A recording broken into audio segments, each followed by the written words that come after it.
Chapter 1, Title page The Perfume of Eros by Edgar Saltus. Imprint this ebook is the product of many hours of hard work by volunteers for standard ebooks and builds on the hard work of other literature lovers made possible by the public domain.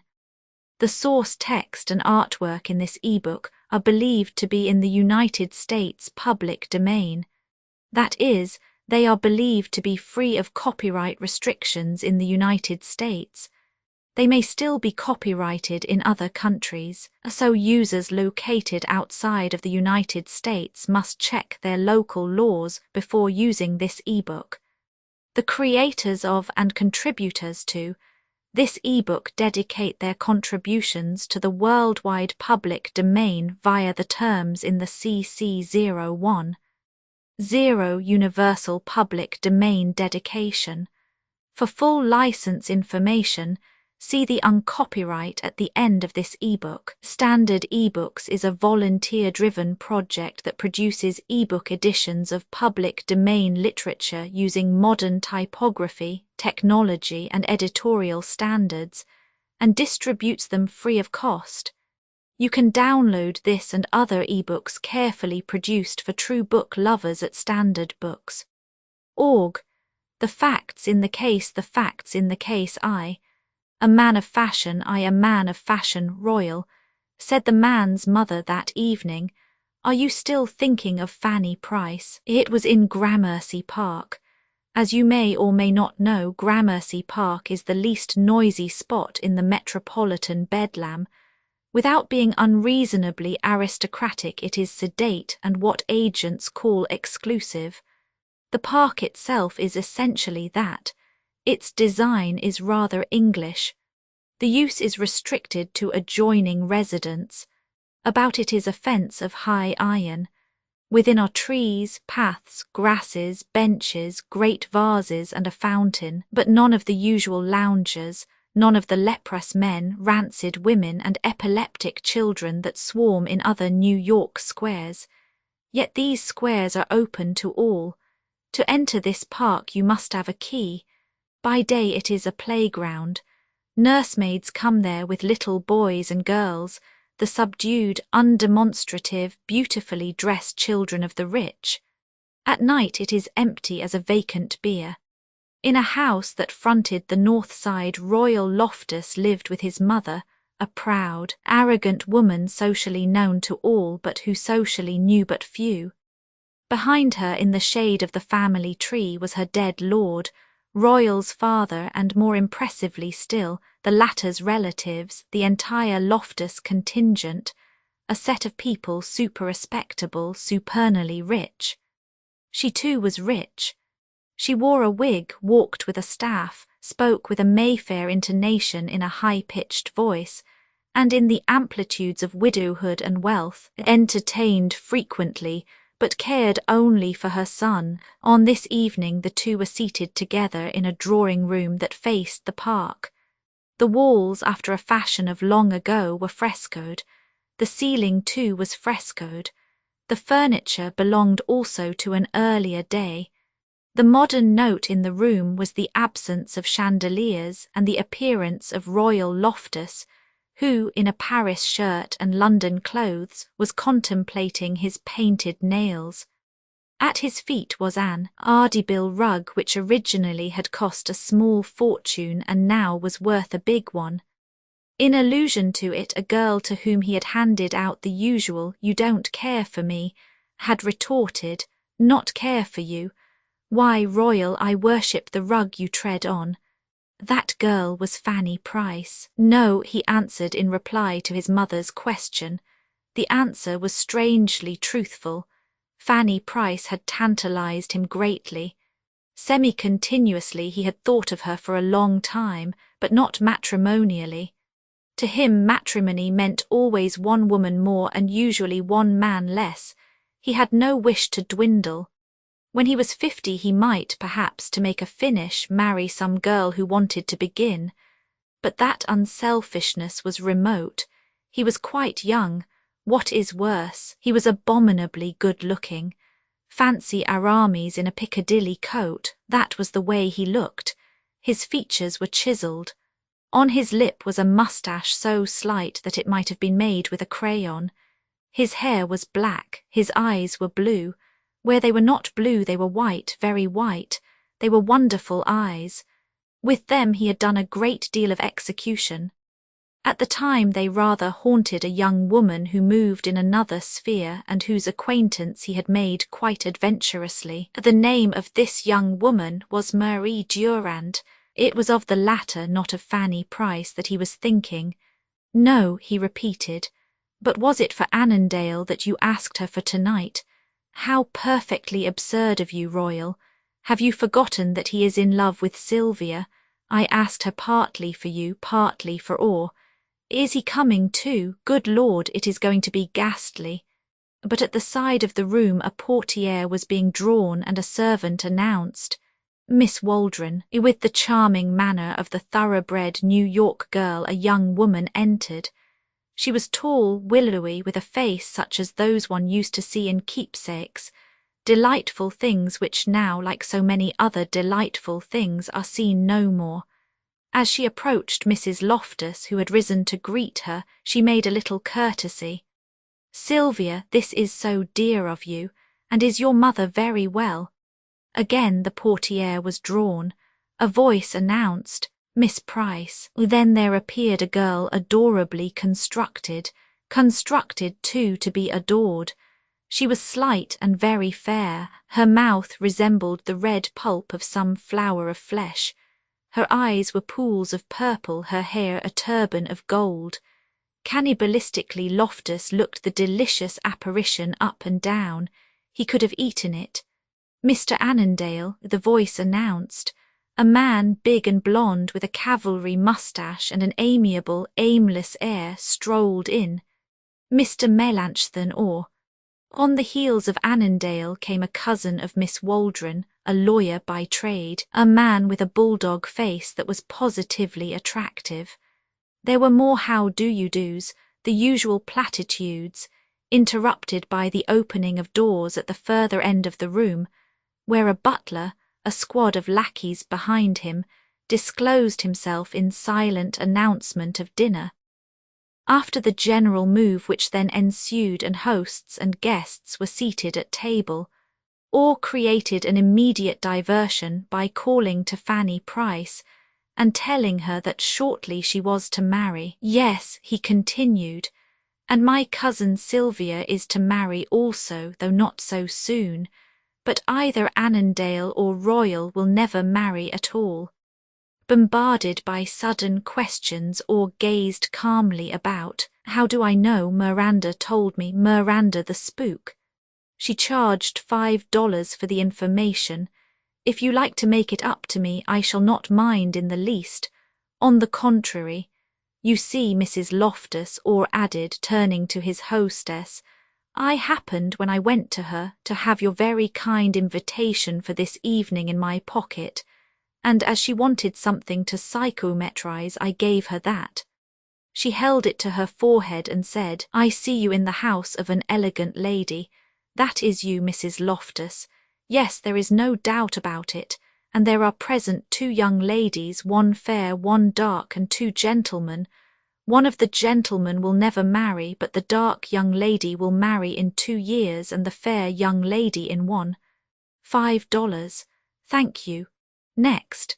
Did she say nothing about me except that I am an elegant lady?" Mrs. Loftus, with a pained laugh and a high voice, inquired. "Did she say whom I am to marry?" Fanny Price asked, smiling as she spoke at Royal. "But Melanchthon, surely you do not believe in these things," said Sylvia gravely. "Of course he does not," Loftus exclaimed. "He does not believe in anything, do you, Orr?" "I believe in a great many things," the lawyer replied. "I have precisely 365 beliefs, one for every day in the year." "When the 29th of February comes around, how do you manage then?" said Fanny. "Yes," said Annandale, "and how about April 1st? Orr raised a finger. "Jest if you will. But beliefs are a great comfort. or would be among people like you who have none except in fashion, and there is the oddity of it, for belief in this sort of thing is very fashionable now, particularly in London. Yes, indeed, Lady Cloden, you remember her, she was Clara Hastings. Well, she went to a spook in Tottenham Court Road, and the spook told her that she would have twins. Immediately she had herself insured. In London, you know, you can be insured against anything. The twins appeared and she got £5,000. Belief in this sort of thing is therefore not merely fashionable but convenient. In the ripple of laughter which followed the logic, Orr turned to Mrs. Loftus, Annandale to Miss Waldron, Loftus to Fanny Price. "You take very kindly to snubbing, don't you?" said the latter. "I? Oh, pooh! The other day I saw Mr. Royal Loftus trying to scrape acquaintance with a young person in the street. I never laughed more in my life. She would not look at you. Is that sort of thing amusing? Why don't you take a girl of your size?" Loftus looked into Fanny's eyes. "If you want to know because you are all so deuced prim."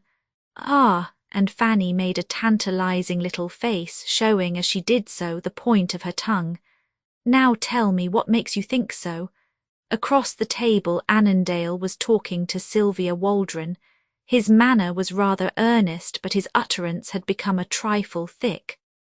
"Oh, Arthur," the girl at last interrupted him, "don't drink any more. You have had 5 glasses of champagne already."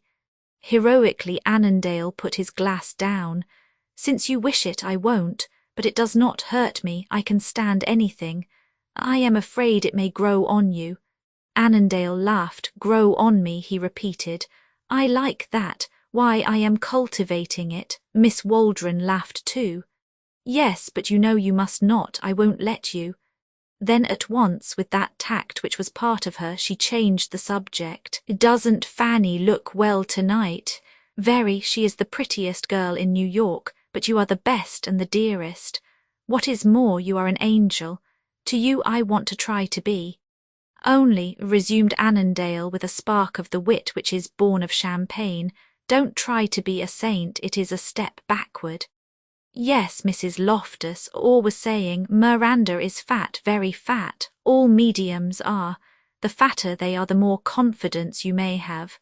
Then there was more small talk.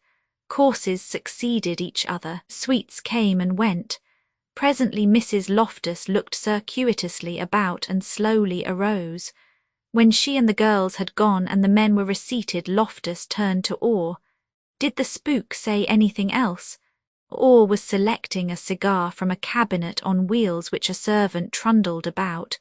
He chose and lighted one before he replied. Then he looked at Loftus. "Yes, she told me that she saw." Orr paused. The cigar had gone out. He lighted it again. "She told me that she saw death hereabouts." Loftus was also lighting a cigar. "Then I too am a spook," he replied. "I foretold that you would say something ghastly." "But my dear fellow," Orr rejoined, "truth is always that. People fancy that it is made of lace and pearls like a girl on her wedding day. It is not that at all. It is just what you call it. It is ghastly. Read history. Any reliable work is but a succession of groans. The more reliable it is, the more groans there will be." Annandale, who had been helping himself to brandy, interrupted. "Talking of reading things, I saw somewhere that after some dinner or other, when the women had gone, a chap began on a rather, well, don't you know, a sort of barnyard story, and the host, who could not quite stomach it, said, 'Suppose we continue the conversation in the drawing-room.' So, Royal, what do you say? If Orr is going to shock us, suppose we do." Loftus, with a painted fingertip, flipped the ashes from his cigar. "I fear that I have lost the ability to be shocked, but not the ability to be bored." Yet presently, after another cigar and conscious perhaps that Fanny Price, though often exasperating, never bored, he returned with his guests to the drawing-room. "Roman II, the pocket Venus, Roman II, the pocket Venus, how do you like my hat?" said Fanny to Sylvia. Since the dinner a week had gone. The two girls were in Irving Place. Irving Place is south of Gramercy Park. To the west are the multiple atrocities of Union Square. To the east are the nameless shames of 3rd Avenue. Between the two Irving Place lies a survival of the peace of old New York. At the lower end are the encroaching menaces of trade, but at the upper end, from which you enter Gramercy Park, there is a quiet, pervasive and almost provincial. It was here that Sylvia Waldron lived. People take a house for 6 months or an apartment for a year and call it a home. That is a base use for a sacred word. A home is a place in which you are born, in which your people die and your progeny emerge. A home predicates the present, but particularly the past and with it the future. Any other variety of residence may be agreeable or the reverse, but it is not a home. In Irving Place there are homes. Among them was the house in which Sylvia Waldron lived. It had been in her family for 60 years. In London a tenure such as that is common. In New York it is phenomenal. To Sylvia the phenomenon was a matter of course. What amazed her were the migrations of others. Of Fanny, for instance. Each autumn Sylvia would say to her, "Where are you to be?" And Fanny, who at the time might be lodged in a hotel or camping with a relative or visiting at Tuxedo or stopping in Westchester, never could tell. But by December the girl and her mother would find quarters somewhere and there remain until that acrobat, summer, turned handsprings into town and frightened them off. Summer had not yet come, but May had, and with it an eager glitter, skies of silk, all the caresses and surrenders of spring. The season was becoming to Fanny. She fitted in it. She was a young Venus in Paris clothes, Aphrodite a maiden touched up by Dowsett. In her manner was a charm quite incandescent. In her voice were intonations that conveyed the sensation of a kiss. Her eyes were very loquacious. She could, when she chose, flood them with languors. She could, too, charge them with rebuke. You never knew, though, just what she would do. But you always did know what Sylvia would not.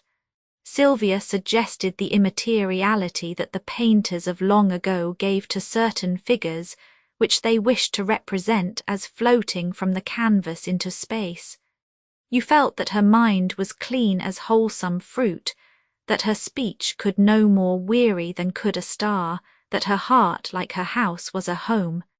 She detained, but Fanny allured, in spite of which, or perhaps precisely because of their sheer dissimilarity, the two girls were friends.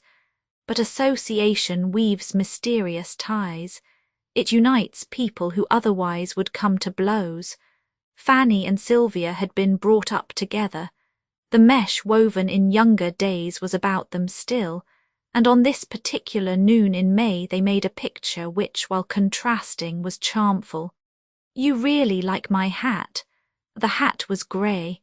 The girl's dress was grey. The skirt was of the variety known as trotabout. The whole thing was severely plain, yet astonishingly smart. Sylvia was also in street dress. The latter was black. They were in the parlour.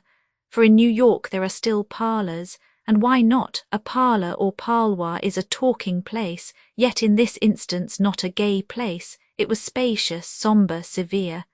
"And now," said Fanny after the hat had been properly praised, "tell me when it is to be." "When is what to be?" "You and Arthur." "Next autumn." "I shall send a fish knife," said Fanny savourously. "A fish knife always looks so big and costs so little, though if I could I would give you a diamond crown. Give me your promise to be bridesmaid, and you will have given me what I want from you most. But what am I to wear, and oh, Sylvia, how am I to get it? I don't dare any more to so much as look in on Annette or Juliet or Marguerite. There are streets into which I can no longer go. I told Loftus that, and he said, so sympathetically too, 'Ah, is it memories that prevent you?' Rubbish, I told him, it's bills. Fanny, how could you? He might have offered to pay them. If he had only offered to owe them. Fanny laughed as she spoke and patted her perfect skirt. But he has other fish to fry. Do you know the other day I saw him? But what Fanny had seen was never told, or at least not then. Annandale was invading the parlour. Conquering hero, cried Fanny. I am here congratulating Sylvia. I congratulate myself that you are. I have a motor at the door and I propose to take you both to Sherry's afterward if you like, to the races. There you may congratulate me. What is this about Sherry's? Again the parlour was invaded, this time by Sylvia's mother. She had bright cheeks, bright eyes, bright hair. In her voice was indulgence, in her manner ease. She gave a hand to Fanny, the other to Annandale. In my day, she resumed, girls did not go lunching without someone to look after them. They certainly did not go to Sherry's, said Annandale. There was no Sherry's to go to, but why won't you come with us? Thank you, Arthur. It is not because Fanny or Sylvia needs looking after, but when I was their age anything of the sort would have been thought so common. Yet then, what was common at that time seems to have been accepted since. Now there is a chance to call me old-fashioned. I can do better than that, said Annandale. I can call you grand dame. Yes, Fanny threw in, and that, don't you think, is so superior to being merely demmed grand. Why, Fanny? And Mrs. Waldron, at once amused at the jest and startled at the expression, shook her finger at her. But Annandale hastened to her rescue. Fanny is quite right, Mrs. Waldron. You meet women nowadays whose grandfathers, if they had any, were paving the streets while your own were governing the country, and who, just because they happen to be beastly rich, put on airs that would be comical in an empress. Now won't you change your mind and come with us? At Sherry's there are always some choice selections on view. You are not very tempting, Arthur, but if the girls think otherwise, take them. And don't forget, you dine with us tonight. Thereat presently, after a scurry through sunshine and streets, Sherry's was reached. There Annandale wanted to order a Chateaubriand. The girls rebelled. A maître d'hôtel suggested melons, and a suprême with a bomb to follow. Annandale turned to him severely. Ferdinand, I object to your telling me what you want me to eat. Let me order, said Sylvia. Fanny, what would you like? Cucumbers, asparagus, strawberries. Chicken, Fanny nodded. Yes, said Annandale to the chastened waiter, order that and some Moselle, and I want a scotch and soda. There's Orr, he interrupted himself to announce. I wonder what he is doing uptown, and there's Loftus. At the mention of Orr, Fanny, who had been eyeing an adjacent gown, evinced no interest. But at the mention of Loftus she glanced about the room. It was large, high-ceiled, peopled with actresses and men about town, smart women and stupid boys, young girls and old beaux. From a balcony there dripped the twang of mandolins. In the air was the savour of pineapple, the smell of orris, the odour of food and flowers. On entering, Sylvia had stopped to say a word at one table. Fanny had loitered at another. Then in their trip to a table already reserved, a trip conducted by the maître d'hôtel whom Annandale had rebuked, murmurs trailed after them, the echo of their names, observations profoundly analytical. That's Fanny Price, the great beauty. That's Miss Waldron, who is engaged to Arthur Annandale. That is, Annandale there, the usual subtleties of the small people of a big city. Now at the entrance Orr and Loftus appeared. Shall I ask them to join us? Annandale asked. Yes, do, said Fanny. I like Mr. Orr so much, but Loftus, who, with his hands in his pockets, a monocle in his eye, had been looking about with an air of great contempt for everybody, already with Orr was approaching. On reaching the table very little urging was required to induce them to sit, and when seated they were, Loftus was next to Fanny. What are you doing uptown at this hour? Annandale asked Orr, who had got between Loftus and Sylvia. I thought you lawyers were all so infernally busy. Everybody ought to be, Or replied, although an anarchist who had managed to get himself locked up and whom I succeeded in getting out, confided to me that only imbeciles work. By way of exchange I had to confide to him that it is only imbeciles that do not. Now that, said Annandale, who had never done a stroke of work in his life, is what I call a very dangerous theory.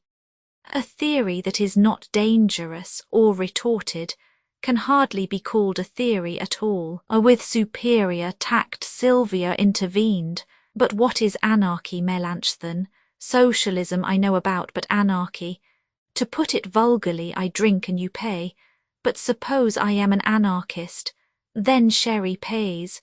But supposing he is an anarchist, then there is a row, and there will be one. The country is drifting that way. It will, I think, be bloody, but I think, too, it will be brief. Anarchists, you know, maintain that of all prejudices capital and matrimony are the stupidest. What they demand is the free circulation of money and women. As a nation, we are great at entertaining, but we will never entertain that. Why, then, did you not let the beggar rot where he was? Annandale swiftly and severely inquired. Oh, you know, if I had not got him out someone else would have, and I thought it better that the circulation of money should proceed directly from his pocket to mine. You haven't any stupid prejudices yourself, that's clear, said Annandale, helping himself as he spoke to more Scotch. Sylvia, he continued, if I am ever up for murder I will retain Melanchthon or laughed. That retainer will never reach me, you would not hurt a fly. Wouldn't I? And Annandale assumed an expression of great ferocity. You don't know me. I can imagine circumstances in which I could wade in gore. By the way, I have ordered a revolver. What? Yes, a burglar got in my place the night before last and woke me up. If he comes back and wakes me up again, I'll blow his head off. Sylvia looked at him much as she might at a boastful child. Yes, yes, Arthur, but please don't take so much of that whisky. I think I will have a drop of it if I may, said Loftus, who meanwhile had been talking to Fanny. In a moment he turned to her anew. Where are you going this summer? To Narragansett. It is cool and cheap. Why don't you come?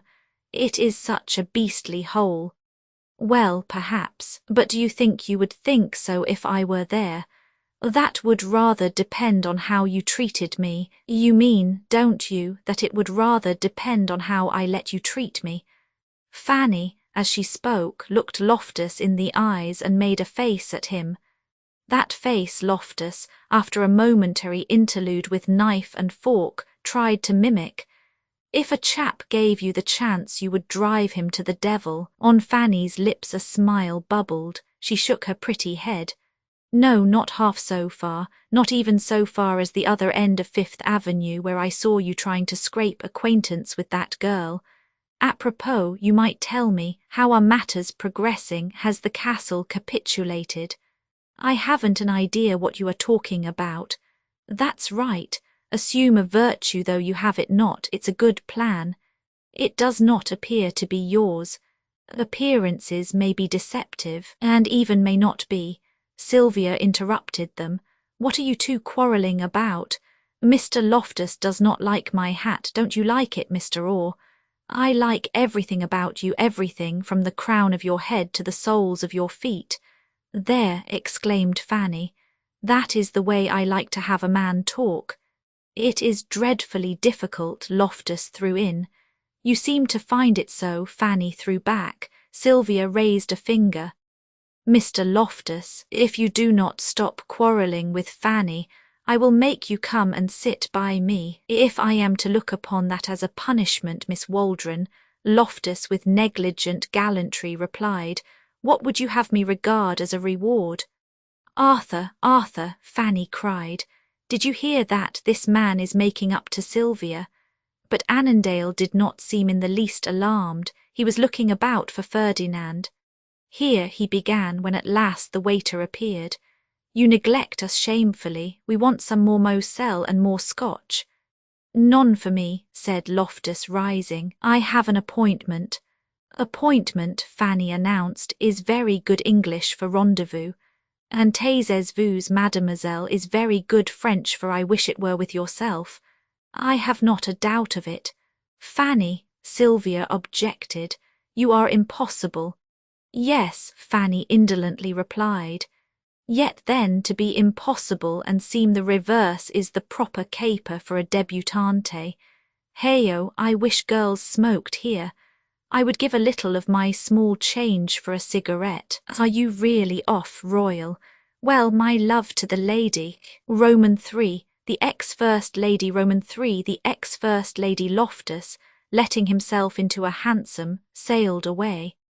At Morris Park that afternoon there were to be races, and up the maelstrom of Fifth Avenue came scudding motors, fleeting traps. As the hansom descended the current, Loftus nodded to this acquaintance and to that, occasionally raising his hat as women smiled and bowed. Occasionally, too, he contemplated what he could of himself in the little mirror at the side of the cab. He looked triumphant and treacherous. Fanny, he reflected, was ideal, but exacting, ambitious even. She had a perfect mania for matrimony. There was another girl that he had in mind whom he fancied more reasonable. This other was Marie Durand. In just what way he had met her was never quite clear. Fanny, who had witnessed the preliminary skirmish, always believed that he had picked her up. Afterward, at the time of the trial, it was so reported. The report was false in addition to being vulgar. Marie Durand was not of that sort. There was nothing fast or flirtatious about her. But she was a human being. She had eyes. She had a heart. By nature she was sensitive. Moreover, she was but 19. Being human, sensitive, and not very old, having eyes to see and a heart that throbbed, she was impressionable, and to her misfortune Loftus impressed her. Loftus was rather used to impressing people.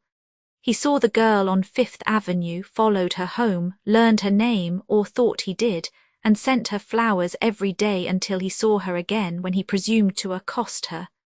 At that impertinence Marie tilted her nose and trotted on, distant, disdainful, demure, but not indifferent, not oblivious either.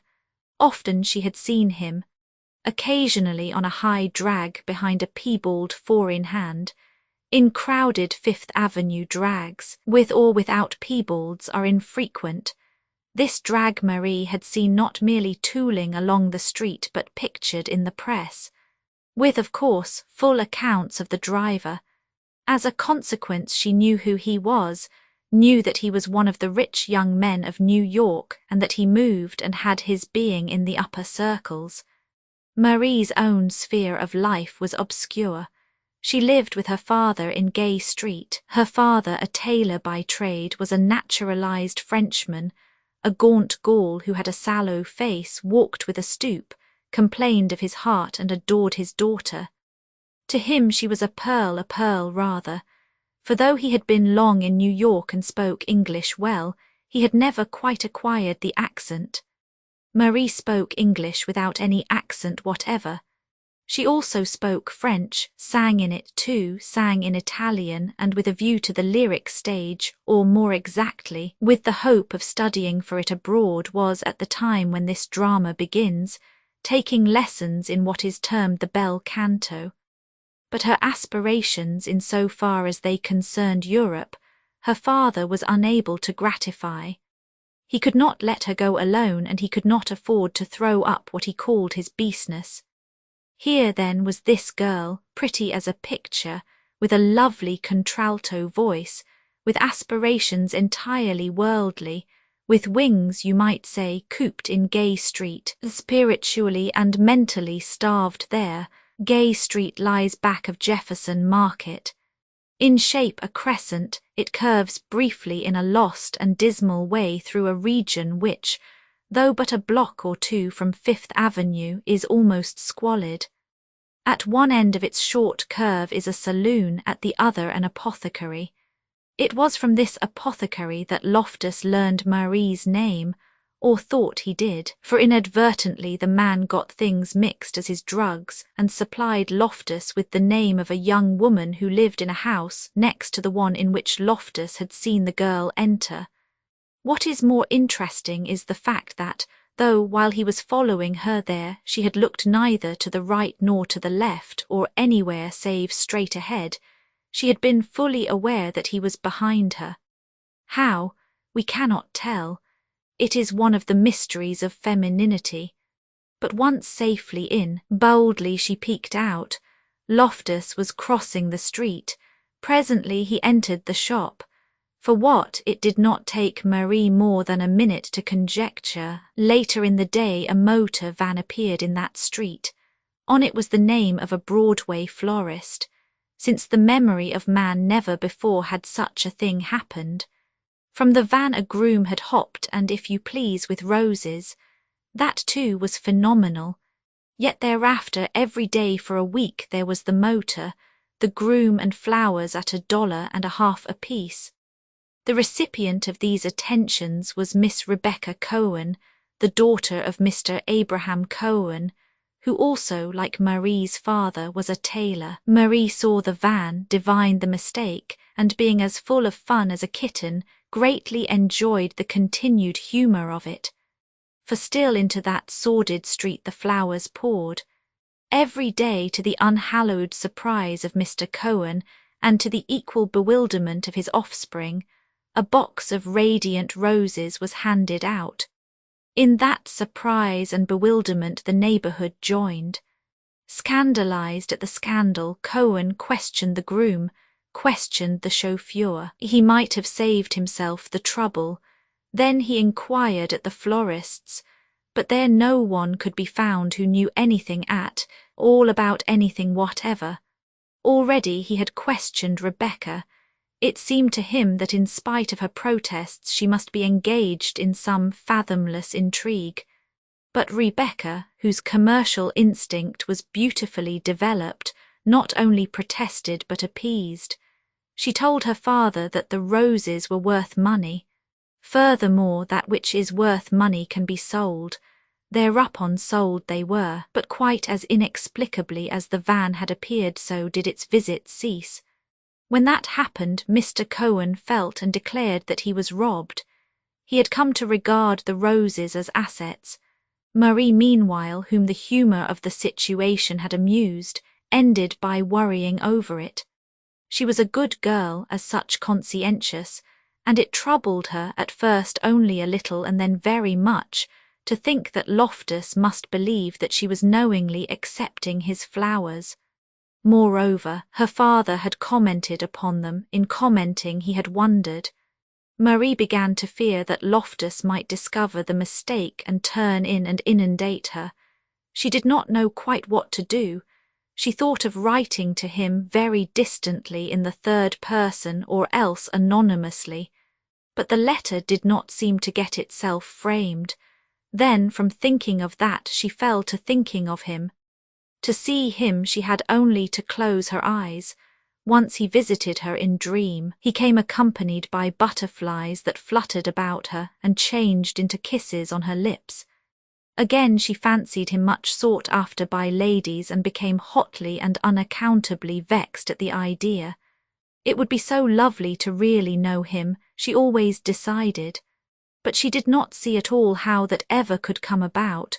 Yet, of course, it did come about. It came about, moreover, in a fashion as sordid as the street she lived in.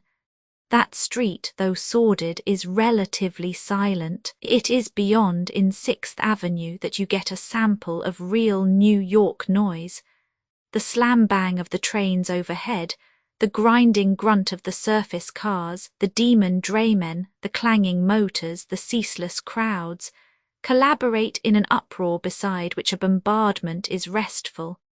But though the entire thoroughfare is appalling, Jefferson Market, behind which Gay Street squats, is infernal. Loftus loathed it. Until he pursued the girl into its horrors, never before had he been there, nor, save for her, would he have returned, but return he did. For recompense he beheld her. She was strolling along, a roll of music under her arm, in the direction of Fifth Avenue. It was there he attempted to accost her. Without deigning to seem even aware that he had presumed to do so, she passed on and, in passing, turned into Washington Square, where, ascending the steps of a house, she vanished. It was then 3 by the clock of a beautiful day in April. Loftus was as well able as another to put 2 and 2 together. He knew that young girls do not stroll about with a music roll under their arm for the fun of it. A music roll predicates lessons, and there where lessons are must also be a teacher. From that teacher he was unaware of any good and valid reason why he should not himself take lessons. But fate is not unrelenting. Of such toil he was spared. He spared himself to any further toil that day. He felt that he had done enough.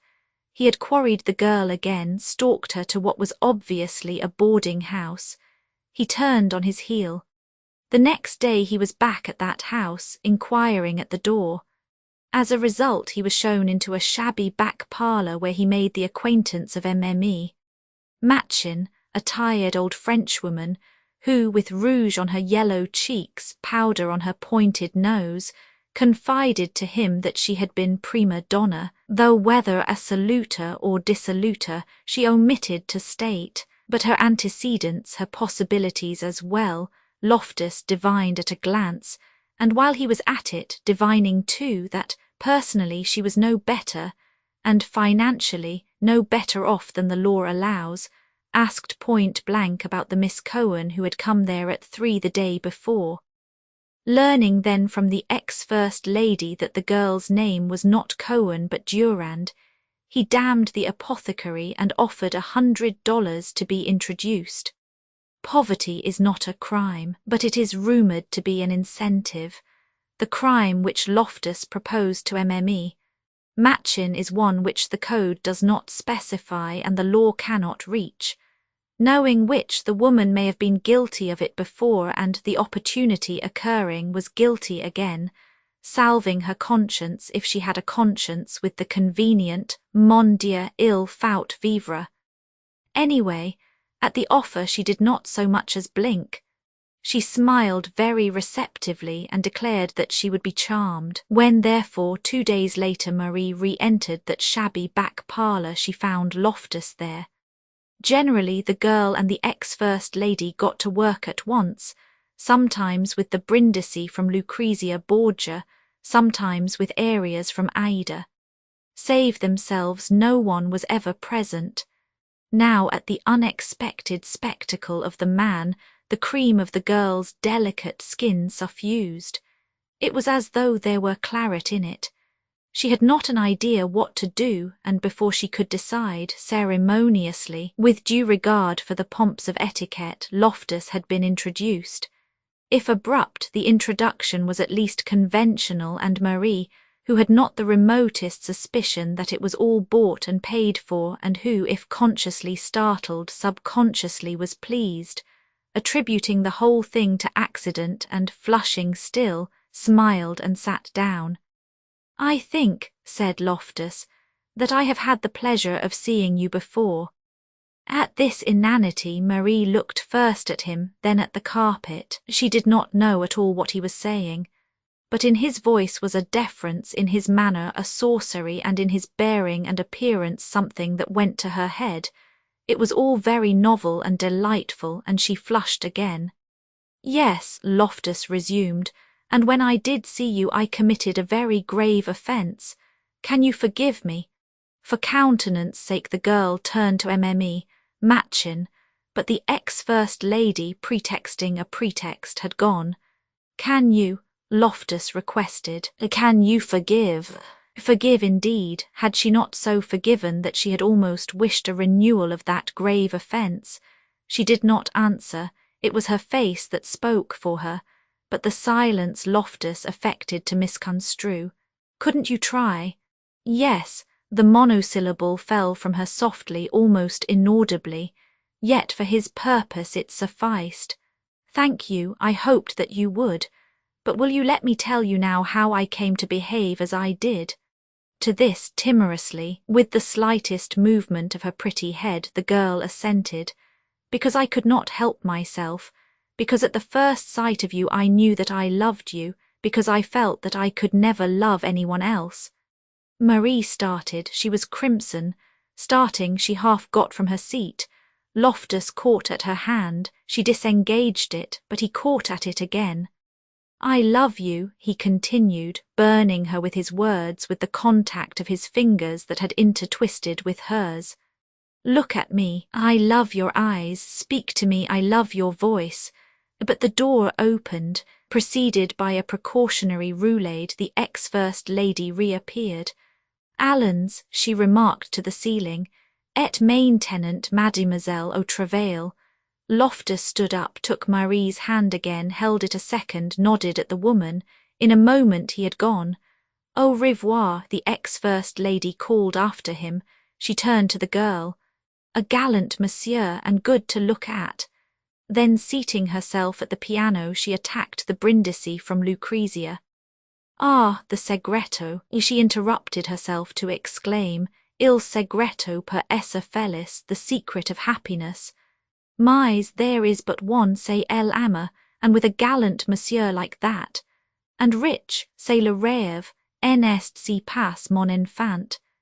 "Je vous en prie, madame," said Marie severely, or rather as severely as she could, for she was trembling with emotion, saturated with the love that had been thrown at her head, drenched with it, frightened too at the apperception of the secret, which the aria that her teacher was strumming revealed. Roman 4, enchantment, Roman 4, enchantment, sailing in the hansom down Fifth Avenue. Loftus thought of that first interview with the girl, of the den in which it had occurred, and of his subsequent visits there. Since the introduction he had seen her 3 times, seen too, of course, that she was not up to Fanny, but he had seen also that she was less ambitious, more tractable in every way. Besides, one is not loved every afternoon. To him that was the main point, and of that point he was now tolerably sure. Suddenly the hansom tacked, veered, and landed him at the ex-First Lady's door. "Bonjour, mon beau seigneur," the woman began when, presently, he reached her lair. "The little one will not delay." And then, "Be tranquil, I have other cats to whip." MME. Machin was hatted and gloved. Loftus stuck his hand in his pocket. MME. Machin was too genteel to notice. From the pocket he drew a roll of yellow bills. MME. Machin affected entire unconcern.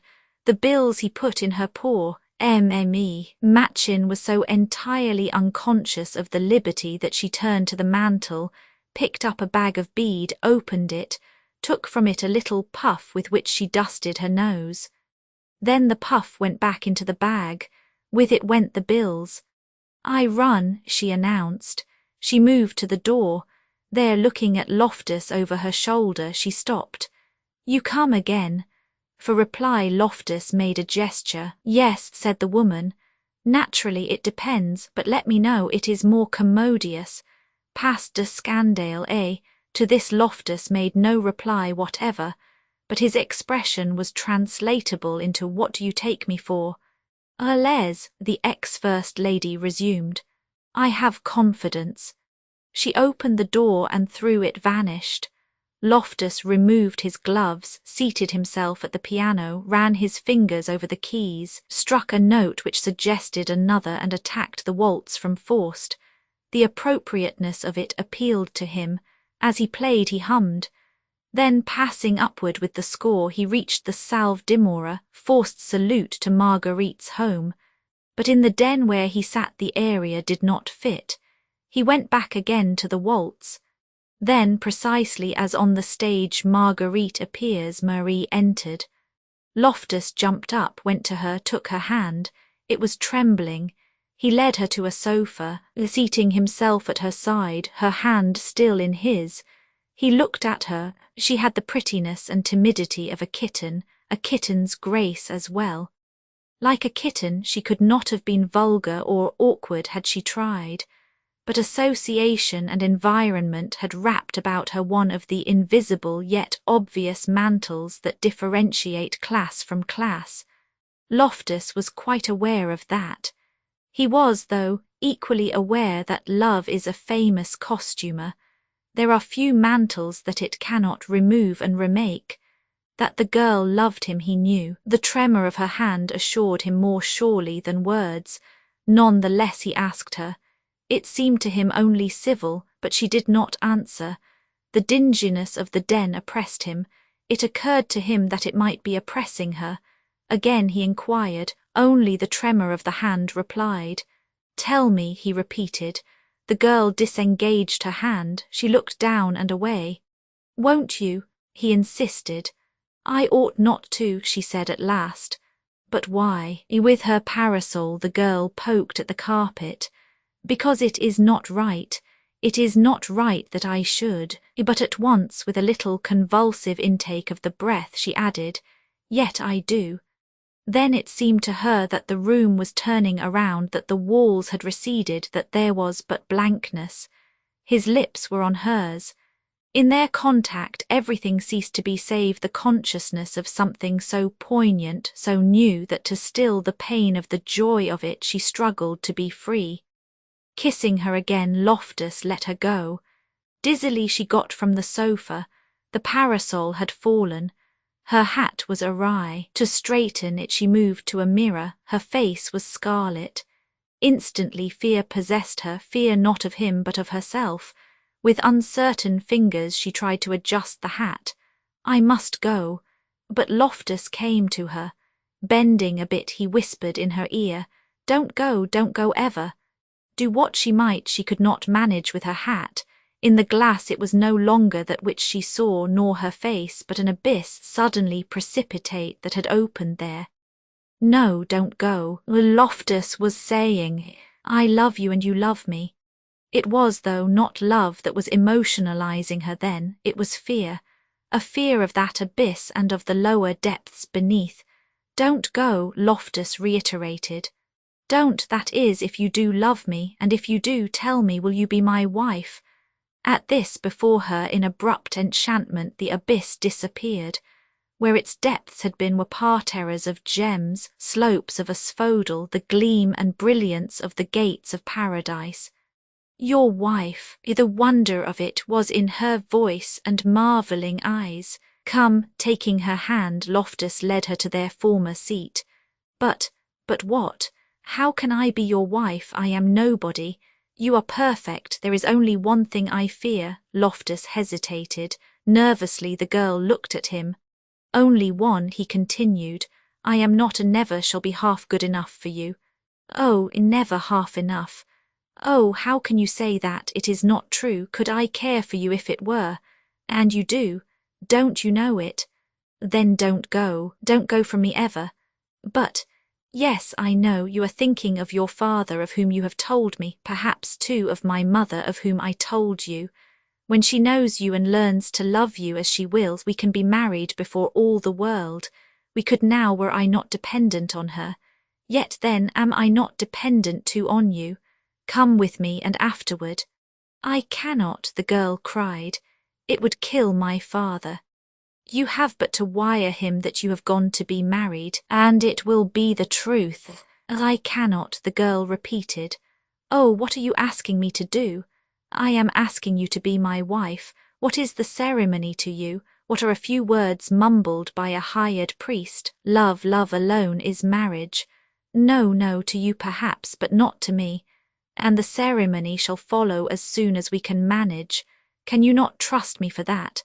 "But will you not trust me? If you are to put your whole life into my keeping, you should at least begin by doing that." The girl looked at the man and then away at vistas he could not see, the winding slopes of asphodel, the sudden and precipitate abyss. Yet he spoke so fair, she told herself. Surely it was to the slopes he meant to take her, not to that blackening pit. "Yet if you won't," Loftus continued, "it is best for both that we should part." For always? Yes, just why he omitted to explain. But then there are explanations that explain nothing. Yet to her, for a moment, the threat was like a flash in darkness. For a moment she thought that she could not let him go. About her swarmed her dreams. Through them his kisses pierced. For a moment only, the flash had passed. She was in darkness again. Before her was the precipitate abyss. Shudderingly she drew from it, but Loftus was very resolute. "If you will you have my promise?" For answer she looked at him, looked into his eyes, peered into them, deep down, striving to see what was there, trying to mirror her soul in his own. "Before God and man I swear you shall be my wife." At that, suddenly within her, fear melted away. If she had not seen his soul, she had heard it. Where fear had been was faith. Dumb with the enchantment of a dream come true, she half arose. But his arms went about her, and in them she lay like seaweed in the tide. Marie changes her name, Marie changes her name, Gay Street knew Marie no more.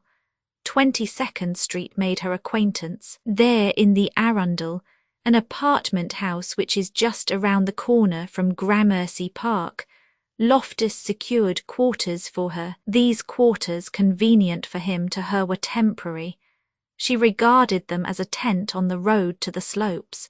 Even in that light they were attractive. Though small, they were fastidiously furnished and formed what agents call a bijou. Loftus, who had whims which the girl thought poetic, preferred aviary. He preferred, too, that she should change her name. Durand seemed to him extremely plebeian. Mentally he cast about. Leroy suggested itself. It had in it an echo of France and also of old New York. As such it appealed to him and therefore to her. There and then Marie became known as Miss Leroy and incidentally very busy. Every day Annette, Juliet and Marguerite had frocks for her to try on. There were hats to go with those frocks. There was lingerie to be selected, stuffs immaterial as moonbeams, cambrics that could be drawn through a ring. In addition, there was Signor Tamburini, who was to teach her how to handle her voice, and Baron Mesnil-Montant, who was to teach her to handle a horse. When she so desired, she had but to telephone, and in 5 minutes there was a Victoria at the door. For her sitting room, the florist who had so disturbed Mr. Cohen fetched flowers every other day. In the flowers there were thorns, of course. Marie worried about many things, yet mainly because Mrs. Loftus had not yet seen and learned to love her. Against that, though, there were difficulties. At first Mrs. Loftus had a dreadful cold. Then she had gone out of town to recuperate. This was very unfortunate, but like the quarters, only temporary. Loftus assured her of that. What he said was gospel. The position in which the girl was placed worried her nevertheless. She knew it was wrong, but always she consoled herself with the belief that shortly it would be righted. On that belief she would have staked her soul, had he not sworn it. Precisely how she would have acted had she realized that he had lied like a thief one may surmise and never know. The misery of life is the necessity of becoming accustomed to certain things. There are natures that adapt themselves more readily than others. There are also natures that cannot adapt themselves at all. Had Marie realized the truth, it may be that she would have beaten her head against the walls. Yet it may also be that in the end adaptability would have come, but not happiness. Happiness consists, if it consists in anything, in being on good terms with oneself. Had Marie known the truth, never could she have been that. In the circumstances it was considerate of Loftus to withhold it from her. But Loftus was a very considerate person. He hated tears and scenes he frankly abominated. Loftus, though considerate, was vain. It was regrettable to him that he could not parade Marie about. But social New York is severe. Among its members it refuses to countenance any open disregard for what's what. Though what occurs behind its back it is too high-bred to notice. Loftus, unable to parade Marie about, paraded her in. To the aviary he brought men. some of whom having otherwise nothing to do with this drama need not delay its recital, but among others he brought Annandale and Orr. Annandale, who could not keep a thing from Sylvia, told her about it. The story so shocked her that she first made a point of his not going there again, and then debated whether she ought to recognise Loftus any more. In the process she confided the story to Fanny Price, who got suddenly red, a phenomenon rare with her and which annoyed her very much, so much that she bit her lip, desisting only through fear of making it bleed. What is the use of spoiling one's looks? Marie, meanwhile, rather liked Annandale. She also rather liked Orr. One evening both were bidden to the aviary. At the bidding Annandale had hesitated. He did not wish to offend Sylvia, but reflecting that she need never know, that anyway it was none of her business, and besides, what the deuce? He was not tied to her apron strings, was he? He concluded to go. To that conclusion he was assisted by a cocktail. At the time he was in Madison Square, where on a ground floor he occupied a set of chambers, a suite of long, large rooms, sumptuously but soberly furnished with things massive and plain. Here he lived in much luxury and entire peace, save recently when he had lost a retainer and found a burglar. The memory of that intrusion recurring, he touched a bell. A man appeared, smug and solemn, a new valet that he had got in to replace an old family servant whom an accident had eliminated. "Harris, I forgot to ask, did you get the revolver I told you to buy?" "Yes, sir, a 32 caliber. It is in the pantry, sir. Put it in the drawer of my dressing table." "Yes, sir, thank you, sir. And Harris, make me another cocktail." As the man was leaving, Annandale called after him, "Make two." It was these that assisted Annandale to his decision, a man of means, without immediate relatives, without ponderable cares.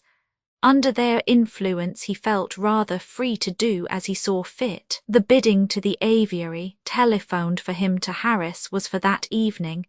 Yet that evening he was also expected in Irving Place. But Marie's invitation was for dinner, whereas he was not due at Sylvia's until later on. It was not necessary, he told himself, to be in two places at once. He could dovetail one with another. Then presently, having dressed, he issued forth, but he had omitted to look at the evening papers. He was interested in certain stocks, and to learn what they were doing he stopped in at a neighbouring club. There encountering men who asked him to drink, he accepted, though how much he was on the morrow unable to recall. Yet at the time the effect of the stuff, while insidious, was not apparent. When ultimately he reached the aviary he was feeling merely fit, a feeling which the dinner increased. The dinner, perfect in itself, was perfectly served. The appointments were superior and the table a delight. Loftus, when he did things, did them well. Marie, in a creation of Paquin imported by Annette, was a pleasure to behold. She had Orr at her right, Annandale at her left. Between them and Loftus were half a dozen other men. All were decorous and beautifully behaved. Except for the absence of feminine guests and one thing else, there was nothing to denote that they were not at the house of some smart young married woman. There was not a word uttered that could not have been bawled through a ballroom. There was not a suggestion not eminently discreet. In this respect only did the dinner differ from any other, at which you might assist in the upper circles of New York life. During the preliminary courses stocks were the sole topic. There was a boom on in the street. Everybody was making money, including Marie, for whom Loftus had bought a few hundred. Oh, Orr alone had sold. "You are all mad," he declared. "The whole city is crazy. The country is on a debauch. Bulls cannot live forever. The corridors of the street are just like those of Spain. It is the climax that differs. There the ring is swept by a soup, here it is struck by a crisis. That crisis may come next week, next month, next year, but it will come. It can no more desert the heavens of political economy than the stars can deviate from their course. It is not here yet, the bull is very lively, he is tossing everything sky high, but just when he is at his best and fiercest, just when you are shouting yourselves hoarse, the great Espada, whose name is Time, with one swift thrust will transfix him. That is the fate of bulls. We are to be transfixed, are we? He said Annandale. Marie looked over at Loftus. Had I not better sell? Or turned to her. No, hold on and lose. A loss, particularly a first loss, is always a good investment. Besides, if you will permit me to say, you should have no heed of such things.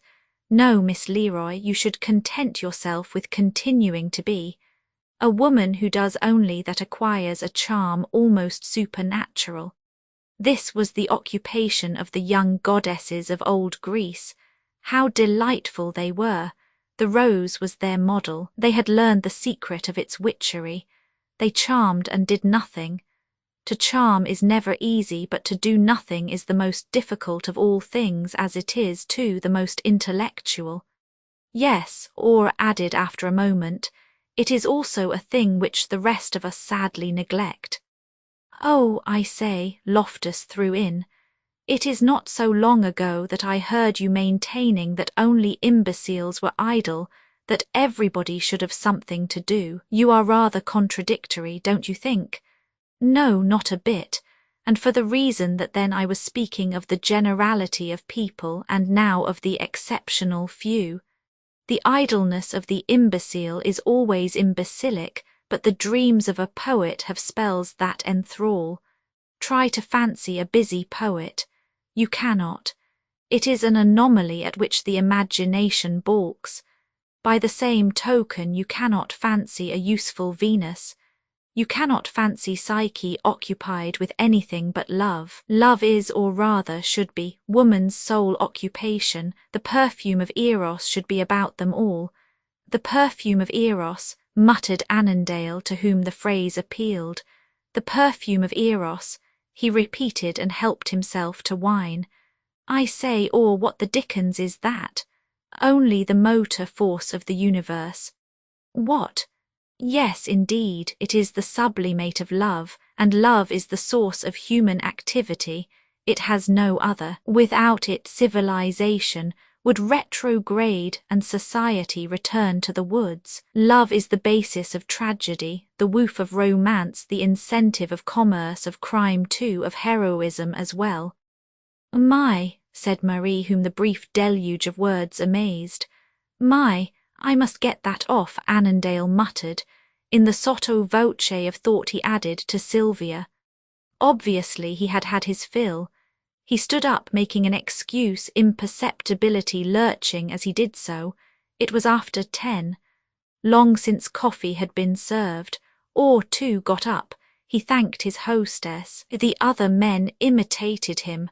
Loftus and Marie were alone. Loftus went to a window, then he turned.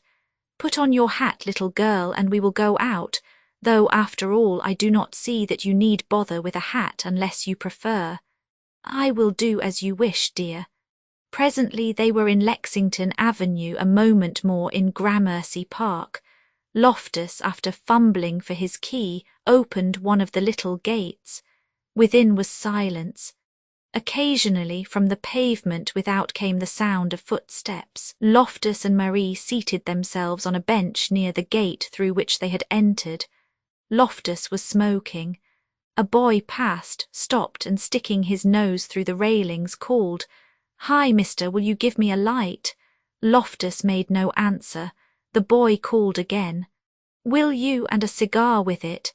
Then he laughed and passed on. The silence increased.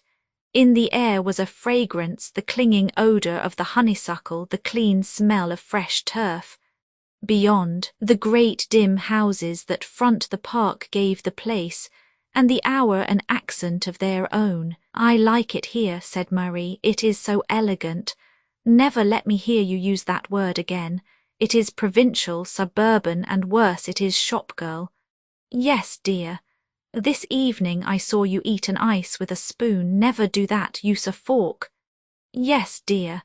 Appeased by this docility, Loftus condescended to agree in turn with her. He, too, liked the park. At night, when the weather was decent, always he sat there a bit quite by himself. He had done so for years. He told her this, adding confidentially, "It is a habit." To Marie the habit seemed most poetic. She said so, explaining that she was very fond of poetry. Loftus looked up at the stars. "The only real poetry is there. By the way, do you believe in God?" Marie, uncertain of her lover's creeds, hesitatingly glanced at him. "Yes, in a way, but I won't if you object." This self-abnegation pleased Loftus. He twisted his moustache and smiled. "But no, you little goose, I don't object in the least. On the contrary, it is right and proper that you should." Gratified at this encouraging indulgence, the girl's hand stole into his. Then for a while they sat and talked about nothing whatever, which of all subjects is perhaps the least disagreeable. Wearying at last even of that, they got up to go. At the gate Marie drew back. A man was passing, swaying uncertainly, arguing with himself. "Why, it is Mr. Annandale," the girl in a frightened whisper murmured. "I wonder where he got all that liquor," Loftus queried. "Not at Sylvia Waldron's, I'll wager." "Sylvia Waldron, what a sweet name," said Marie. "Who is she?" "The girl he is engaged to." "Is she pretty?" "Oh, tall and dark, don't you know, not at all my style." But now night had swallowed Annandale. Loftus and Marie passed on. Vi, the yellow fay at noon the next day Annandale was not awake, nor was he asleep. Through spaces in which memories met, entangled and sank, he was groping in search of himself. In these spaces there were things, some formless, others half-formed, that got between consciousness and interfered with the search. These things pulled at him, tripped him, shoved him down to the memories that were sinking below. The spaces themselves were very dark, but in the deeper depths where memories swooned, the darkness was punctuated by slender flames the size of pins. They burned him. Up and away he tried to rise. When he nearly succeeded, the things above, the things half-formed and formless that were waiting there, pushed him back.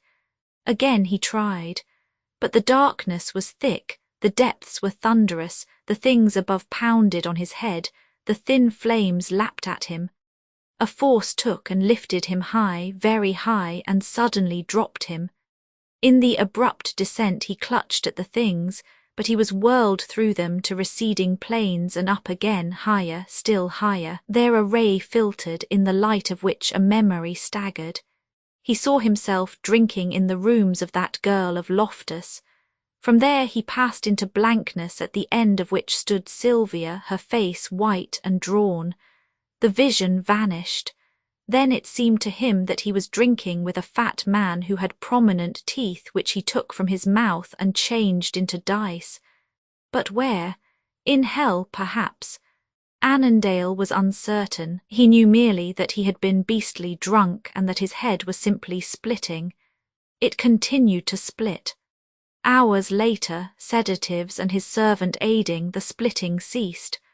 But the blanks did not fill, and though behind them he could not look, yet the subconscious self that registers and retains everything we do and hear and say prompted him dumbly that behind the blanks there lurked the dismal, and perhaps the dire. This foreboding he attributed to his nerves. As a matter of fact they were rather shaky, but inaction was intolerable. He tried to write a note to Sylvia, but his hand was insufficiently steady. Failing in that, he told Harris to get some flowers, take them to Miss Waldron, and say that he would call that evening. When later the man returned, he brought no answer to the message. "Was Miss Waldron out?" Annandale asked. "I could not say, sir. I gave the flowers to the maid and said as how you would call this evening, sir. The maid came back and said Miss Waldron would not be at home." At this Annandale flushed. It is true he was flushed already, but the affront was a little more than he could stand, Was he not engaged to her? What did she mean? Yet then, too, what had he done? He wished to the devil he could tell. Try, though, as he might, he could not recall a thing except a vision of the girl's face, white, drawn, and angered. The rest was not blurred, it was blank. It was extremely unfortunate, and Annandale decided that he was both unhappy and misused. These meditations Harris interrupted. "Mr. Orr, sir." Annandale, who had been far away, looked up. Then he nodded. A moment and Orr entered, eyeing Annandale curiously as he came. "What a deuce of a chap you are," he began. "Who? I? Why do you say that?" Orr looked about the room, contemplated a wide lounge of black leather, selected a straight-backed chair instead and seated himself, his hat and stick in his hand. "You know well enough," he answered, "but there," he added at a protest from Annandale, "I don't propose to scold you. My visit is purely official. Sylvia has asked me to inform you that the engagement is at an end." Had any little dog which Annandale did not possess run out from nowhere and bit him fiercely on the leg, he could not have started more. He stared at Orr, who stared at him. "But it is impossible. What have I done?" "It would be more to the point," Orr cheerfully replied, "to ask what you have not done, though just what you did do Sylvia omitted to state. She said she could not tell you, could not or would not." "Then I can't," said Annandale helplessly. "I went there last evening, I remember that. I remember, too, that she was angry. But why I do not know, though to be candid she had cause to be. I was drunk. You seemed all right at the Arundel, or objected. At all events, drunk or sober, I cannot recall a thing. I have tried hard, it has gone. Does it happen to you often?" "What? To forget like that?" Annandale shook his head. He stood up and stalked about, or eyed him. He saw he was not shamming. "You know, Annandale," he said at last, "you could not get many to accept that, but I can and do. I have seen cases of the kind before. Will you permit me to advise you?" "Advise me? I wish to God you would." Littré, who was the wisest and ugliest of men, stated that Hippocrates recommended everybody to get tight once a month, asserting that it was hygienic, good for the system, that it relaxed the nerves. Littré must have known what he was talking about. He put Hippocrates in French into 10 volumes at that. But what is good for everybody is bad for you. Don't drink, Annandale, it will get you into mischief. As if it had not. Look at the box I am in. But could you not get Sylvia to reconsider the matter? If she will, I pledge my word never to touch another drop. Of course, I apologize for everything I did. I am only too anxious to. You must understand that I am profoundly humiliated at the idea that I could have done anything she did not like. Certainly I did not intend to. Won't you say that to her?" "Oh, I appreciate your position," said Orr. "To me the essence of crime is the intent. But then, you see, I am a man. Now girls are different, and my cousin is very different even from most girls. Her views are very strict. Even otherwise, to any decent girl, a man in his cups is not agreeable. But then, you know, it is not merely a question of that. It is a question of matrimony. Matrimony generally means children. It is on them that the sins of the father are visited. There is the rub. Sylvia, I have not a doubt, will in the end forgive you, but were she to marry you and her children have your sins visited on them, never would she forgive herself. That I am sure you can realize. Anyway, for the moment argument with her would be futile. Besides, she has gone from town." "Gone?" "Yes, she left for Newport today. If I were you I would not attempt to follow. But I will write. I will tell her what you say, and I will tell you her reply." Orr stood up. As he did so, Annandale sat down. He cared for Sylvia Waldron absolutely, uniquely. He felt, too, that she had cared for him, but while Orr had been speaking he told himself that her caring had ceased. Had any affection remained she could not have gone. It was his fault, though, he had shocked it out of existence. At the thought of that he felt unutterably miserable. What he felt he looked, or saw his dejection. "Annandale," he said, "I hardly suppose that it will console you now to have me tell you that nothing earthly is of any consequence, but if you let the idea permeate you, ultimately perhaps it may. By the way, that is a new man you have, isn't it?"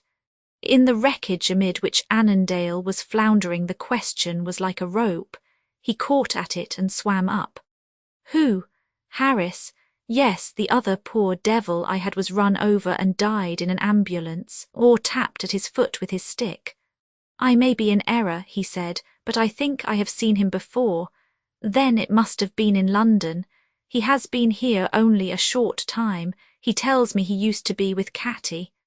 Catty was a relative of Annandale, a New York girl who had married the Duke of Kincardine. "Possibly," said Orr.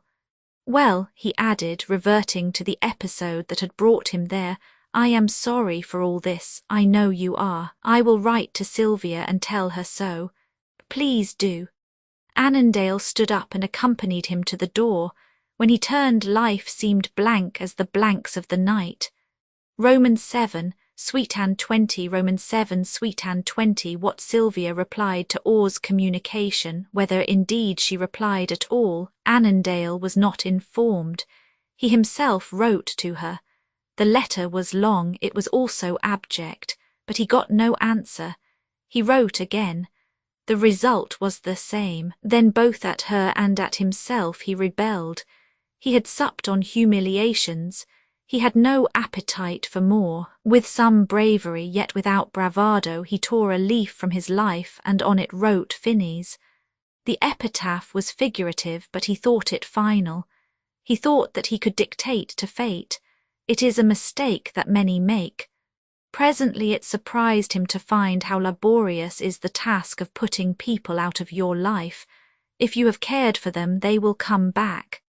In the pages of a book, in the pauses of speech, suddenly you behold them. In sleep they will not let you be. When you awake, there they are. However detestable their behaviour may have been, in dream they visit and caress you. It takes time and vigilance, it takes more, it takes other faces to disperse them. In spite of the Finneys, Sylvia Waldron declined to be dismissed. She haunted Annandale. To memories of her he could not always show the door. Sometimes they were masked. Occasionally they reproached him. Again they seemed to say that did he but find out how, all might yet be well between them. But usually they came and stood gazing at him in love and grief eternal. Then he would start. But what could he do? Besides, there was the Finneys.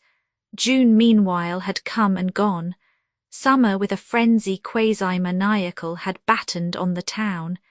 It is said that the hottest place in the world is a port on the Persian Gulf. But it is wrong to believe everything we hear.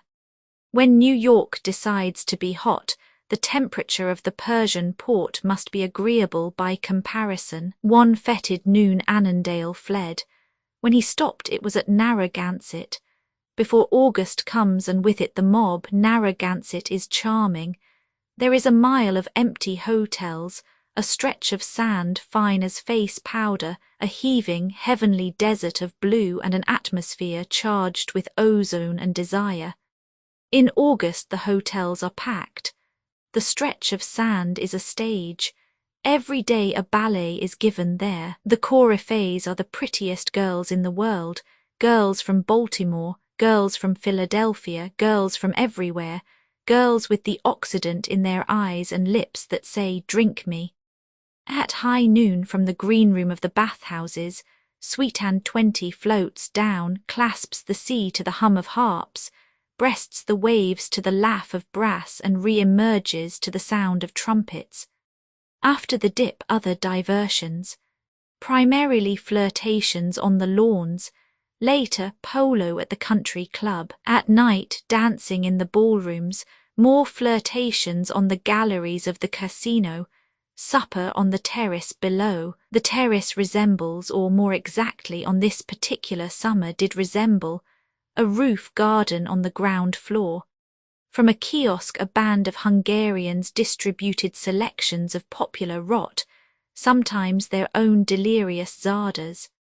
There, circled by variegated lights, fanned by the violins, girls and men sat beneath the high, wide, flowerful umbrellas of Japan.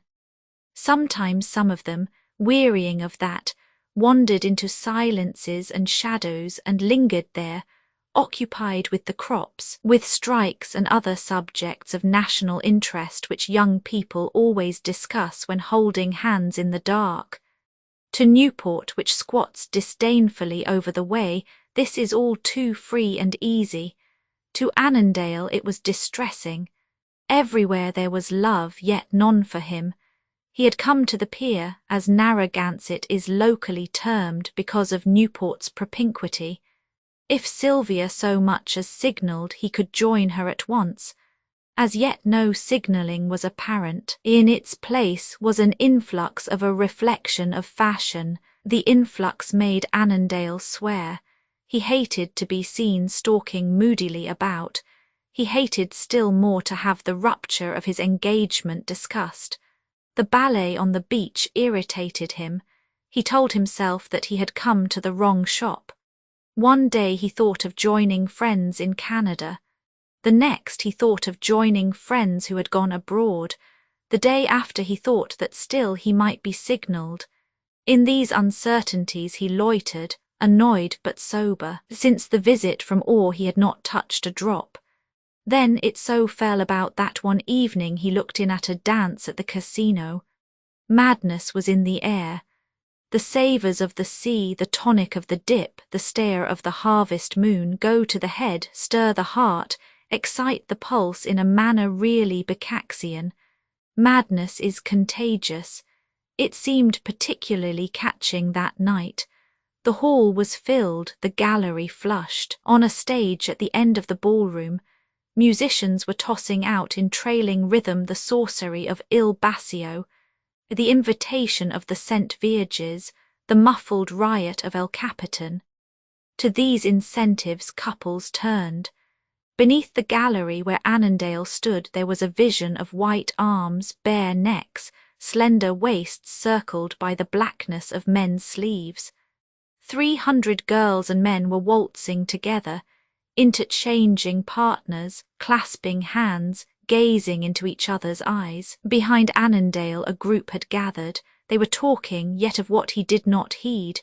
But presently into the conversation filtered the freshness of another voice. "I quite believe, you know," the voice was saying, "that a girl who stops here this summer will stop at nothing next." At the jest Annandale turned. There, pretty as a peach but rather more amusing, stood Fanny Price. "Hamlet!" she exclaimed. Annandale resembled the Dane as little as he did the devil. He was fully aware of that, but he was equally aware that he must seem blue. He straightened himself and smiled. Then at once it occurred to him that Fanny might be a signal bearer. "How do you do?" he said. "Don't you want to come and sit on the terrace? When did you get here?" "Just now. I am over from Newport. They told me there that I ought to come in disguise. They call it slumming." "Yes," Annandale inanely and eagerly replied. Of the little speech he had caught but one word, Newport. "Now, if I go with you, will you give me something pink, something with raspberries in it?" Fanny, as she spoke, disengaged herself from the people with whom she had come. "You saw Sylvia, didn't you?" he asked when at last through coils of girls and men they reached the terrace below. Fanny nodded. "Suppose we sit here," she said, indicating a table from which grew a big parasol. "Did she say anything?" Fanny sat down. Annandale seated himself by her. "You know, don't you?" "Oh, yes," Fanny interrupted. "But then what?" "Nothing, only it is so much better so, don't you think?" "Better," Annandale fiercely repeated. "Why, yes, you and Sylvia were totally unsuited for each other. She is the best and dearest girl in the world. But here is the waiter. Will you tell him to fetch me a lemon squash?" Annandale gave the order. With raspberries in it, Fanny called at the waiters, retreating back. Aren't you going to take anything? In deep gloom, Annandale shook his head. Fanny laughed. Drink delights you not, no, nor woman either. You see. Yes, yes, yes, of course I see. But why cannot you? Why can't you see that you and Sylvia stood as much chance of hitting it off as though you both spoke a different language? A break was bound to come. But now the man appeared with the squash. Fanny looked at it. Only 2 raspberries, she cried, and such little ones. Bring a dish of them, said Annandale. I suppose, he resumed as the waiter again retreated, I suppose she will find somebody with whom she can hit it off. Yes, of course, there is me and there are other girls, but the men will be few. They will be elderly, I think, and I think, too, tame enough to eat out of her hand. You think, then, that I am out of the running? Fanny did not answer. She was drinking the squash. When she put it down, she put with it the subject. It bored her. Are you going to be here long? She asked, until a moment before Annandale had been wavering. But now his mind was made up, or he thought it was. No, I am off tomorrow. Where to? The North Woods, perhaps, I am not sure. If you are not sure, you cannot be in any very tearing haste. Why not stop a day or 2 longer and take me about? Annandale looked at her. In the look was surprise, inquiry too. Yes, why not? Annandale's look deepened into a stare. Now, don't be stupid, said Fanny, to whom such stares were familiar. I am not trying to get up a flirtation with you, but I must have someone to talk to. I like to hear you talk. Yes, men always like nonsense. Only from a pretty girl, though. Do you know, said Fanny, rising from beneath the big parasol, the waiter didn't bring the raspberries. No matter now, though, I must go and find Mother. This is no place for her to be out alone. Roman 8. 2 in a turret, Roman 8. 2 in a turret from a back gallery of the casino, a narrow stair leads to a tower. Up that stair Annandale one afternoon invited Fanny Price. A fortnight had gone, 2 weeks of dressing and undressing, of dinners, dances and dips. A succession of mellow mornings, long green afternoons, dusks stabbed by sudden stars and nights lit by a moon that painted the ocean, penetrated the shadows, checkered the underbrush with silver spots. But now, though the mornings were as mellow and the afternoons as green, though in the air the same madness subsisted and the nights were as languid as before, verandas were emptying, there were wide spaces where once were thick crowds. The end of the season had come. In the procession of these things Annandale had put the North Woods from him. He had put, too, the thought of journeying abroad. With them he had put also any hope that Sylvia would signal him back. For a while the hope had persisted as the light of a candle persists. Then it had dwindled, flickered and sunk. That is the way with hope, though sometimes it is snuffed. You are in darkness, but through that darkness occasionally another light will be upheld. It may not perhaps be intended for you, but it may enable you to see. Aided by another light, Annandale had begun to discern his way. He should, of course, have remained in darkness. To darkness, were this fiction, he would be condemned. But this is not fiction.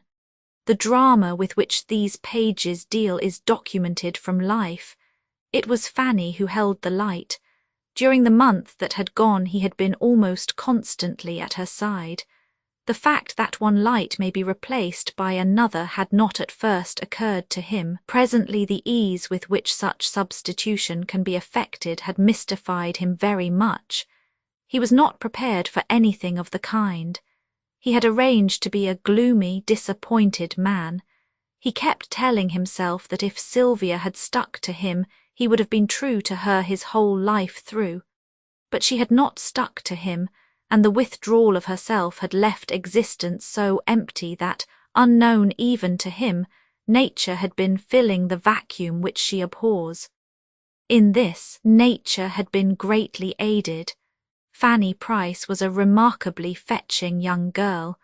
To a man out of court and consequently out of sorts, the companionship of a pocket Venus is tonifying in the extreme. It is not merely that it is recuperative. It banishes the blues. It establishes a new court and with it a new code of its own. The censorious allege that this is all wrong. It may be that they are right. But nature is not censorious. Nature is not even ethical. She has no standards of right, no canons of wrong. What she does have is her way. A saint may defy her. Annandale was not that by a long shot. He was simply a human being, one that had been punished, and as he thought, unjustly punished for that which might have been condoned. Injustice humiliates. Saints may welcome humiliation, but human beings resent it. Over the emptiness which Sylvia had created there brooded therefore two things. One was darkness, the other peak. In the light which Fanny upheld it seemed to Annandale that they might be dispersed. This idea, which he regarded as his very own and consequently as highly original, was not his in the least. It was nature prompting him to fill the vacuum which she so dislikes. Instigated by her, Annandale invited Fanny up a stair and into a tower, a place remote, aloof, furnished with seats for just two. Fanny had not been there before. She had heard, though, of its aloofness. It was regarded as a dangerous spot. But Fanny was a brave girl. Besides, Annandale was at his worst, and even at his best was not very alarming. The ascent effected, Fanny peeped from a casement. "Why," she exclaimed, "you can see everywhere." She looked about, but no one can see you. Assured of that, she produced a little gold box. On the back were her initials in jewels. She opened it, took a cigarette and lit it. "Will you have one?" she asked. "This is a deuced nice case," said Annandale. Fanny puffed and smiled. "A present, I suppose. Yes, but you must not ask from whom." Annandale looked out at the landscape, then in at the girl. "There is something else I want to ask." So grave was his tone that Fanny deployed for action. "Will you marry me?" Though Fanny had deployed, the shot bowled her over. Into one of the chairs she dropped. Already Annandale had captured the other. "Will you?" But Fanny was recovering. With an air of vexation in which there was amusement, she puffed at her cigarette and then at him. "Now, honestly, have I ever given you the slightest encouragement to ask me that?" She hesitated a moment, puffed again, and added, "We have been friends, I think. Let us remain so." Annandale, who was in loose white flannels, contemplated his tight white shoes. Then his eyes sought hers. "Are you interested in Loftus?" "That is none of your business," Fanny proudly and promptly replied. As she spoke, she got from her seat, approached the casement, gazed out and away. "I do not believe you are," Annandale announced to her slender waist. "But if I am wrong, it is hardly disloyalty to him to say that he is not good enough for you." Beneath the tower was a tennis court. Fanny made a face at it, but the face must have been insufficient. Looking over her shoulder at Annandale, she showed her teeth. "Do you fancy a girl cares for a man because he is or is not good enough? When a girl cares, she cares because she cannot help herself. I know that is the way with a man, or at least with me. I cannot help caring for you, nor could you help caring for Sylvia. She is so different." "Yes," said Fanny dreamily, "and so are you." Though to whom she referred she did not say, nor did Annandale ask. She gave him no chance. "Next month you will not be able to help caring for some other girl. Not if you would take me. But you see, I don't care for you." "But couldn't you?" Annandale persisted. "Couldn't you if you tried, of course. In saying that Loftus is not good enough for you, I don't mean that I am, but if you could try, I would." At this programme Fanny laughed. "We should be a pair of Christian endeavourers, shouldn't we?" To the levity of that Annandale found no immediate reply. Yet presently, with an irrelevance more obvious than real, he threw out, "He has gone abroad, you know." "Who? Loftus?" "Yes, for a year, I believe." Fanny turned to the tennis court again. It was, though, not that which she saw, but a hope that was slipping away, sinking down into death dishonoured. For a moment she was very still. A movement of Annandale's aroused her. "Come," she said, "it is hot here, let us go." Gathering a fold of her skirt, Fanny descended the stair. Annandale filed after. On a balcony below, a lady with faded hair and gimlet eyes pounced at her. "I have been hunting for you everywhere," the lady exclaimed. "Aren't you going to dress?" Then she nodded to Annandale. Annandale touched his cap. "How do you do, Mrs. Price?" He would have lingered, but Fanny dismissed him. "Goodbye," she said. "I may see you this evening." As he ambled off, Mrs. Price returned to the charge. "Where have you been?" Fanny patted a yawn. "Listening to sweet nothings." "From him? Why, he hasn't anything, has he? What did you do?" Fanny patted another yawn, or else another sigh. "I fell on his neck and sobbed for joy." "Nonsense, has he anything, tell me?" "Not enough to entertain on. 25,000 a year, I think." "The impertinence of it," said the lady. Had her daughter been an heiress, a duke would hardly have satisfied her. As things were, or more exactly, since the girl began to grow in beauty, she had dreamed for her but one dream, a brilliant match. To Mrs. Price there could be no brilliance if the party of the second part had $1 less than 10 million. "You might have had Loftus," she declared at last. "Where is he, do you know?" "Abroad, I hear." "With that creature." Mrs. Price, in common with many others, had heard of Marie Leroy. But though others in hearing had not heeded, Mrs. Price took it as a personal affront. "Then it is your fault," she snarled. "You could have had him if you had wanted. Don't tell me he was in love with you, I could see it." Fanny was looking at the ocean. A white sail was fainting in the distance. Like it, a hope she had had was fading away. She watched it go. It had been very fair, very dear, more dear and fair than any she had known. But it was going. It was out of reach and now out of sight. She could not beckon to it. "What are you staring at?" Mrs. Price asked. "A sail out there," the girl answered. Then presently mother and daughter passed into an adjoining corridor where they had rooms. Roman 9, Fanny changes her clothes. Roman 9, Fanny changes her clothes. Fanny did not appear that evening. In search of her, Annandale prowled vainly around. But on the morrow he ran into her on the beach. It was still as fine as powder. To have found elbow room there a few days previous, you would have had to go out to sea. Now in and on it children were making hillocks and holes. Near them a few groups of older people loitered, but the coryphees that had danced they were migrating. Already the Rockingham, a big hotel which faced the beach, had closed. Sweethand 20 was packing her trunk.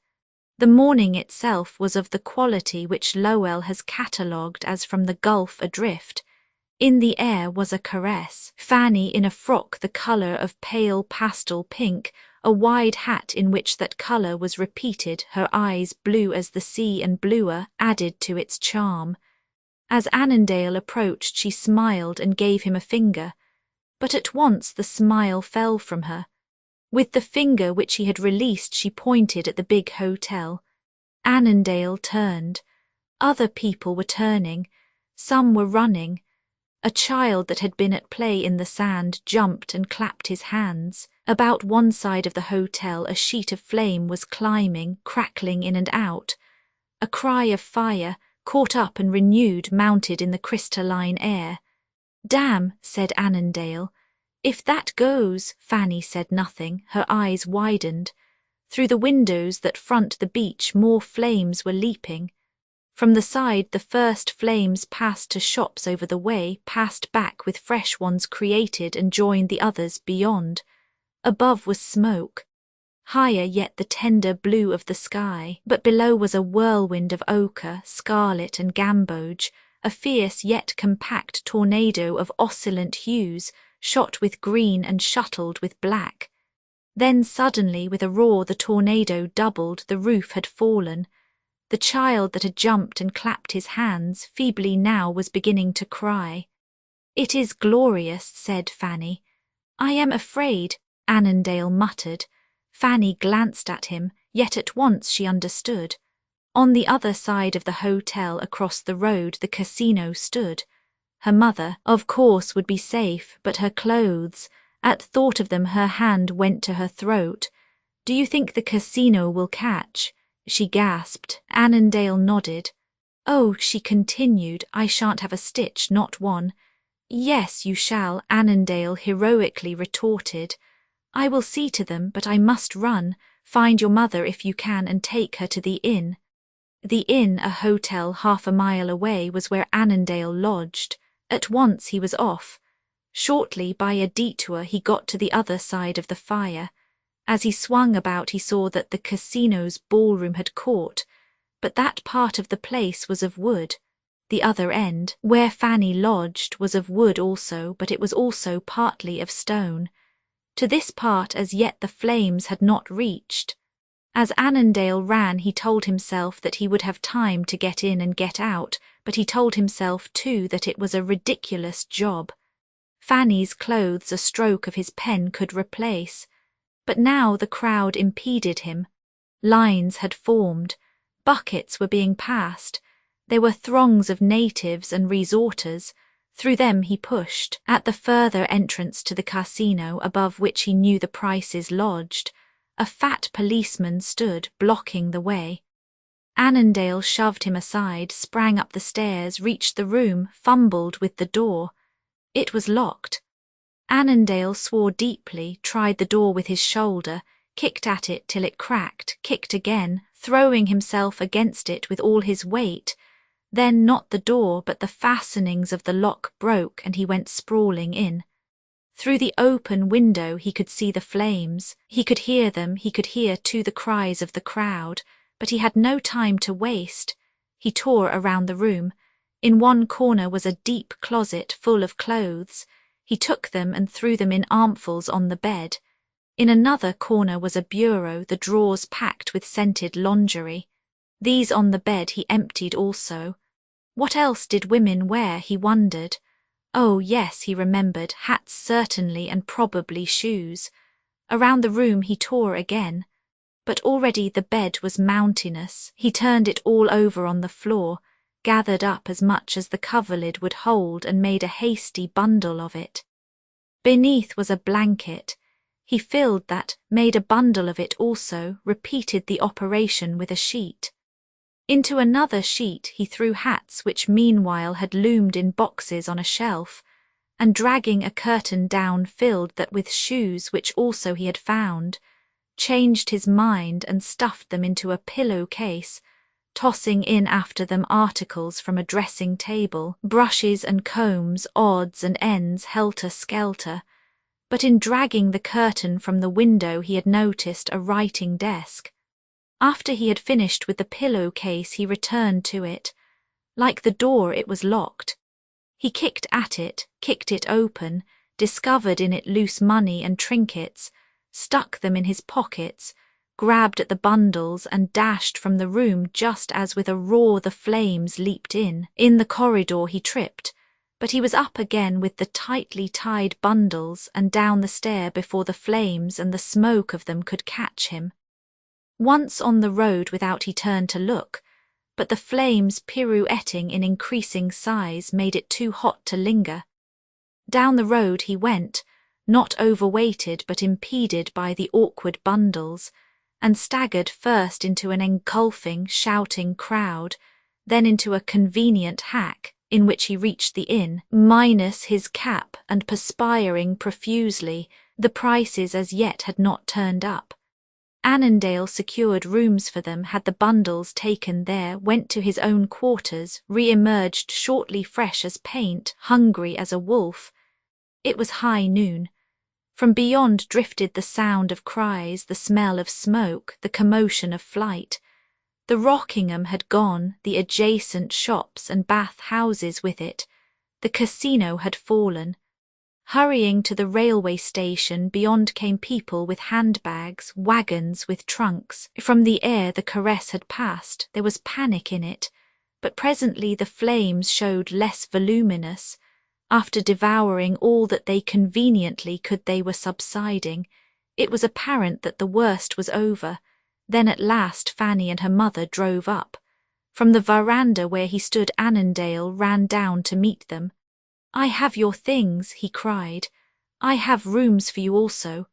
"Hobson is not in it with you," said Fanny, when the tale of the bundles had been told. "I could kiss you, as I would if Mamma were not here."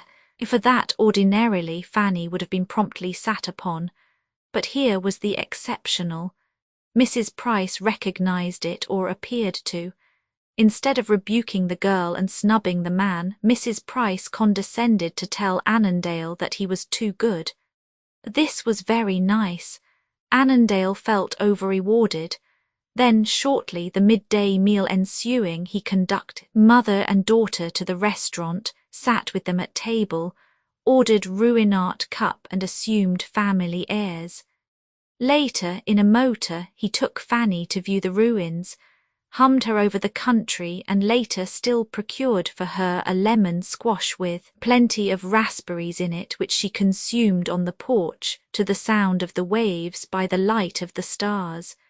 Meanwhile she had changed her pastel frock for another, which, if a bit rumpled in transit, became her wonderfully well.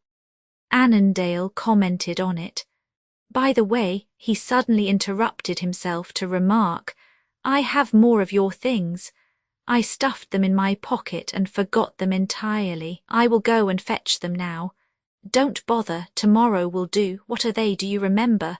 "Money and jewellery, rings and pins, I think. I am sure there were pins, one of them stuck in me."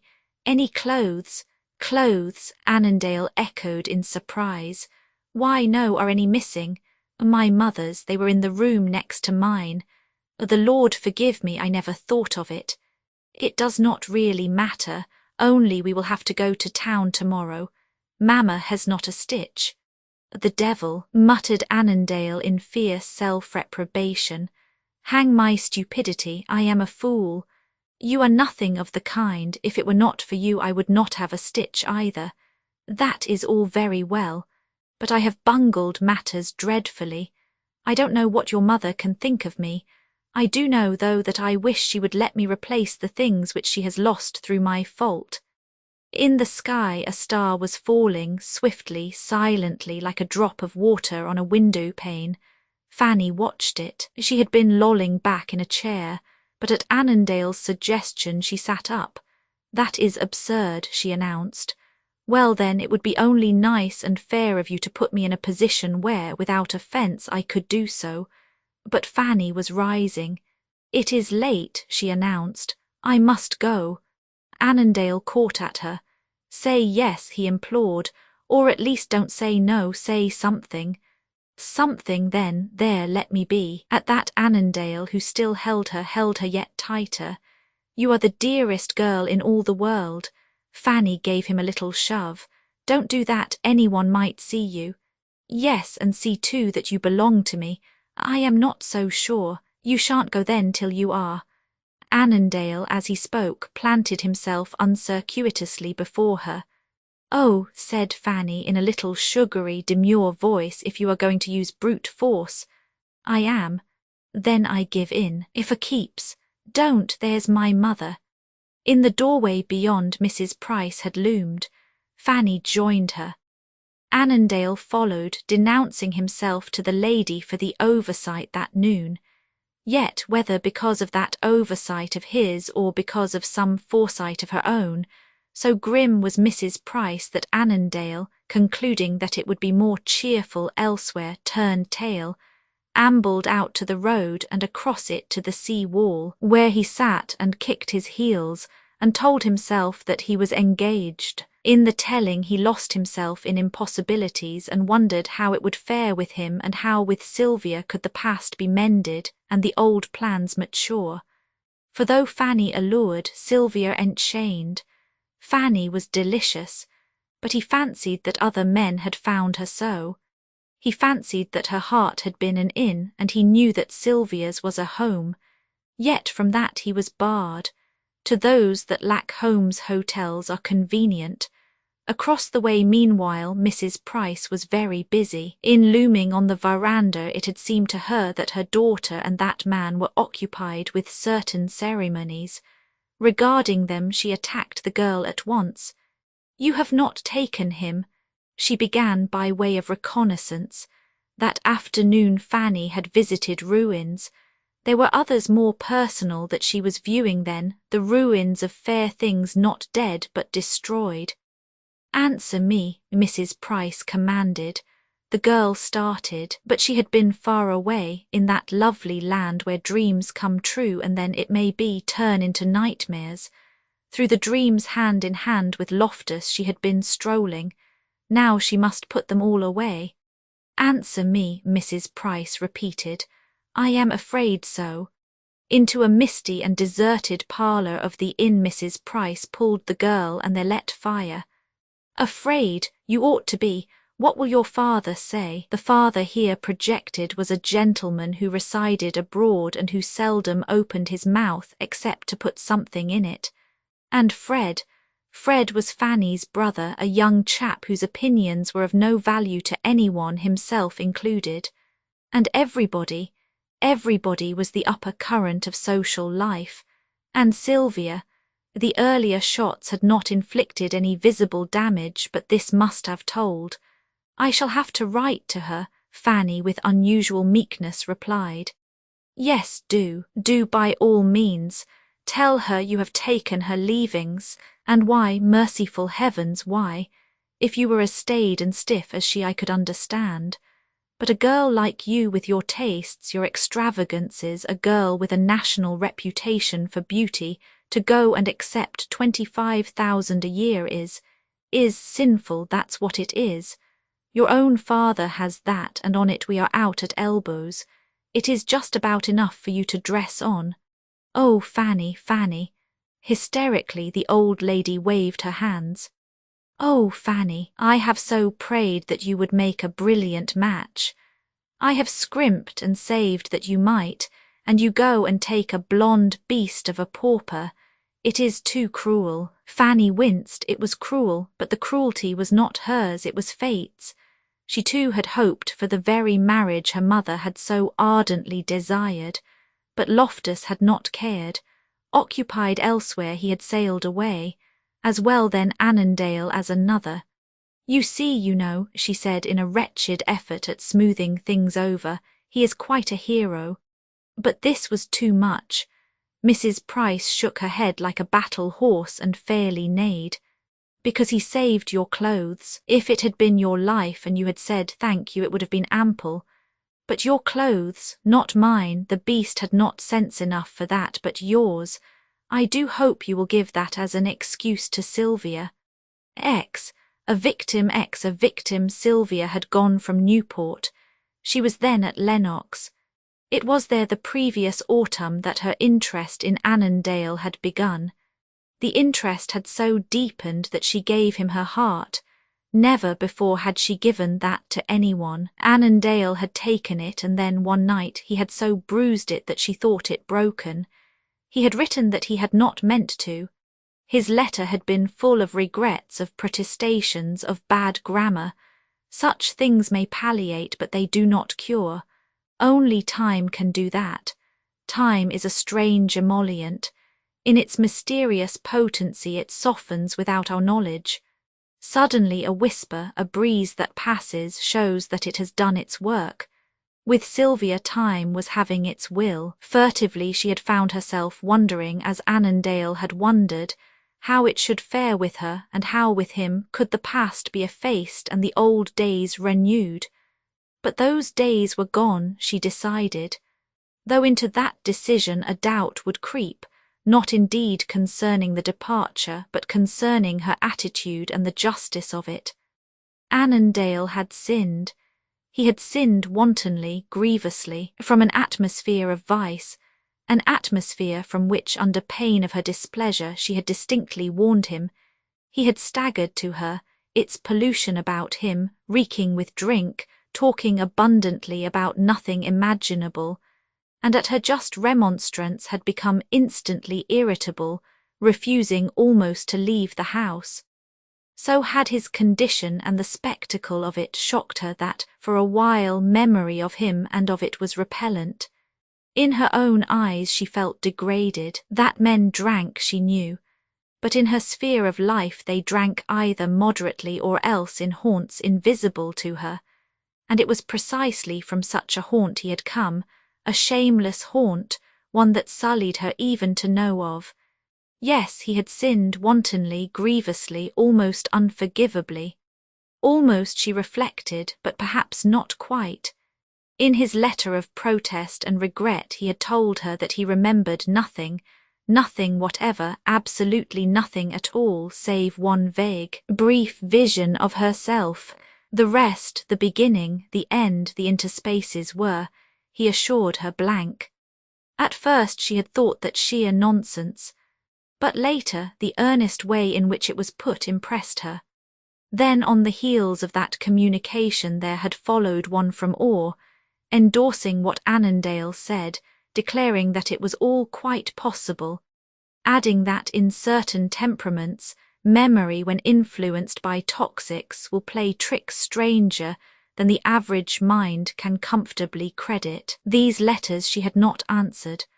Logically she could not admit the validity of the statements which they contained, but the heart has logic which logic does not know. Then, too, is there not that within us that prompts us to believe less what we should than what we wish?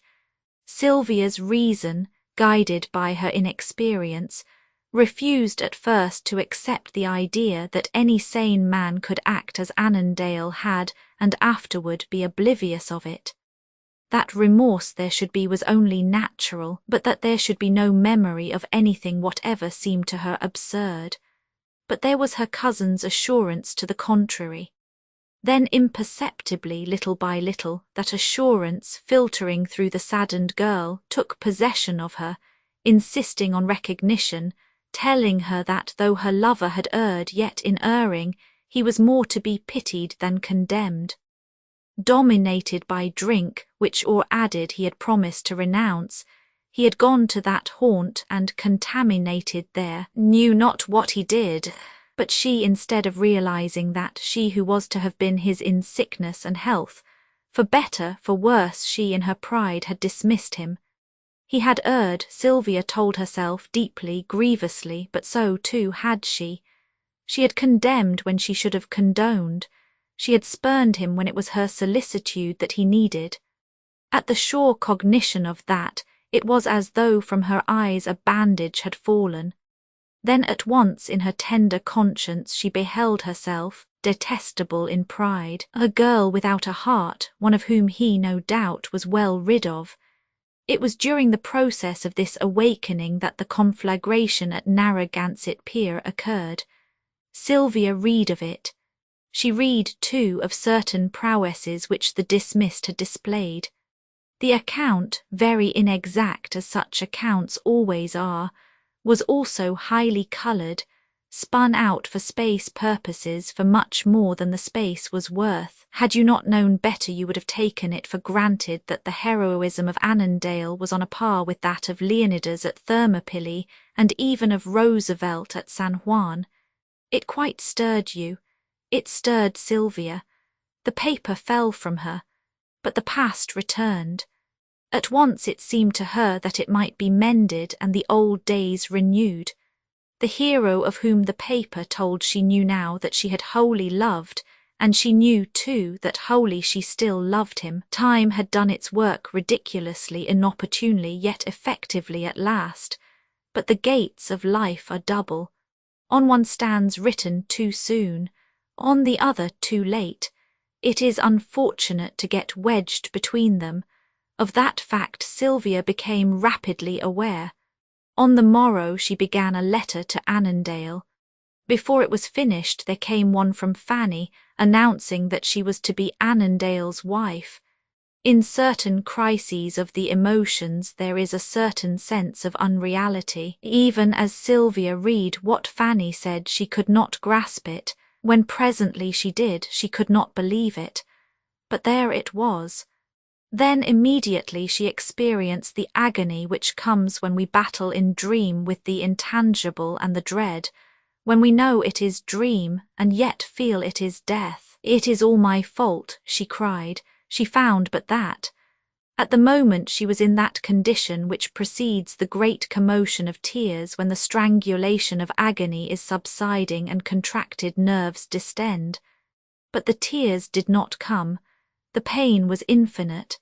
There was a weight which she felt not without but within, a weight so heavy that she thought she could not bear it. It racked her. Only her mind was active. "It is my fault," she repeated. Then she added, "and my cross." From a crisis such as this, in a nature such as hers, the soul issues as from an orgy. It has supped on sorrow. It is fed. It ceases to look back. It looks forward, marvelling indeed that it should look at all, yet looking. Life's burdens are more bearable than the despairful think. Until the eyes are closed and the heart no longer beats, in some way, somehow, they can be carried. Sylvia took up her cross. It was leaden, but in the effort she was aided. Pride helped her. The assistance of pride may be poor, yet is it not better than none? To Sylvia it was useful. It enabled her to answer Fanny's letter. "You have my congratulations, Fanny dear," she wrote, "all of them my best and warmest, and so has Arthur too. Please say so to him and tell him that in marrying by dearest friend, he and I must be dear friends also." Then the tears did come, swiftly, like the ripple of the rain. On the table where she sat, she put her head down and sobbed, paroxysmally as sobs a child. The general sessions, I. Disenchantment, il segreto. Marie's voice rang out, clear and fluid, scattering notes through the room, filling it with them, charging the air with melody. Then, like a chorus entering a crypt, it sank in diminishing accords and, sinking, died slowly away. The segreto indeed. The secret of happiness was remoter now than when, under the teaching of the ex-First Lady, she had first attacked the score. But her voice had improved. It was fuller, more resonant and ample. Marie, too, had improved. In face and figure beauty had developed. Her manner was securer, her eyes more grave, her smile less frequent. The bud had blossomed. In the process a year had gone.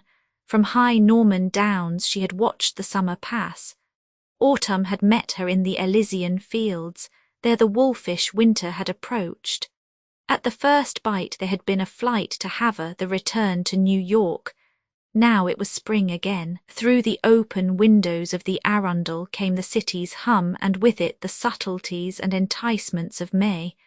A year had gone. But there are years that count double. There are others so vast that in them you may have evolved a world, seen it glow and subside. The solitudes of space appall. The solitudes of the heart may be as endless as they. In those where Marie loitered a world had had its birth and subsidence, a world with gem-like hopes for stars, a world lighted by a sun so eager that its rays had made her blind. There had been aspirations, gorgeous and tangential as comets are. There had been the colourless ether of which dreams are made. For cosmic matter there was love. A year had gone. In it these wonders had formed and fled. Marie got from the piano. It had no secret to tell. But there was another which the year had revealed, a secret which, at first opaque and obscure, little by little had taken shape and changed from an impossibility into a monstrous fact. Marie had begun by disavowing it. She had disowned it, would have none of it. But disavowals cease. In certain conditions we get used to monsters. The soul makes itself at home with what it must. The monster to which Marie was accustoming herself was the knowledge that her lover had lied. In departing with him from the den of the ex-First Lady, it was not merely with faith and trust, but with absolute certainty that marriage, if delayed, was only postponed. that a week, a month at the furthest, would see her his wife. On the way she had stopped and wired to Gay Street, telling her father not to worry, that she had gone to be married, that she would write to him soon. Whether he had worried she could only surmise, but soon she had written, enclosing a photograph of Loftus, one which she had coloured, an excellent likeness that displayed his chiselled features, wonderful eyes and thin black moustache with a perfection of precision that was lifelike. Above it she wrote, "Marie's husband." It would please her father, she was sure, and in the letter she told him prettily, in a little cajoling way which he loved, that while for the moment he must not know where she was, yet shortly she was planning to come and surprise him, to surprise him more than he could ever imagine, and show him that he could be very, very proud of her, but prouder still, much, much prouder of the man she had married.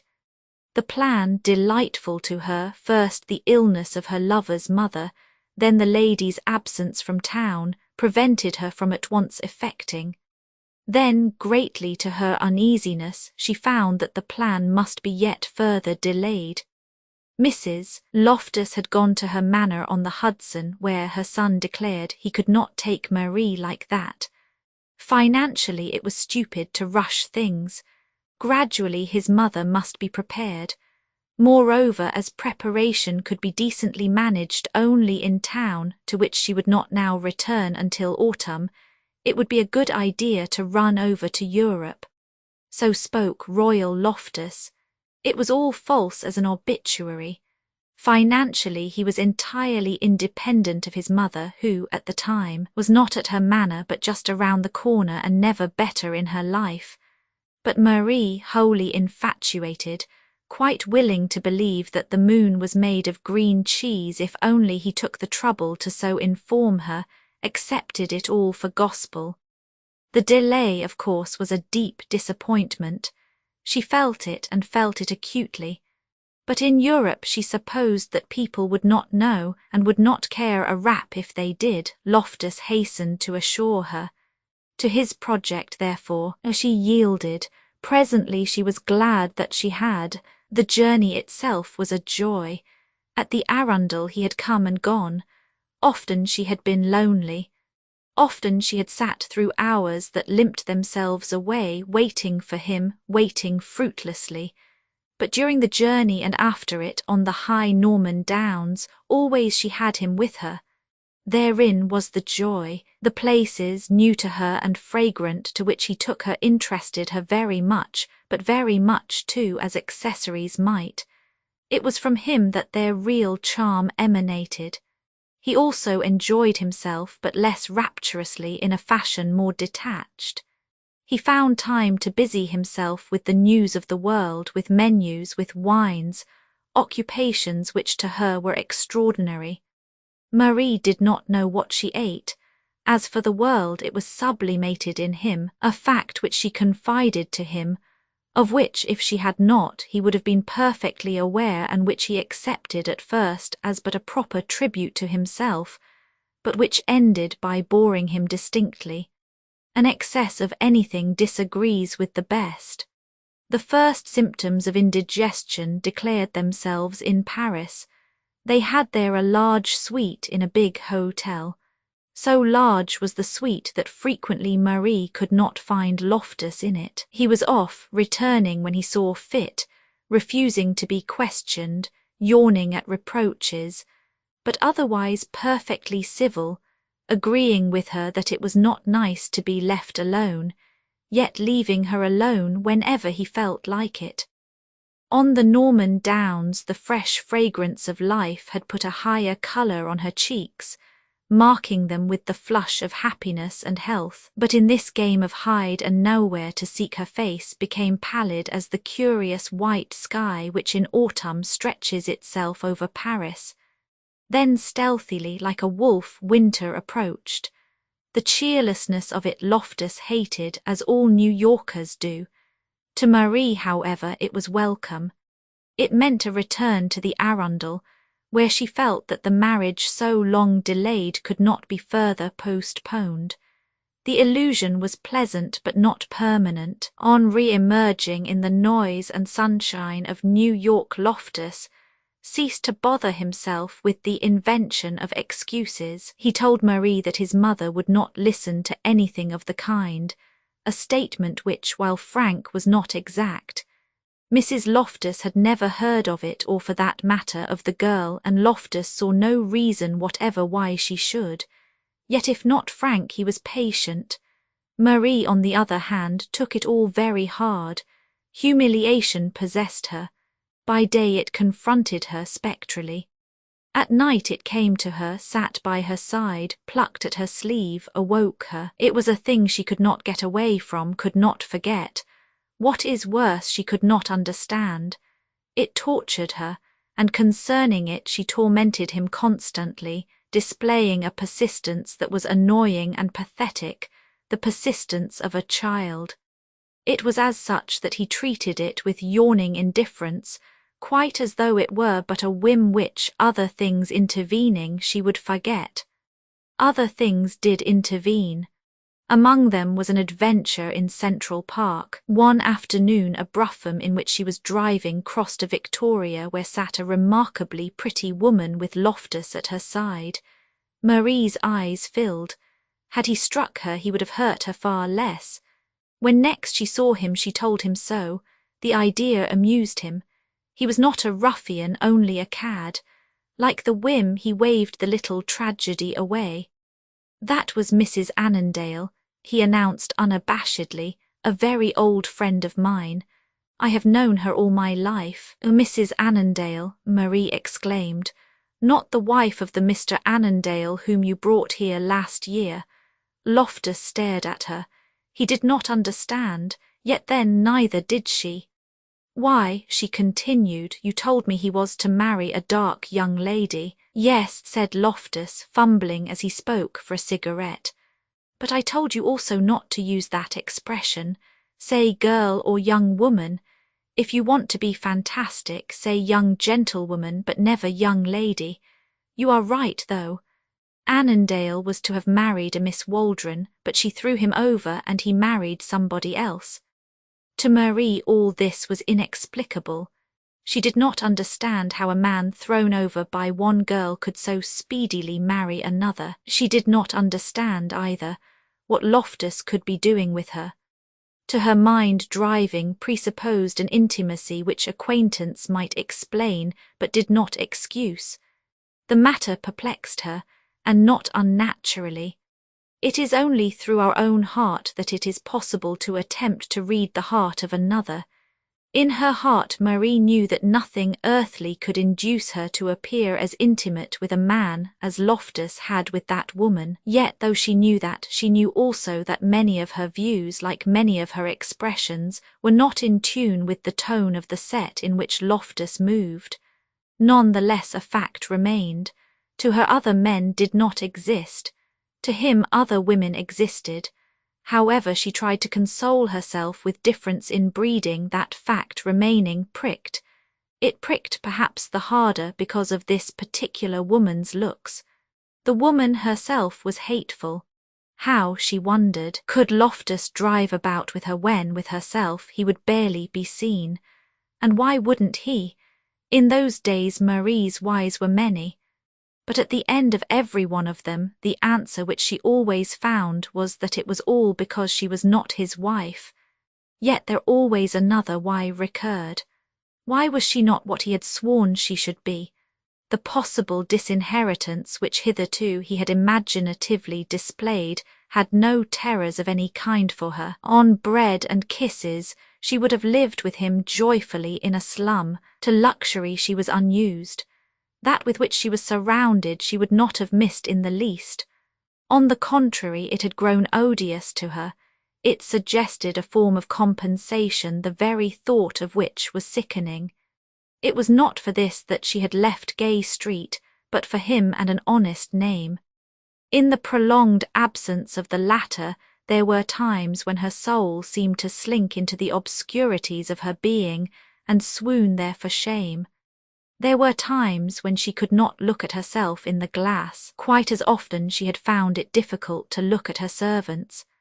After the episode in Central Park, the increasing sense of degradation affected her so deeply that with a weary idea of preserving such self-respect as she might, summoning those servants she dismissed them, securing, meanwhile, from an agency a woman able to do what little was essential, a negress named Blanche who talked Irish.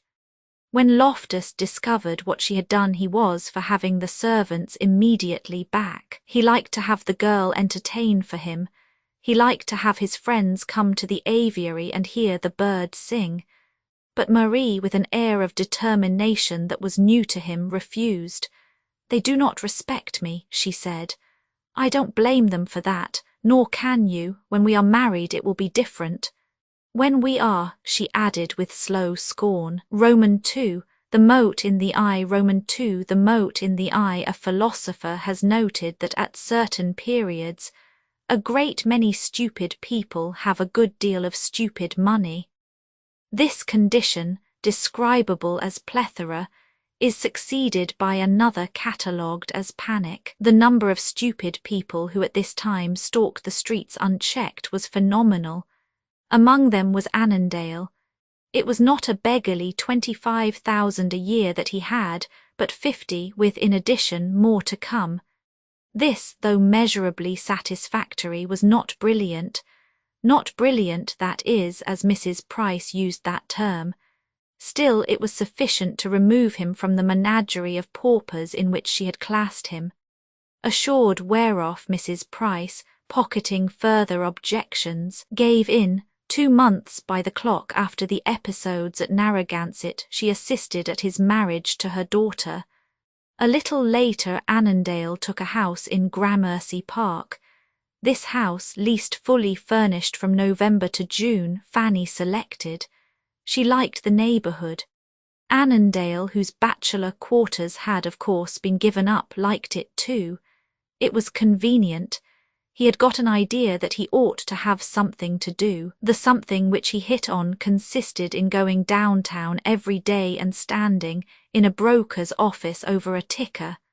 Such were the quantities of stupid money afloat that the ticker was very loquacious.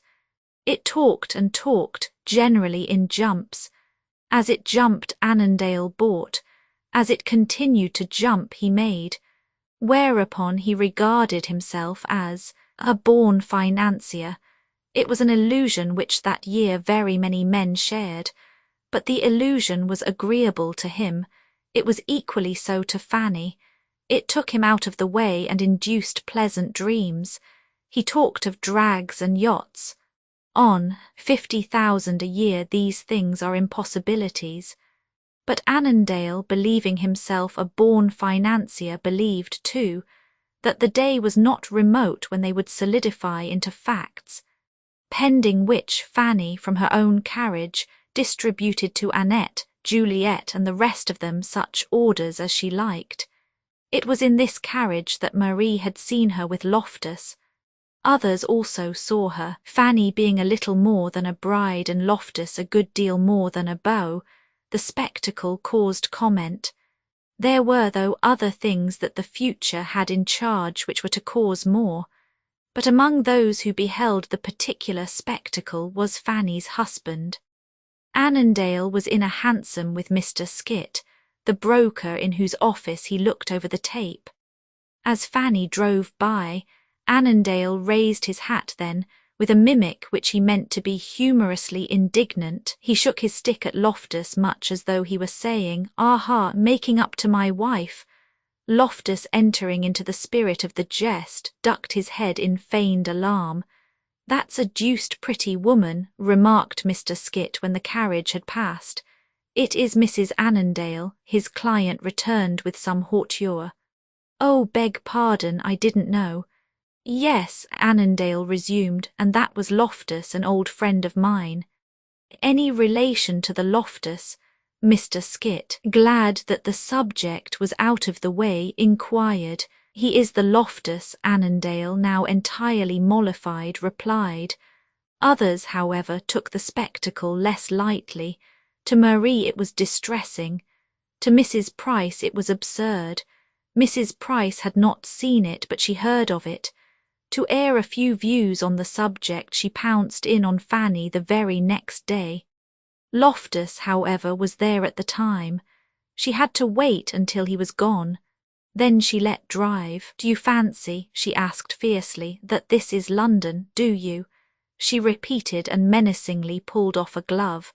"Don't you know that you cannot have men hanging about you, and of all men that man? Great heavens, if you wanted him you should have taken him at the start."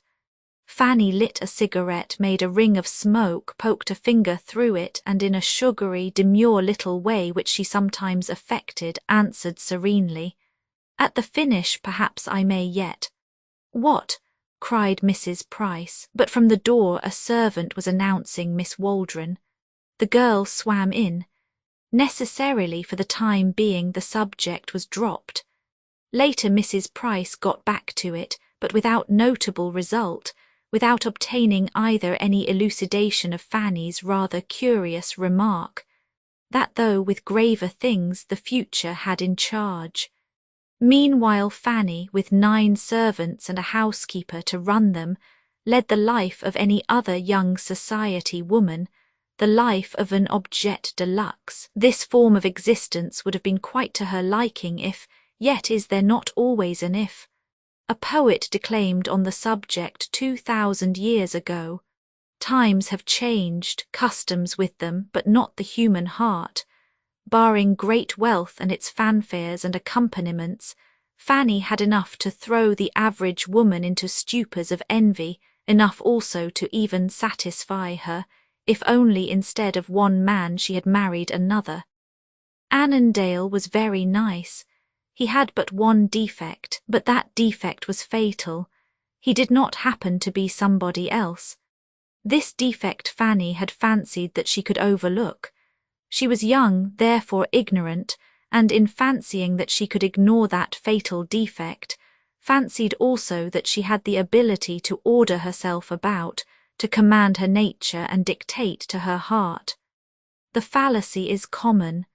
Many of us have entertained it and kept at it too until the discovery is made that the heart is a force which we must yield to or break. Fanny became aware of this shortly after Loftus returned. There in her existence was the if. As a consequence, although Annandale was quite perfect to her, his perfection was as nothing to his one defect. Of this defect Annandale was wholly unconscious. Yet, though he could not see the mote in his own eye, there was one in Fanny's which, though he saw, he was unable to define. It is true on the mote question he was not an expert. A husband, particularly when he happens to be big and blonde, seldom is. Then, too, the effect of the mote was odd. It affected Fanny's disposition. When he approached her, he could not but notice that she became elusive. He could not but perceive that she was as afraid of a kiss as of a bee. "What is the matter with you?" he inquired on one occasion when she appeared even more tantalizingly intangible than he had seen her yet. "Women are the very devil," he muttered as, without answering, she moved yet further away. The question, though, was very unreasonable. So at least Mrs. Price, whom he tried to take into his confidence, assured him with fine scorn. "The idea of a man asking his wife what is the matter with her," she exclaimed. "A man ought to know. If he doesn't, how in the world can he expect her to?" But that was before the episode with Loftus in the park. Had Annandale gone to Mrs. Price, then she would have been quite capable of putting a flea in his ear. That opportunity he neglected. Stocks were soaring. On paper he was making money hand over fist. He had no time to bother with women's whims. When men do have time for such things, the time has passed. Even then it had gone. One night early in May Fanny had a few people in, among whom were Loftus and Sylvia Waldron. Sylvia, who long since had let bygones be bygones, was now as sisterly as ever with Fanny, and with Annandale on terms friendly and frank, an attitude which, as Fanny put it, made it so easy, don't you know, all around. Yet then in putting it in that way, Fanny may have been actuated by the fellow feeling which makes us all so wondrous kind. With Loftus she was rather friendly herself. That, however, by the way. During the dinner a telegram was brought to Annandale. It concerned the morrow's market and interested him considerably. As soon as he decently could he got away to confer with Skit. Later the other guests began to go, but Loftus lingered. Presently he and Fanny were alone. "How is the lady?" Fanny negligently inquired. Her arms and neck were bare. Her dress, immaterial as cobwebs, was of Starbeam's restful hue.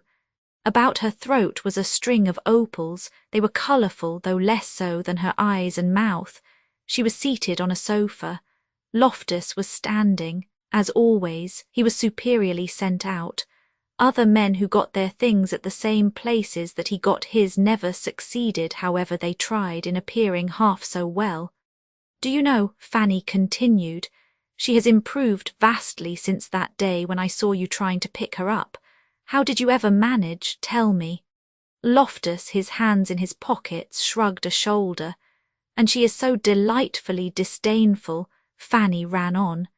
"In Central Park this afternoon she turned up her nose at me. It is a very pretty nose, Royal, did you know that?" "I know that it is a bit out of joint," Loftus condescended at last to reply. "Dear me, fancy that, but then the course of true love never did run smooth." Loftus assumed an air of great weariness. "Do drop it," he said. "You know very well that I have never cared for anyone but you." "Oh, of course," Fanny promptly and pleasantly retorted.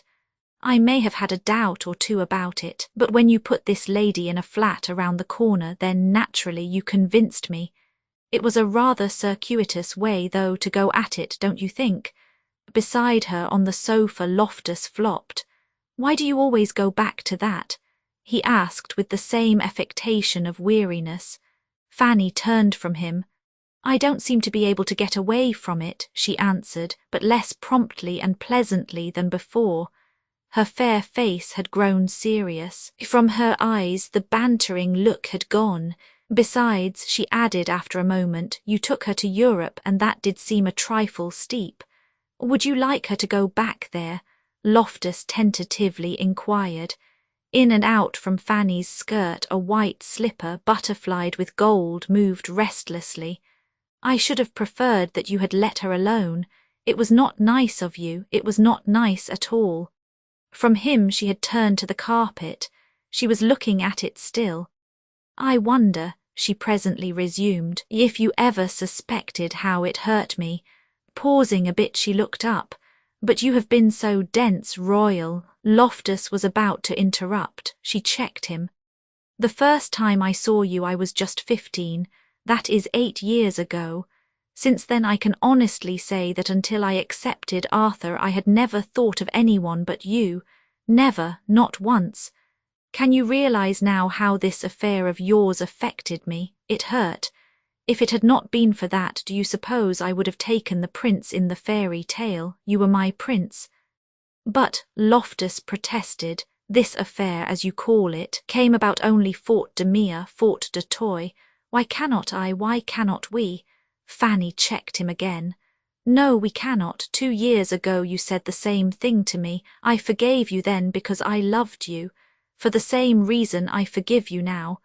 But however I care for you, never will I be your mistress." "Fanny!" "No, never. If, as again and again you have told me during the past few months, you still care for me, either you must love me openly, or I will not permit you to love me at all." At the sudden horizon Loftus bent to her. "Let us go, then. In Europe we can love before all the world." Fanny drew back. "Particularly before all the half-world," she answered with a sniff. "No, you misunderstand me. Perhaps, too, I misunderstand you. Let my hand be." "Fanny, I will do anything." "It is rather late to say that. But if I were free now, what would you do? Would you repeat the invitation you have made?" Loftus, his wonderful eyes looking deep into hers, answered quickly and sweetly, "I would beg you to be my wife." Fanny straightened herself. Then give that girl her congé, give her a dot too, send her abroad and let her marry some count. Very good, I will do so. When you have, said Fanny, I will ask Arthur for a divorce. What? And Loftus, with those wonderful eyes, stared in surprise. He was in for it, let in for it was his first impression. Yet at once, on looking back, he realized that Fanny was incapable of trick of any kind. But, he objected, supposing he refuses, then I will apply. But you can't, you see, he is good as gold. Oh, I don't mean here, I mean out west. For a moment Loftus said nothing. Even in the West, he reflected, divorce took time. Yet then, reflecting too that it would be very gentlemanly of Annandale were he to go there and leave the coast free for him, he smiled and remarked, with what seemed astounding inappositeness, I have been selling short. Ah, said Fanny longly, and what of it? Unless the market turns I shall be out, God knows how much. But what of it? Yet even as she spoke she understood. Fiddlesticks, she exclaimed with a gesture of annoyance. I shan't care if you haven't 2 cents. To this Loftus had no chance to reply. Annandale came lounging in. Do you know what I have done? He collectively and blandly inquired. I told Skit to buy me at the opening 1,000 Atchison and 1,000 steel. Now I would like a quiet drink. Loftus stood up. I am going in the park for a quiet smoke, but I thought you had sworn off. Annandale tugged at his cavalry moustache and laughed. I haven't touched a thing for nearly a year, but on a night like this when the whole town is mad I think I might have a drop. Stop, dear boy, won't you, and have one with me? No, well, and accompanying Loftus to the door he whispered to him there, my compliments to Miss Leroy. Don't forget, Royal, Fanny called after him, that you dine with us on the 9th. Roman 3, the gates of life, Roman 3, the gates of life. In her sitting room at the Arundel Marie sat. It was nearly midnight, hours before she had dined. Since then she had wandered from one room to another, from one chair to another, wondering would Loftus come. Sometimes he did, more often he did not, she never knew beforehand, it was as it pleased him. Always the uncertainty irked her. But on this evening it was particularly enervating. She had reached the gates of her endurance. She could stand no more. She must pass through them, pass or fall back where she did not know, but somewhere to some plane in which, though life forsook her, at least its degradation would be foregone. At first, in the old days, when he met her in the ex-First Lady's den, it had seemed to her that life would be incomplete without him. Then it had seemed that with him it would be fulfilled to the tips. Subsequently the long train of disenchantments had ensued. In Paris he had pained her greatly, there after a series of those things little in themselves, but which when massed become mountainous she had been forced to consider not her love for him, but the nature of such love as he had for her. In him there was a reticence which perplexed, depths which she could not reach. At times his silence was that of one to whom something has happened, who is suffering from some constraint, from some pressure, or from some long illness of which traces remain. At others it had exasperated her, it made her feel like a piano on which a piece played the cover is shut. She had seemed to serve as a pastime, nothing more, a toy which now and then he took up, but only because it was there beneath his feet. Yet even then she was not quite unhappy. Even then she had faith. She believed in him still. Hope had not gone.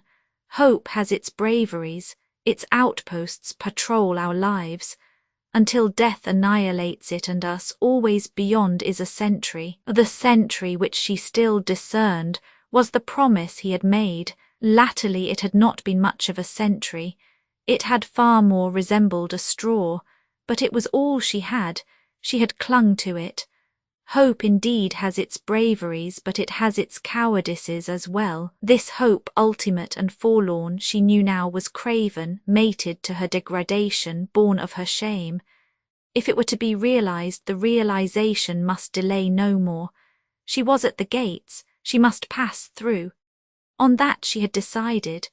When Loftus came, she would tell him so. She would tell him that she would work for him, slave for him, envelop him with her love, pillow him on her heart.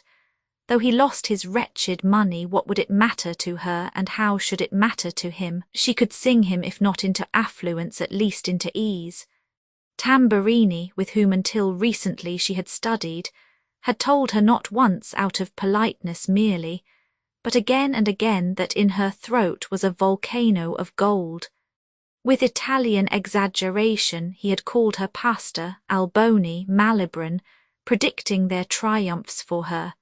If Loftus would make an honest woman of her, those triumphs would be for him. But as she told herself that she told herself too that such triumphs he would prefer to avoid, he should have, though, the chance. If he rejected it, she would go. And of its rejection she had little manner of doubt. But the chance he should have, yes, even though she knew beforehand that with his usual civility, a civility which she had learned to hate, he would hand it back. She could see him at it. She could see his negligent smile. That smile she had learned too to hate. Always she loved him to distraction, but sometimes she hated him to the death. From Loftus for a moment her thoughts veered to Tamburini. The week previous, suddenly, without warning, he had told her torrentially that he adored her. He was a good teacher. Yet, of course, after that she had been obliged to let him go. But now her thoughts were interrupted. At the table where she sat she started, her head drawn abruptly in that attitude which deers have when surprised. In the door without had come the fumble of a key, and in the hall she caught the almost noiseless tread of her lover. As he entered she got from her seat. Loftus had his hat on. He took it off, put it down on the table, and taking a cigar from his pocket lit it at the chimney of a lamp that was there. At the conclusion of the operation he looked at her. Her dress was canary. From the short loose sleeves lace fell that was repeated at the neck. There a yellow sapphire had been pinned. As he looked at her she looked at him. "I have something to say to you, Marie," he began. With an uplift of the chin she answered, "And I, Royal, have something to say to you. Or the usual thing, I suppose. Well, shy a teacup at me if you like, but spare me a scene." As he spoke he seated himself. "Marie," he at once resumed, "I shall have to take my mother up the Hudson shortly." The girl interrupted him. "Does Mrs. Annandale go too?" The man's cigar had gone out. He relighted it. "No," he replied. "The last time I saw her she said something about going west." "Ah!" Marie exclaimed, and immediately with that curious intuition which women that really love possess, she added, "To Dakota." "Perhaps," replied Loftus with a puff. The surety of the shot amazed him, but of the amazement he gave no sign. "Perhaps, though I do not remember that she said just where she did intend to go." He drew in a large mouthful of smoke, which leisurely he blew forth. It circled about her. She moved away. "Oh, excuse me," he said, "I did not mean—" The girl made a gesture of indifference. "You see," he began again, "the point is just here. My mother is not well. She rather wants me with her this summer. In the circumstances I thought you might like to go abroad." Marie, through half-closed eyes, cautiously peered at him. "Without you?" she asked. Loftus nodded. "For good." To this Loftus made no answer. Provided she went, though it were for bad, he did not much care. Marie, who had been standing, crossed the room and recrossed it. A year before she had suggested the kitten. Where that had been the leopard had come. In her movements were the same supple ease, the same grace and alertness. Suddenly at the table where he sat she stopped, rested a hand on it, and bending a little looked him in the face. "Liar," she muttered. "Liar, I know, and so do you. Yes, I knew it almost from the first, but though I knew it, I tried as hard to deceive myself as you did to deceive me. You never intended to marry me, not for a moment, not even at the moment when you called God to witness that you would. Her hand had gone from the table. From it and him she turned away. Loftus, who at the arraignment had retreated a full inch in his chair, called after her, "It is untrue, what I said I meant." Marie turned back. "Then if you meant it, marry me this night. If you have any honour, any whatever, a spark of it, you will. If not—" She paused and looked at him. It was not this at all she had meant to say. She had meant to entreat him, to picture what their life might be, to tell him of her enveloping love, and that failing to go, but to go without words, without reproaches, without suffering that which had been between them to be marred by vituperation, and so marred to descend to the level of some coarse intrigue. But something, his manner, the manifest lie about his mother, the apparition of that other woman, battening on nerves overwrought, had irritated her into entire forgetfulness of what she had meant to do and say. The pause Loftus noticed. What was behind it he misconstrued. "Don't mind me," he encouragingly interjected. "Threaten away. It is so nice and well-bred. Yet I must be allowed to say that while I did intend to marry you, the intention has been rather weakened through just such scenes as this. Though, to be frank, it is not so much that I object to scenes as it is that, if scenes there must be, I prefer to make them myself." At the humour of that, Marie ran her nails into her hands, dug them in. Without some such moxer, it seemed to her that she might take and hurl the lamp at him, fire the place, and, fate favouring, be calcinated with him there. "And now that I have been frank," he went on, "let me be franker. You and I have ceased to be able to hit it off. The blame for that I will, if you like, assume." Then he too paused, but not at all because he did not fully know what he meant to do and say. "Marie," he continued, putting a hand in a pocket as he spoke, "in the past year we have been more than friends. Friends at least let us remain. Friends do part, and for a while we must. Your voice, like yourself, is charming. If I may advise, go and study abroad, though if you prefer, remain here. But of course, whatever you do, you will need money. I have brought some." In his hand now was a card case which he offered her. She took it, looked at it, opened it, then moving to a window, she raised the sash and threw the card case into the night, yet so quickly and unexpectedly that Loftus had no time to interfere. "That is an agreeable way of getting rid of $12,000, he remarked. Yet, however lightly he affected to speak, the action annoyed him. Like all men of large means, he was close. It seemed to him beastly to lose such a sum. He got up, went to the window and looked down. He could not see the case, and he much wanted to go and look for it.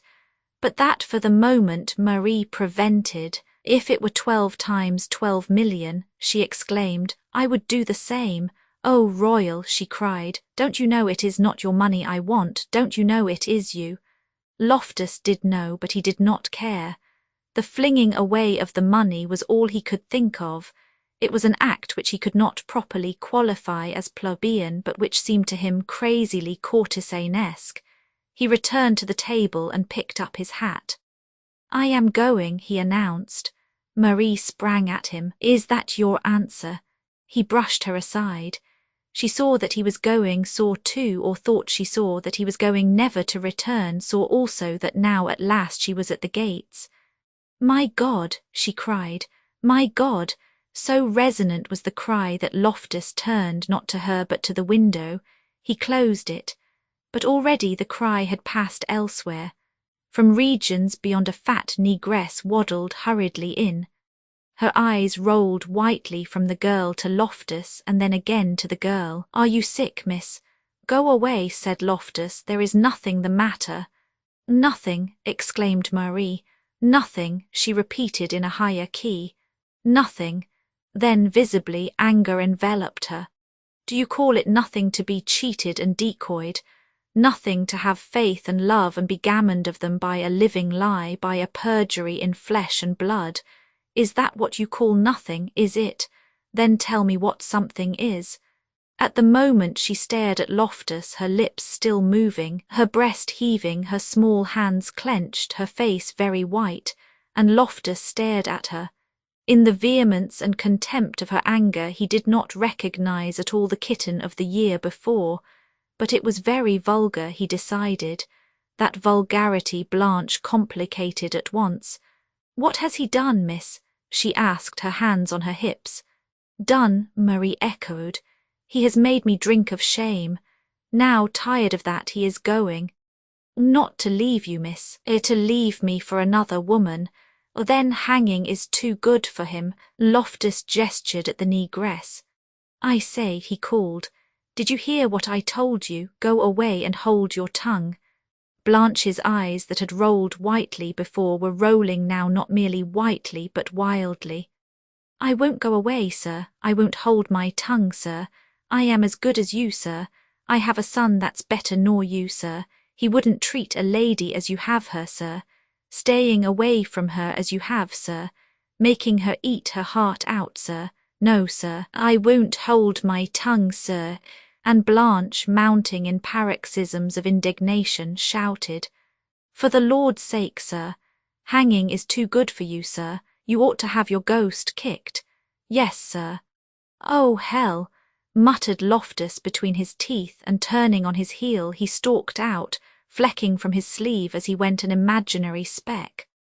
Roman 4, the return of the yellow fay. Roman 4, the return of the yellow fay. In Fanny's drawing-room the next evening, at 6 minutes after 8, Loftus appeared. Although tolerably punctual, others had preceded him. On a sofa with Fanny was Sylvia Waldron. On another sofa were Mrs. Waldron and Melanchthon Orr. Annandale, who seemed to have lost flesh, was standing in the middle of the floor. "How are you?" he asked as Loftus entered. "And you?" "They did me," Annandale answered. "Atch, you, P. St. Paul Steel, I had the list." As he spoke he mopped himself. Then in confidential aside he added, "It has affected my stomach. It is as though I had a hole there. Will you have a sherry and bitters?" Loftus moved forward to where Sylvia and Fanny sat. Fanny gave him a finger, Sylvia a little distant nod. She was dressed in white, about her neck was a string of pearls.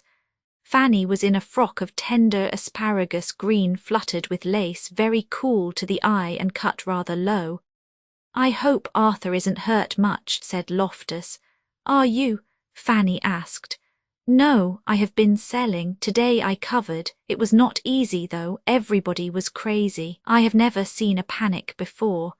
It will be a generation before you see another," Orr from across the room called out. At the further end of the room Harris, Annandale's former valet, since promoted to the position of butler, appeared, smug-faced and solemn, in silent announcement of dinner. For the time being the subject was abandoned, but presently when at table all were seated it was resumed. "It will cost the country $50 million, said Orr. He was at Fanny's left. At her right was Loftus. "Well," said Annandale, emptying a glass of Ruinart, "I am glad I don't have to produce it." Emptying another glass he added, "I have produced all I could." "I think I do not quite understand," said Mrs. Waldron, who led a highly unspeculative life and seldom saw the evening papers. Orr and Annandale both hastened to enlighten her. Ever since the presidential election there had been a boom in the street, a soaring market in which the whole community, down to and including messenger boys and chorus girls, had joined. On this, the 9th of May, it had, in the slang of the street, just busted. Since the great black day of a generation previous, never had there been such a crash, so many landed gentry, so much paper profit sunk into such absolute loss. In the flow of talk Fanny turned to Loftus. "How is the lady?" Loftus, whose mouth was full of gelid consommé, did not answer for a moment. Then he made a slight gesture. "She has gone already. I had your orders." Fanny looked at him wonderingly. "How did she take it?" What difference does it make? She has gone. Is not that sufficient? For you, no doubt, but for her, no. Really, I am sorry. When you told her that you loved her, I am sure she thought you meant forever. I am sure, too, that you meant for a week. It is a shame to treat a girl like that and then turn her loose. Loftus had begun to busy himself with some fish. He put his fork down. But, confound it, you told me to. Did I? I forgot. Besides, you are not usually so obedient. Loftus turned to his fish. It seems to me that there is rather a change in the temperature. Isn't there? He asked. But, Royal, I cannot help feeling sorry for that girl. I cannot help feeling, too, that if you can get rid of her in this lively fashion, you might do the same with me. In that case, it only shows what a simpleton you are. If I have had anything to do with her at all, it was only because I couldn't have anything to do with you. Well, hardly in that way, but you could have asked me to marry you. I have since. Say rather, I asked you. Anyway, the other evening it was settled. If now you have changed your mind, regarding you my mind will never change. I shall speak to Arthur tonight. What's that? Called Annandale, who, from the other end of the table, had caught the mention of his name. What's that? We were talking stocks, Loftus answered. Do you know how money was today? I know it was beastly tight, and that seems to me, Fanny, with one of her limpid smiles, remarked. Such a vulgar condition for money to be in. Did I hear you ask, or inquired, how money was today? It was 60%. Dear me, Melanchthon, Mrs. Waldron exclaimed. I think I must get you to speak to the trust company. They only give me 3. A mouse could not live in New York on that. The time is not distant, said Orr, when the population of New York will be exclusively composed of mice and millionaires. Nobody but plutocrats and paupers will be able to live here. Already it is little more than a sordid hell with a blue sky. I can remember, Orr ran on, he had the table. In the impromptu which ensued, other conversation was swamped, but during it, for a second, Loftus had Fanny's hand in his. It clasped it, and in clasping thrilled. It was the first time in her life that she had permitted herself, or him, such a thing. It was the last. Sylvia, happening at the moment to turn that way, could not help seeing what was going on. She coloured and looked at Annandale. During Orr's impromptu he had been attempting with plentiful champagne to fill the hole of which he had complained. Later, the dinner at an end, the women gone, the hole still unfilled, he called for whiskey and soda and monologued plaintively on the disasters of the day. As he talked he drank, but the monologue, which was becoming tedious, Harris interrupted. Mrs. Waldron had sent in to say that she and Miss Waldron were going, and would Mr. Orr be so good as to see them home. At this Annandale got up. With the others he made for the room beyond. There shortly the guests of the evening departed. Husband and wife were alone. Do you know, Fanny, how much I have lost today? That husband began. No, Arthur, that wife replied. Nor do I know that I particularly care. There is something more important to me than money just now. I want a divorce. Annandale had been walking up and down the room, but at this he stopped short. He did not seem to have heard aright. Fanny repeated in open mimic. Yes, I want a divorce. A divorce. Munching the syllables of the word, Annandale put a hand to his shirt front. From me. Had Fanny asked him to make good the 50 million loss to the country which Orr had mentioned, his bewilderment could not have been more sheer. He stared at Fanny. She was nodding at him. Influenced by that motion of her head, slowly, almost laboriously, he sat down. There the disasters of the day fusing with the alcohol of the night blent with the demand and bewildered him still more. What an odd thing to want, he said at last. Then rallying he added, you must be joking. Yes, really, for you know you can't tell me why. To this, Fanny, who had been eyeing him narrowly, retorted severely, I wonder are you in a condition to have me tell you anything at all? At the imputation the poor chap, after the fashion of poor chaps in similar shape, flared indignantly. There is nothing the matter with me, he protested. Though very much mixed, he managed for the moment not to appear so. Nothing, he reiterated. Then, Arthur, to be quite frank, we are not suited to each other. If you will give me a divorce it will be nice of you. If not, I shall go to Dakota and get one. Annandale passed a hand over his forehead. He did not in the least understand what all this was about. Then suddenly the fumes of wine disclosed a retrospect of incidents garnered unconsciously, memories of Fanny and Loftus, the sense of her increasing aloofness, the knowledge of his constant presence. These things made pictures which he saw and, seeing, inflamed. At once, in answer not to her but to them, he got from his seat, pounded violently on an etagere and cried with the viciousness of drink, "I'll shoot him, I'll shoot Royal Loftus for the dog that he is. Beg pardon, sir." Through the lateral entrance to the drawing-room Harris emerged, a tray in his hand. "A necklace, sir. It was under the dining-room table where Miss Waldron sat, sir."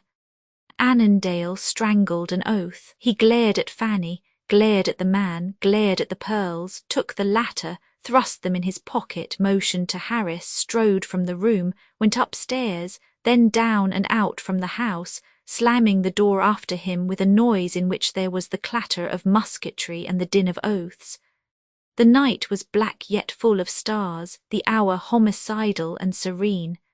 Annandale strode on. Before him was the park, about it a fence of high iron and within phantasmal peace. He did not notice it. He was wondering angrily what he would do, how he should act. Had he been sober he would have known at once.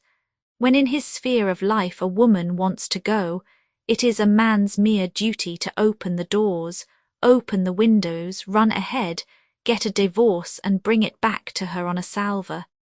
Had he been sober he would have realized that. He would have recognized too the propriety of Fanny's frank request. After little more than 5 months of marriage it was perhaps precipitate, yet considered simply as a request it was, in the world in which he moved, more common than the reverse. Ordinarily he would have realized that.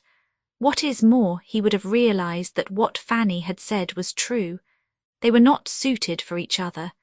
When people are not so suited, it is best that they should separate. But people that have bowed when they met might just as well bow when they part. In the life known as polite big words and little threats have long since gone out of fashion, all of which ordinarily Annandale would have known. He was essentially urbane, of a nature far more inclined to inaction than anger. Ordinarily he would have accepted the situation, without joy no doubt, but certainly without raising the roof. Whereupon, having so accepted it, he would have turned in and gone to bed. But alcohol plays strange tricks. It affects manners and memories. It affects, too, the imagination. Annandale was drunk. The yellow fay that lurks in liquor awoke in him the manger dog. He told himself that he was being robbed. And of what? The wife of his bosom. And by whom? His nearest friend. The outrage and the villainy of that loomed, or rather the yellow fay aiding, seemed to loom so monstrously that beside it the disasters of the street dwindled into nothing, lost in the sense of this wrong. It was damnable, he decided. Putting a hand in a pocket, his fingers encountered a string of pearls. It was not that which he was seeking. Besides, he had forgotten them, but finding them there it occurred to him that he ought to restore them at once. Circling the park he entered Irving Place and rang at Sylvia's door. There, instead of the usual if brief delay, the door opened at once. Orr was coming out. Beyond in the hall Sylvia stood. Orr looked at Annandale, wondering what the dickens he was after. But Annandale brushed by. Orr passed on. Annandale entered the hall. As the door closed, the light revealed to Sylvia what Orr in the semi-obscurity of the stoop had not observed, and which, had he observed, would, in view of an anterior episode, have induced his return. But Sylvia saw. In face and manner his excitement was obvious. Mindful of that episode, she feared that he was again in his cups. Yet immediately, though for a moment, a question which he asked reassured her. She understood, or thought she did, why he had come. "Did you know that you had lost your pearls?" Instinctively the girl's hand went to her throat.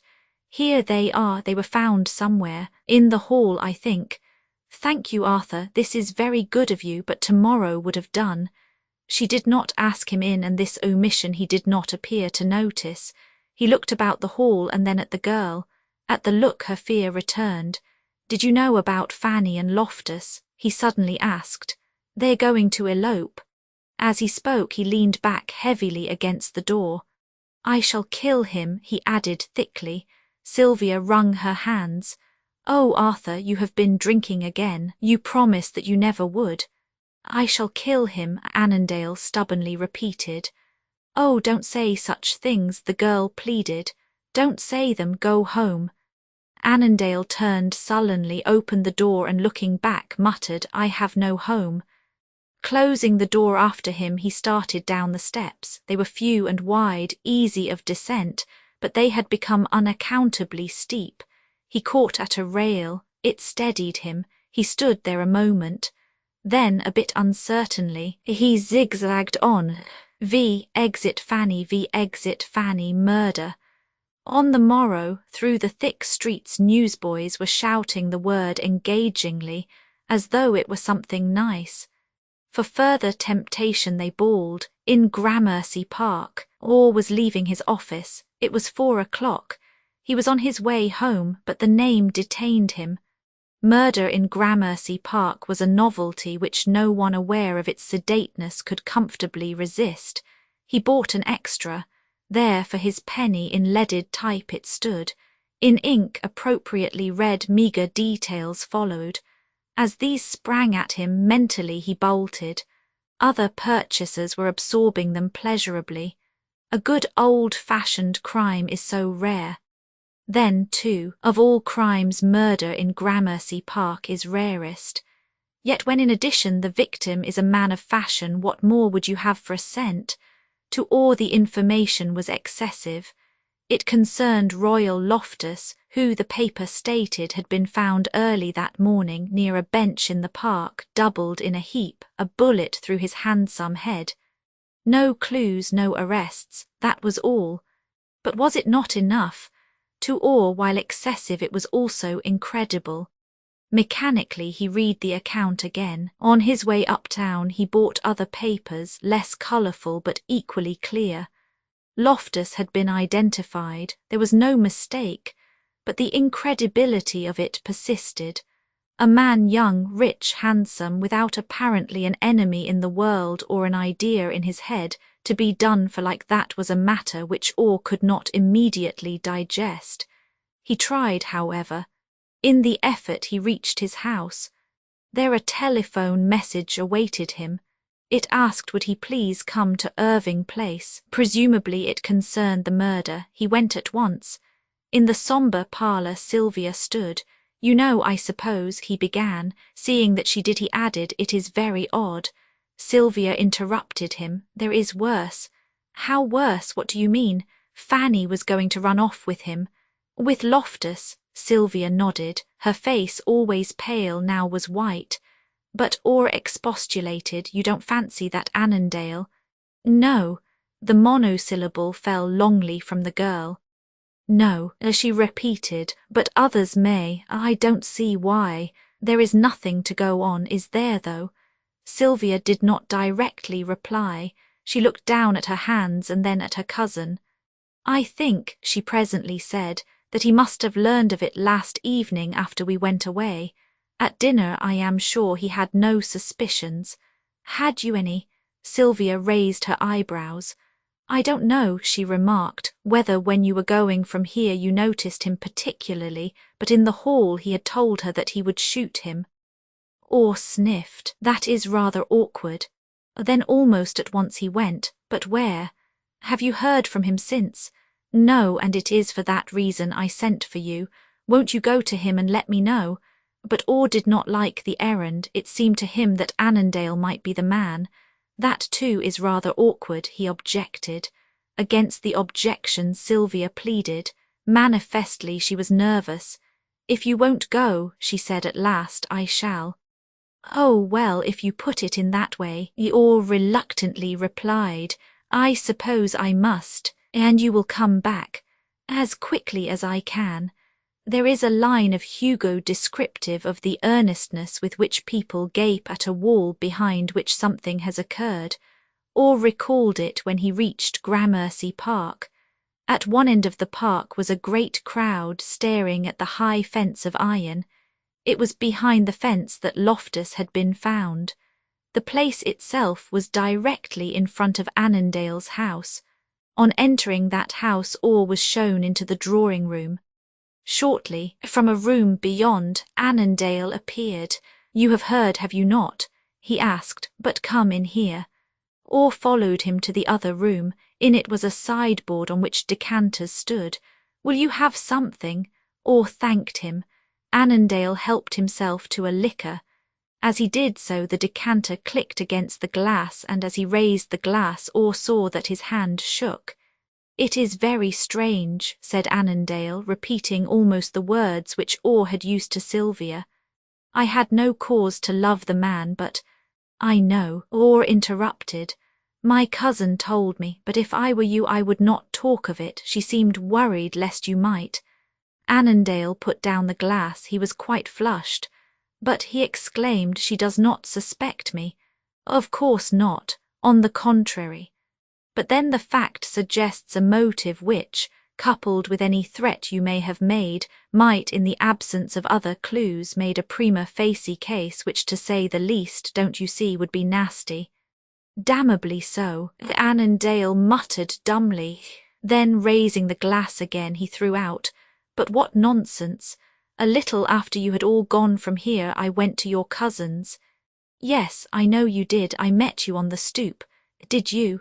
Said Annandale with marked surprise. Why, yes, don't you remember? Annandale passed a hand across his face and sat down. Don't you remember? Orr reiterated. Annandale shook his head. But you remember where you went afterward, don't you? Did you come directly here? Annandale made no answer.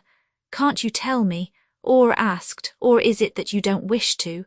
On a mantel opposite the sideboard a clock was ticking. For a while in the room only that ticking could be heard.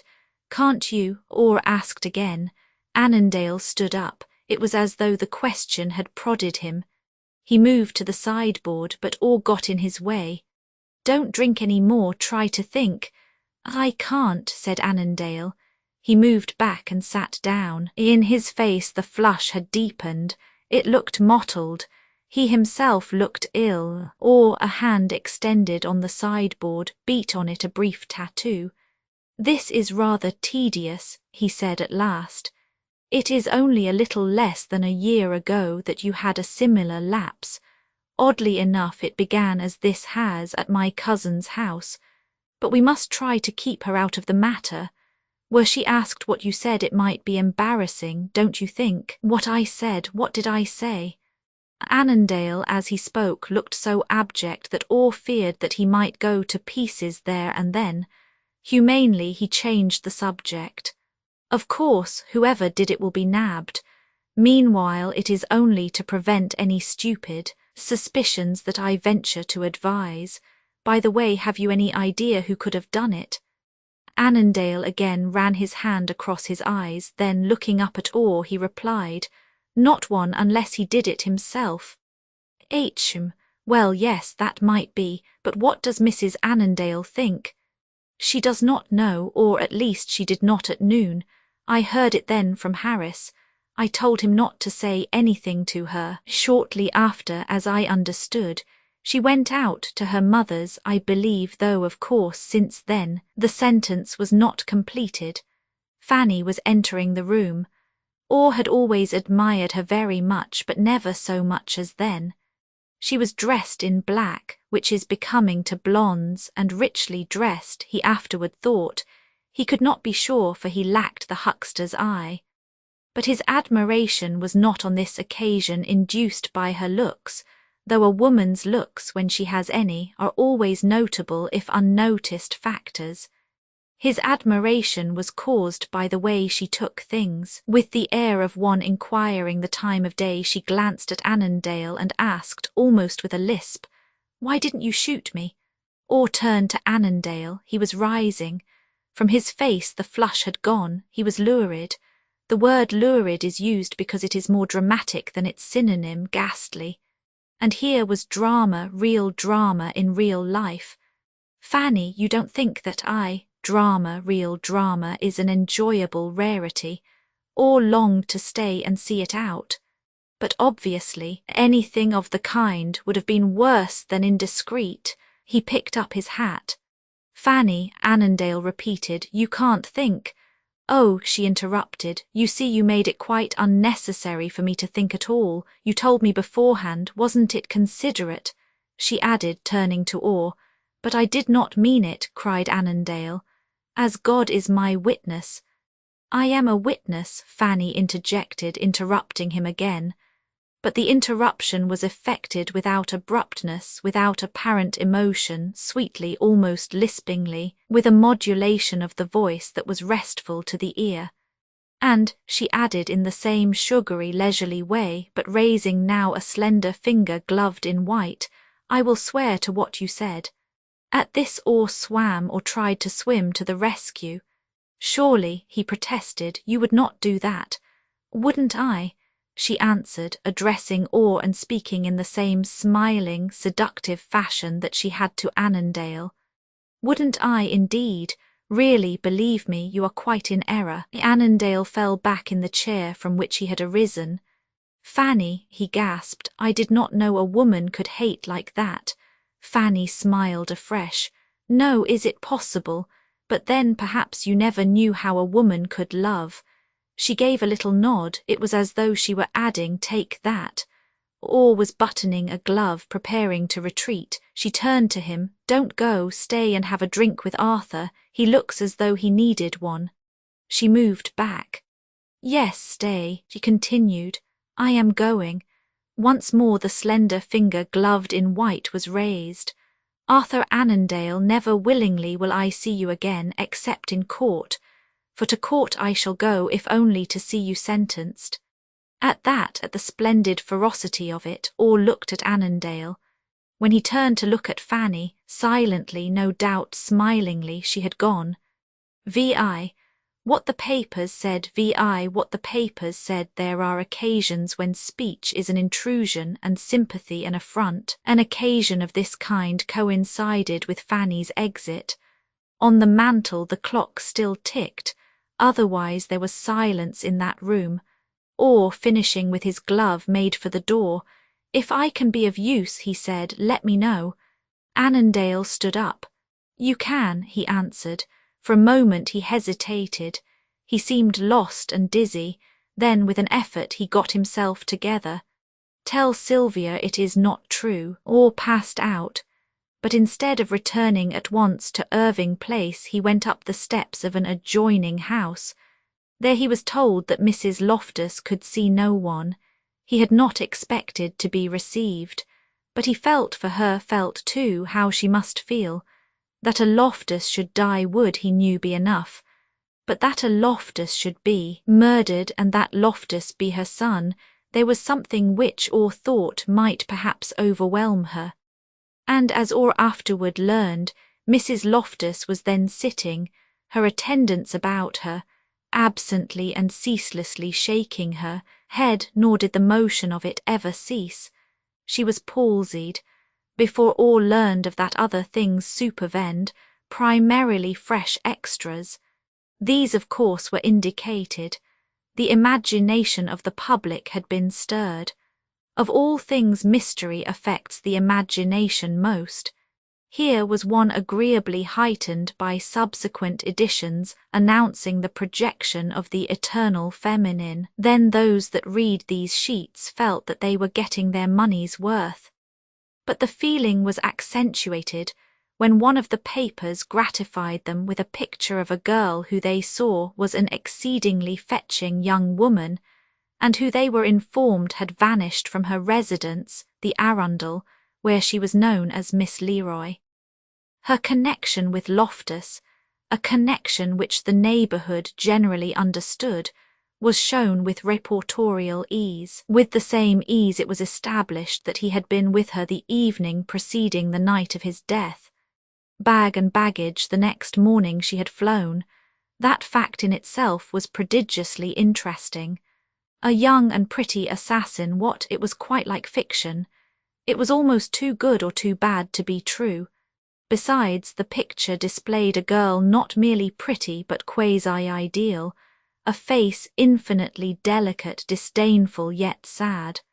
Or saw the picture and saw too that, while perhaps rather flattering, it did not resemble Marie in the least. As a matter of fact, it was an art editor's fake. But that, of course, the public did not know, and being fed on fakes would not have cared if it had known. Then more mystery followed. What were her antecedents? Who were her people? Whence had she come? No one could say. What alone could be said was that a year previous Loftus had taken for her an apartment at the Arundel, where she had resided in a manner otherwise genteel, though with latterly but one servant, a negress named Blanche. At the time the police were as much interested in the servant as the public in the girl. The latter in departing had had the forethought to leave the former behind, and from her information relevant and irrelevant was obtained. To Mr. Peacock, for instance, one of the district attorneys, Blanche related that at dinner her mistress liked sweetbreads and sorrel with, now and then, a chocolate soufflé. Mr. Peacock was a florid man with the face of a Cupid, the guile of a fox and the voice of an ogre. I don't care for that, he told her. Nor I, Blanche agreeably replied. I mean, said Mr. Peacock, that I don't care about her victuals. She was in love with the dead man, wasn't she? I guess so, Blanche with profound if unconscious psychology replied. She was always scrapping with him. She, tell me, Peacock interrupted. What happened the last night he was there? It was awful, he was trying to get rid of her. He wasn't much and I told him so, but he was all she had. When I first came to her she said she was an orphan, that she hadn't anybody anywhere, that they were all dead. She may have meant, Peacock with even profounder psychology interjected, that she was dead to them. But this insinuation Blanche resented. She could be lively enough when she liked. Who came to see her? Mr. L. No one else. Blanche shook her head. Whom did she write to? How do I know? Didn't you ever see her write to anyone? Well, the last night after he had gone she did write a letter and gave it to me to post. When I came back, whom was it addressed to? Blanche shrugged her shoulders. I don't know, I can't read. When I came back she was crying and getting a few duds together and I helped her. Did she tell you where she was going? Sure. To Europe. I saw her off the next day. She went in the sewerage. In the steerage, do you mean? Asked Peacock. But she hadn't any money, didn't Loftus give her any? She wouldn't take his money, she threw it back at him. She would not take anything he had given her. She left a room full of dresses and jewellery. They are at the Arundel now, she told me. Did you see her on board? Blanche nodded. Mightn't she have left the ship before it sailed? Yes, if she had wanted, I wouldn't have stopped her, but I stood there and as the ship went out she waved her little hand at me and, do you remember the ship's name? But now Blanche was weeping profusely. No matter, said Peacock. I can find out. He did. He found out too that when Loftus was shot Marie Leroy was on the high seas, and there he was without a clue. What is worse, there was the eager public quite as deficient. Yet though the clue which the girl represented was necessarily abandoned, there remained a theory. There remained even two theories. The first was robbery. Loftus, when found, had about him not so much as a 5-cent piece, the wad of bills which men of means are supposed to carry, and which, having credit everywhere, they never do, was absent. Absent, too, was the customary watch.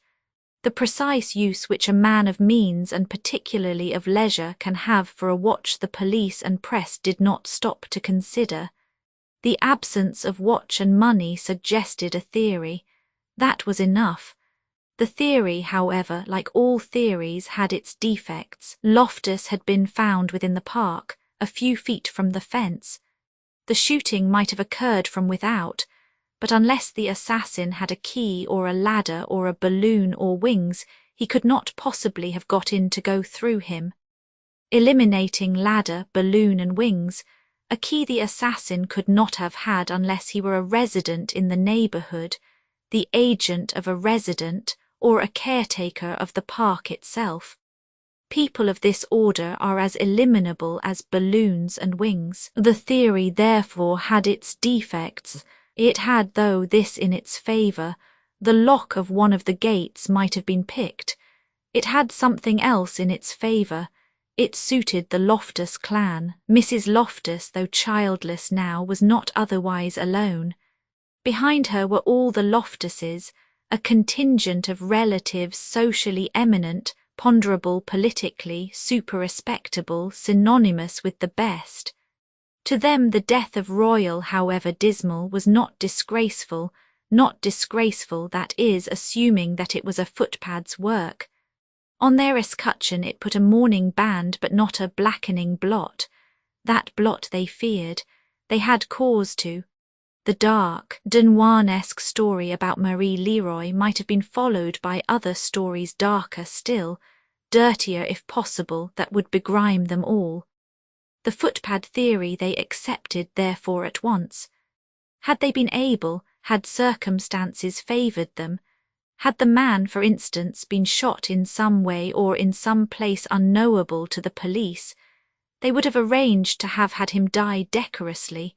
If suddenly, of some genteel complaint of appendicitis or pneumoniae, then there would have been no stories, no extras, no pictures, no notoriety, no fear of that blot. The fear subsisting, they accepted the footpad theory, glad to find it ready-made, declining to consider any other, desisting from further effort, hushing the matter as well as they could, refusing, though urged, to offer a reward.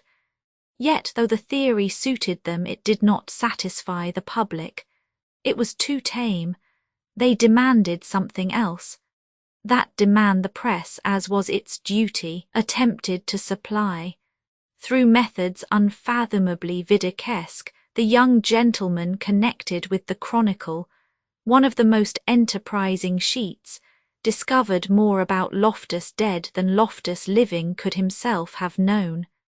They discovered that in the panic he had dropped a bagatelle of 5 millions and announced that he had committed suicide. But while at the autopsy it was not demonstrated that Loftus could not have shot himself, at the inquest it was shown that the obligatory instrument had not been found. Even to vidicesque young gentlemen the suicide theory ceased then to appeal, but that only deepened the mystery.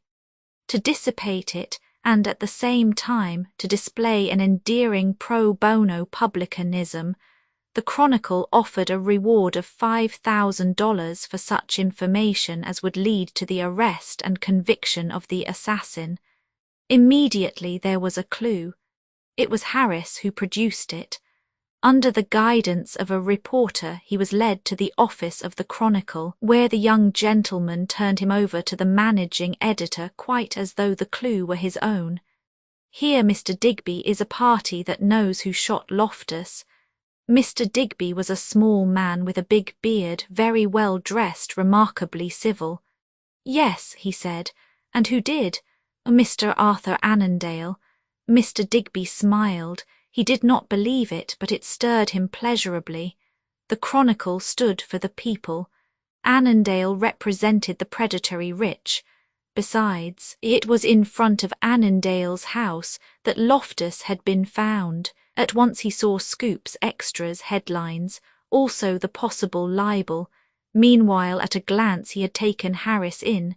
"You are in his employment." "Yes, sir," Harris, amazed at such perspicacity, replied. "I am the butler." "And you saw him do it?"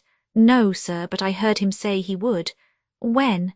"The night Mr. Loftus was shot." "To whom did he say it? To you?" "To Mrs. Annandale, sir."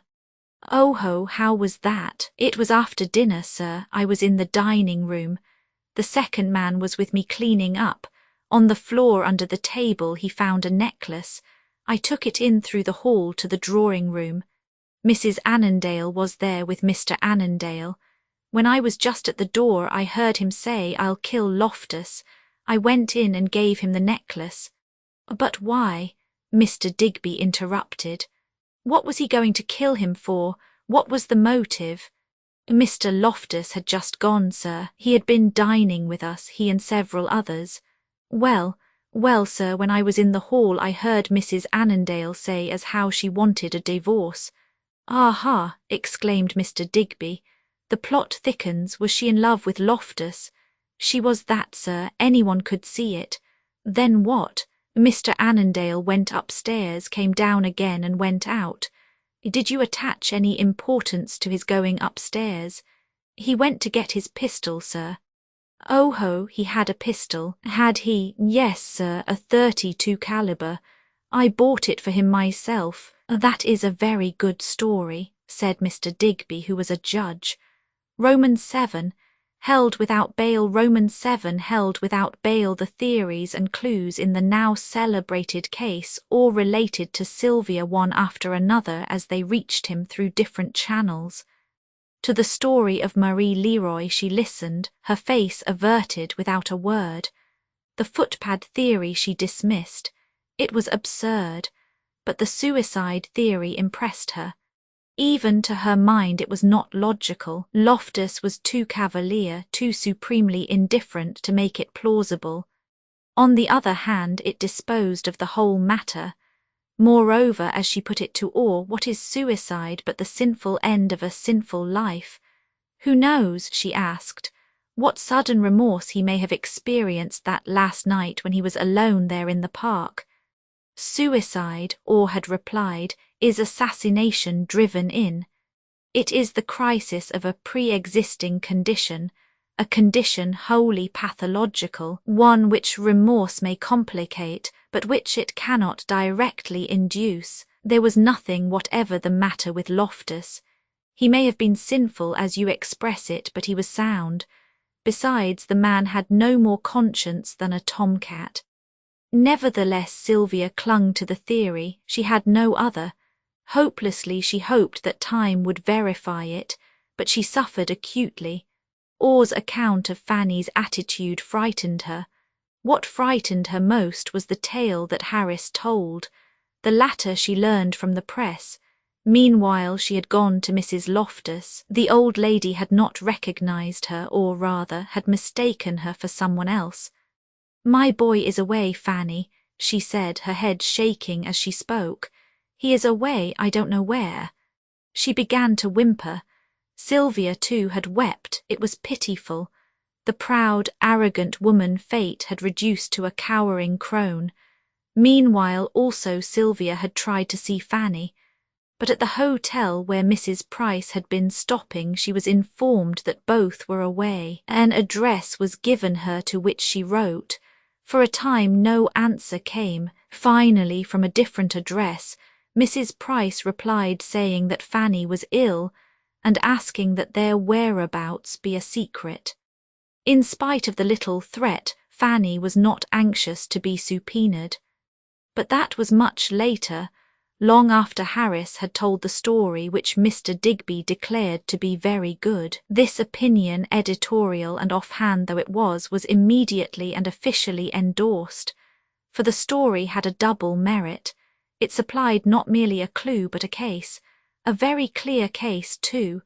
There was the antecedent threat, the opportunity, the instrument, everything even to the motive which was reasonable enough. The inevitable ensued. Annandale, arrested, was held without bail. At the news of that Sylvia shuddered. Time touched her. Her eyes ringed themselves with sudden circles. The shuddering passed, but the rings remained. She became whiter, harder, more resolute, divining dimly that somewhere, somehow, there was a duty to be performed.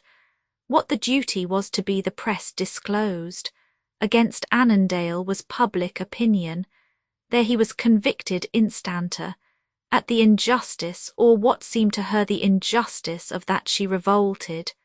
But Orr, whom Annandale had immediately retained, dosed her with a platitude.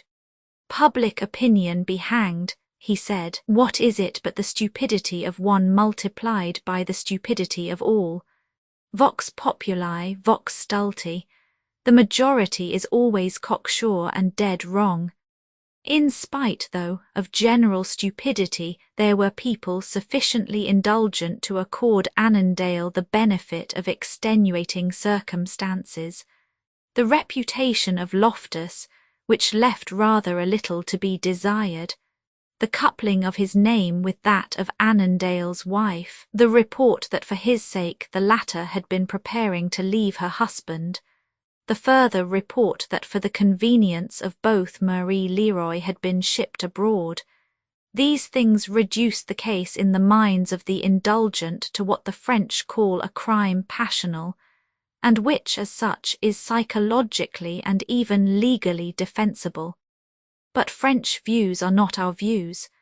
Besides, admitting their validity, that validity was impaired by the attitude which Annandale assumed. He omitted to admit, and thereby for the time being waived the right to plead, the circumstances advanced in his justification.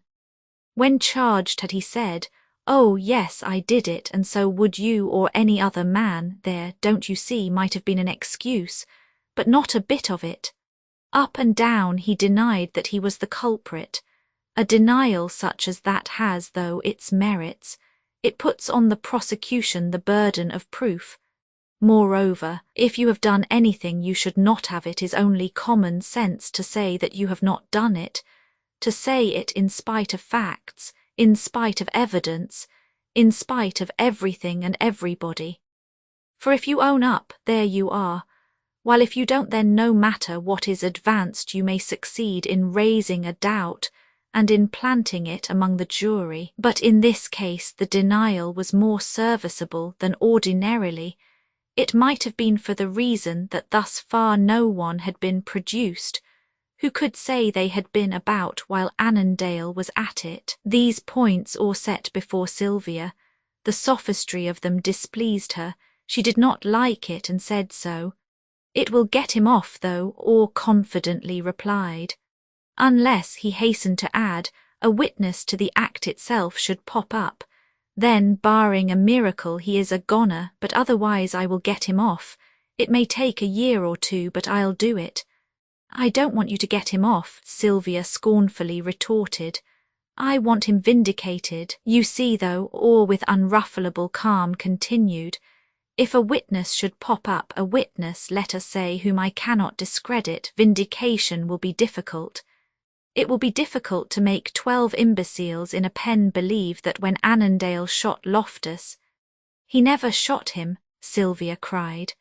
"My dear cousin," Orr with the same unruffleable calm pursued, "the beauty of your faith is wonderful. You must come to court and inject it among the jury. Faith that used to move mountains may yet move men, but I doubt it. I doubt that it could make them credit the incredible, the fact patent to me as it should be to you, that though Annandale shot Loftus he was, and for that matter still is, totally unconscious of it." "He never shot him." "My dear Sylvia, forgive me, he did. Though what I can say for him, and if needful I shall say, is that he did not mean to. The intent is the essence of crime. There was no intent here. Of his own free will the man would not hurt a fly, but that night he was not a free agent. He was not even a conscious agent. Of all the cells of his brain, but one was awake. In that cell was an incitement inciting him to kill. When the other cells awoke, that one cell fell asleep. It has been dormant since then. Only through hypnosis could it awaken. In the interim he knew no more than a somnambulist what he was about. His condition, though, was not somnambulistic, it was a case of psychical epilepsy, a malady superinducible in certain natures by various poisons, of which anger is one and alcohol another. Orr paused. He looked at his cousin. Incredulity, something else besides, was in her face. He affected not to notice it. Now, he ran on, go with a story like that to the average jury. Of course, if need be, I shall have experts, the very best experts, to substantiate it. But the prosecution will have other experts, experts who will be just as good, to deny the possibility of any such thing. In that event it will be only a pleasure to mix them up a bit and to show by their own testimony that they know no more than the law, I don't say allows, but pays them for. Do you mind if I smoke? They were seated in the sombre parlour in Irving Place. Meditatively Orr lit a cigarette. Meditatively Sylvia contemplated him.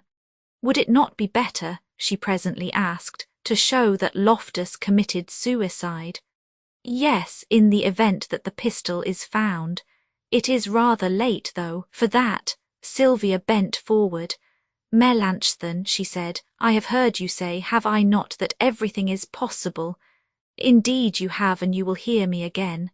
Then why not ask Miranda? Orr looked about for a Cendria. Finding one, he put his cigarette in it. You mean the medium? Do you know, I would in a minute, were it not that it will be a long time, perhaps years, before she or any other spook could call Loftus up. When a man is snuffed out as abruptly as he was, he is so stunned and confused that it is quite a while before he can sufficiently collect his wits to reply to any communications from these latitudes. It is tedious that it should be so. The spirit world needs remodelling. But there you are. By the way, where are you to be this summer? Sylvia made a gesture. She did not know. It was then June. Fashion had fled. Fifth Avenue was empty. The town was an oven. In that oven the girl would have preferred to remain. But at the preference her mother had rebelled. Against Newport Sylvia had rebelled also. She was in no mood for its gaiety. Finally a little place on Long Island suggested itself. Ultimately there they went. It was in this place that Sylvia heard from Mrs. Price of Fanny's illness. Fanny had disappointed her exceedingly. That she could have so much as contemplated the step which she had in view seemed to Sylvia unspeakable. Her threat, too, in regard to testifying against her husband was in the circumstances but a flagrant avowal of love for the other man. Yet for that love how had she been punished? Perhaps now she repented of it. Perhaps now in her illness she needed someone to whom she could unburden her heart. At the thought of that Sylvia wrote at once to Mrs. Price asking might she not come to her. But to this Mrs. Price replied that Fanny, after an attack of nervous prostration, was now down with typhoid, though with every prospect and assurance of recovery. When she was up again then, if Sylvia would come, it would, Mrs. Price added, be nice of her. There is a saying trite yet true that we should hasten to cherish those whom we love lest they leave us forever before we have loved them enough. There is another saying less true and more trite, that of those that do leave only good should be said. To Sylvia presently these sayings recurred. 2 days after the receipt of the letter from Mrs. Price, she read in the papers that Fanny was dead. The paper fell from her. For an hour which passed as only such hours do pass, incomprehensibly without consciousness of time, she sat, still and stricken.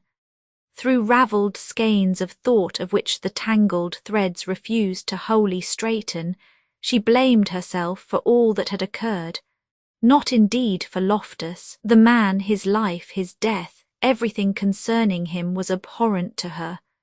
Of him, other than that pity which can mingle with disgust, she had no concern whatever. But when she should have stood most steadfastly by Annandale, she had turned from him.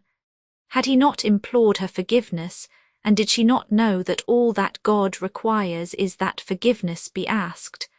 But no.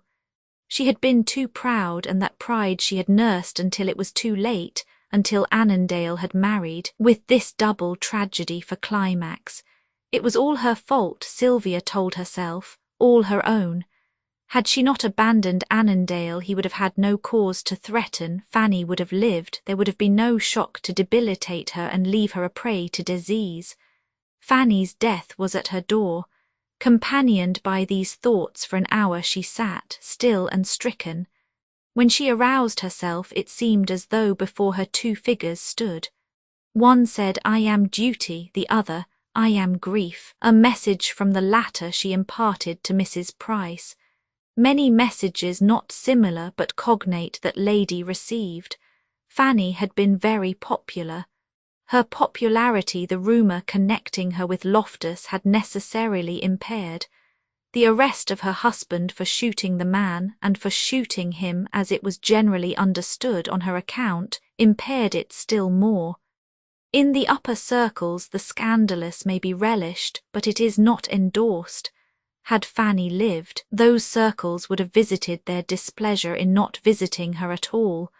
But death is a peacemaker, it comes, and where there was war is a truce. By the worldly Fanny was immediately forgiven, and by them as quickly forgot. It was in July that she died. In September Sylvia returned to town. At once she asked Orr to arrange for her a visit to Annandale in the Tombs. To that he objected. "You know," he said, "that you will have to testify against him." "Against him?" Sylvia repeated with an air of utter surprise. "Why, yes, he was here that night. He has admitted it. You will be asked to tell what he said." In Sylvia's eyes both disdain and acquiescence surged. "And what of it?" "But," Orr exclaimed, "there is the threat. He made it in the presence of Harris and repeated it in yours." "He did nothing of the kind." "But you told me so." "You are mistaken. I know nothing of any threat whatever." "Oh," said Orr with a bow, "this is magnificent." But he meant heroic. In view of the girl's nature it was certainly that. What is more, it was helpful. With Fanny out of the way, the only one left that could testify to any threat was Harris, and Annandale's word was quite as good as his, better even, for the value of the servant's testimony would be weighed in scales in one of which would be the Chronicle's dollars. Orr said as much to Sylvia, but apparently his views did not seem to her very novel. It became obvious to him that she had thought it all out for herself. Besides, as she presently and irrelevantly continued, "I am to blame. If I had not been stupid with him, there would have been nothing to threaten about." That Orr thought was rather putting the dots on the i's. But he did not mind. He was pleased with her. His respect for her had increased. Had she been the kind of a cousin to permit such a thing there, and then he would have kissed her. Yet some reward he felt was her due. As a result, the interview which she asked he presently arranged, under conditions which to her were as tragic as they were humiliating. She saw Annandale in the visitors' room at the Tombs. The room itself was not absolutely appalling, and though there was a keeper present, he was quite out of earshot, very oblivious, extremely civil, and parenthetically handsomely paid. Orr awaited her at the door. When she rejoined him her eyes were wet. Orr looked at her. A little tune occurred to him. "Sylvia, Sylvia, I'm a-thinking." But after all, he reflected, Fanny is dead. Instantly the girl reddened, and very distantly, her head in the air, announced, "We are betrothed." "Ah," said Orr, "ah, indeed. The engagement will be rather long, I fear." "Oh, Melanchthon, don't say that. Arthur is as innocent as you are. I know you don't believe it, but—" Orr interrupted her. "It is not a question of what I believe. Independent of your interest in the man, he is my client. I owe him a duty. That duty is to get him off or to do my best to. I know you will, Sylvia fervently replied. I feel it, so does Arthur. Besides, the only one we have to fear is Harris. Orr smiled grimly. Harris, I understand, is not very well. Not well, what do you mean? The girl wonderingly inquired. I mean, he enigmatically answered, that next week when I have him on the stand I propose to give him a little medicine. Then he smiled again, grimly as before, with an air of personal satisfaction. Roman 8, the defendant to the bar. Roman 8, the defendant to the bar. Hats off. Through the great white room the cry vibrated, followed instantly by another. Hear ye, all ye having business with the court of the General Sessions of the City and County of New York, draw near, give attention, and ye shall be heard. Within the bar, restless as hyenas awaiting their prey, roamed the district attorneys. Against that bar, crouching there, were Orr and his associate counsel, restless too, but prepared to spring. To the rear were reporters, the flower of newspaperdom, handsome young men dressed to the ears in resplendent collars and astounding cravats. Back of them were the spectators, a solid mass, ladies of every degree except the high one, and with or without them, men whom you would recognize as first-nighters, others whom you would not recognize at all. To the right of the bar were witnesses for the prosecution, experts in various matters of which gastronomy evidently was one. To the left was the jury, and above, beneath the amber panoply of the bench, the recorder sat, an ascetic Solon. The atmosphere of the room, high-ceiled, close-packed, was Senegambian. Without you could see, within you could feel the heat and eagerness of the autumnal sun. Arthur Annandale to the bar. Into the court, as though it were a theatre, the defendant strolled, perfectly groomed, the tomb's pallor on his face but none of its dust on his coat, an air of tranquil boredom about him. At his heels was a keeper. He shook hands with Orr, sat down beside him, turned and gave his hat to the keeper, turned again and looked over to a gated enclosure at the right of the bench where, in a sort of proscenium box, Sylvia sat with her mother. The entire settings were those of a play. With this difference, it was real, a drama of mud and blood without orchestral accompaniment. After months of preparation, after days of talesmen baiting, on this Indian summer forenoon the curtain was rising. The jury it had been a job to get. A full 100 were examined, cross-questioned, challenged and rejected before the dozen were boxed. When the last, the 12th, a cadaverous individual, was accepted, the stage was set. May it please the court, Mr. Foreman and gentlemen of the jury, with 3 bows and these rituals, Peacock opened for the state, outlining the case of the people, describing the crime, detailing the motive, summarizing the evidence, expressing the wish that the jury would believe the defendant innocent until his guilt had been proved, but declaring that personally, for his own part, of that guilt he was thoroughly convinced. Before he had finished, Orr was at him. I object to the district attorney prejudicing the jury against this gentleman, my client. That gentleman did not appear to heed. From Sylvia and her mother he had turned to look at the spectators, from them to fabulous beasts that climbed the fluted columns on the walls. The objection was not sustained, and I object to your honour's ruling, or with a bulldog look threw up at the bench. Peacock proceeded. There, gentlemen, is the crime, there too the motive. To finish the picture evidence will be adduced. He sat down. Then getting up he called the first witness for the people, the Gramercy Park caretaker who had found the body. The witness was succeeded by others, by the policeman on the beat, by the coroner's physician, by experts and servants. By turn Orr took them in hand. With some he was curiously perfunctory. Of the caretaker, a meagre old man with shifty eyes who appeared very uncomfortable, he asked but 4 questions. When you found the body, what did you do? Ran and got the policeman, sir. Where did you get him? On Lexington Avenue and 23rd Street, sir. Did you find him at once? No, sir, I had to hunt a bit. Between the time you found the body and the time you got back, how many minutes would you say had elapsed? About 10 or 15 minutes, sir. That's all, said Orr. It was not much. Yet with the policeman, a fat man with a red face and a blue nose, he was even briefer. When you reached the park with the last witness, how did you get in? Walked in, sir, the man answered with a grin. The gate was open, was it? Yes, sir. That will do, said Orr. It was not much either. But with other witnesses, notably with the experts, he fought with them, fought with Peacock, fought with the court, would have fought with more had there been more to fight, fought pertinaciously, step by step, reducing testimony to nothing. Meanwhile the courtroom shimmered with silks.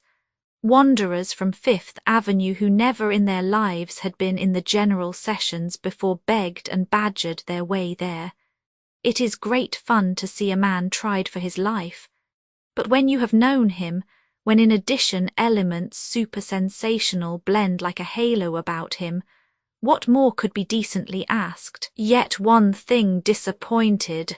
It was regrettable that the prisoner was not in chains, that he could sit there and yawn with every appearance of being at a matinee, a keeper for lackey behind him. Otherwise the fun, if not fast, was furious. Peacock would ask a question, the lips of a witness would part, but before more than a fraction of a syllable could issue, Orr would hold him up, hold up the prosecution, hold up the court. Generally he was overruled, but no overruling abashed him. He arose from opposition refreshing. There were times when Sylvia thought him bowed to the earth, utterly routed, hushed for good, but not a bit of it. At the moment when his ammunition seemed exhausted and his defeat assured, from an arsenal of books before him he pulled weapons wherewith not merely to renew the fight but to win. In the course of one objection he was commanded by the bench to sit down. He protested. The recorder declined to listen to him further, reiterating the order that he be seated. Then, with the air and manner of a little boy sent for misbehaviour from the room, Orr half turned, hesitated, turned back, and through the exercise of guile unique and his own, succeeded in re-engaging the court in conversation, protesting his respect, denying his contumacy, and presently he was continuing the very objection because of which he had been told to sit down. He did sit down, but long after, when he was ready, when he had succeeded in having his say and his way. Then when at last he did sit down, it was with an air of mastery that would have become Napoleon at Marengo. At the moment he was not a lawyer merely. He was an actor, quasi-Shakespearean, a compound of irony and good humour, Falstaff and Mercutio in one. All this, however, was to vary the metaphor, but the preliminary canter, that Loftus had been killed, was shown and admitted. But it had not been shown nor was it admitted that the defendant was the man. This defect a star witness was to repair. The star was Harris, yet though a star he looked ghastly. Whether ill or not, he was at least ill at ease. The smug household servant air had gone. He seemed to have come from turmoils in tatterdemalia. He was bruised, dirty, unshorn, but the story, which he had brought to the Chronicle, he repeated, with embellishments at that. After retailing the tale, precising the motive and elaborating on it, he declared that the love of the defendant's wife for Loftus was common talk, evidence which, though hearsay, or indifferently let pass. Then, after identifying a pistol as the property of Annandale, an exhibit mark to which Peacock had already tried, but, held up by Orr, had not wholly succeeded in fitting to the crime. Harris swore that on the night of the murder, at 5 minutes after 12, in the room which he occupied at the top of Annandale's house, and which overlooked Gramercy Park, He heard a shot. That going to the window he looked out that he could distinguish nothing, but that going then to the hall he heard someone coming in the house and looking down saw the defendant enter. "Ha!" said Orr, taking him in hand, or, rather, by the throat, for he made no attempt at ordinary amenities. He questioned him ferociously with an air of personal hatred, with an air of saying, "Damn you, I have got it in for you now." "What is your name?" he asked. "Richard Harris, sir." Orr pounded on the table in front of him. Your name, I want your name, not something that you have made up like the rest of your rubbish. How many times have you been in jail? You were once employed in Hill Street, Berkeley Square, by the Duchess of Kincardine. When you absconded from there, where was it that the police caught you? Answer me." From behind the rail objections exploded like shell. But through the running fire of them Orr held his own, sandbagging the man with one charge after another, charge of theft, charge of forgery, but particularly of boasting the week before, in a Sixth Avenue saloon where grooms and footmen congregate, that he could testify to anything that he was paid for. From ghastly Harris turned vermilion. The flush retreating left him livid. Had the fluted columns with their fabulous beasts fallen on him, he could not have been more limp. At one question he swayed like an animal hit on the head. At another he hissed like a snake. There were times when he tried to hide from view. It was a curious example of the biter bit. "That's all," said Orr with tigerish cheerfulness at last. He had done him. He had given him the medicine. He had more in reserve. Peacock meanwhile had once jumped at Orr, his fist raised. Once he gave him the lie direct. Once he accused him of suborning. But Orr, in sandbagging the witness with one hand, had another free for the prosecution. He was gluttonish, giving as good as was sent, very often better. The recorder, dismayed at the slugging, protested. "A human being is on trial for his life. I cannot try a case where only counsel are heard." Immediately Orr supplied him with a diversion. One after another witness for the defence scaled the stand, sleuths from overseas, experts and servants. In his corner before them Orr prowled. At the witnesses for the prosecution he had roared. Sometimes he had bounded at the bar. Sometimes, when a move of his succeeded, he raised his right hand and looked at it as though surprised that it was not blood red. But now with his own witnesses he was serene, entirely calm, refreshingly civil. That civility awoke in Peacock the hyena, the first witness Orr produced, a man who, as it afterward appeared, had had a rough and tumble with Harris that morning in the corridor he partly devoured. What was left of him he sent to the Tombs. As fast as witnesses could be produced he ate them up. It was terrific. You could not help feeling that there are safer places than the witness stand in a murder trial, that you ran the risk of being killed yourself, talked to death if nothing worse. "Don't go at him like a common scold," Orr engagingly pleaded at one stage of the game. "Why browbeat and bully a witness as you do?" He expostulated at another. "That's all, my friend," he said to one witness, "and let me apologize for the district attorney's remarks." From his tone and manner, never in the world would you have thought him the man who, but a little before, had so thoroughly sandbagged Harris. Meanwhile questions coarse as oaths, answers frank as sword thrusts, clashed and resounded. One and all Orr's charges were substantiated. The testimony was damning to Harris, infecting everything he had said. From behind the rail Peacock volleyed and thundered. But truth, when you get at it, is a stubborn thing. So far as Harris was concerned, there it stood, and there too, during the production of it, Orr stood, quite like an Angora lapping milk. You could hear him purr. The eyes of Sylvia glistened like mica. Now and again Annandale laughed outright. It is always insufficient to be innocent of a given charge. You must appear so. Annandale did not. Alternately, he was bored and buoyant, but not dejected, never depressed. He did not seem to feel that his life was at stake. That is the attitude of the habitual ruffian, but sentiment was veering. Public opinion is a wave that thinks again, changes its mind, volatile as a woman. At the opening, everybody knew that Annandale was guilty.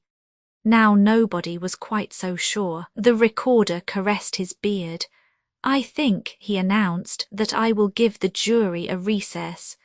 Roman 9, the 12th juror, Roman 9, the 12th juror." Tumultuously the session was resumed. At the door was a riot.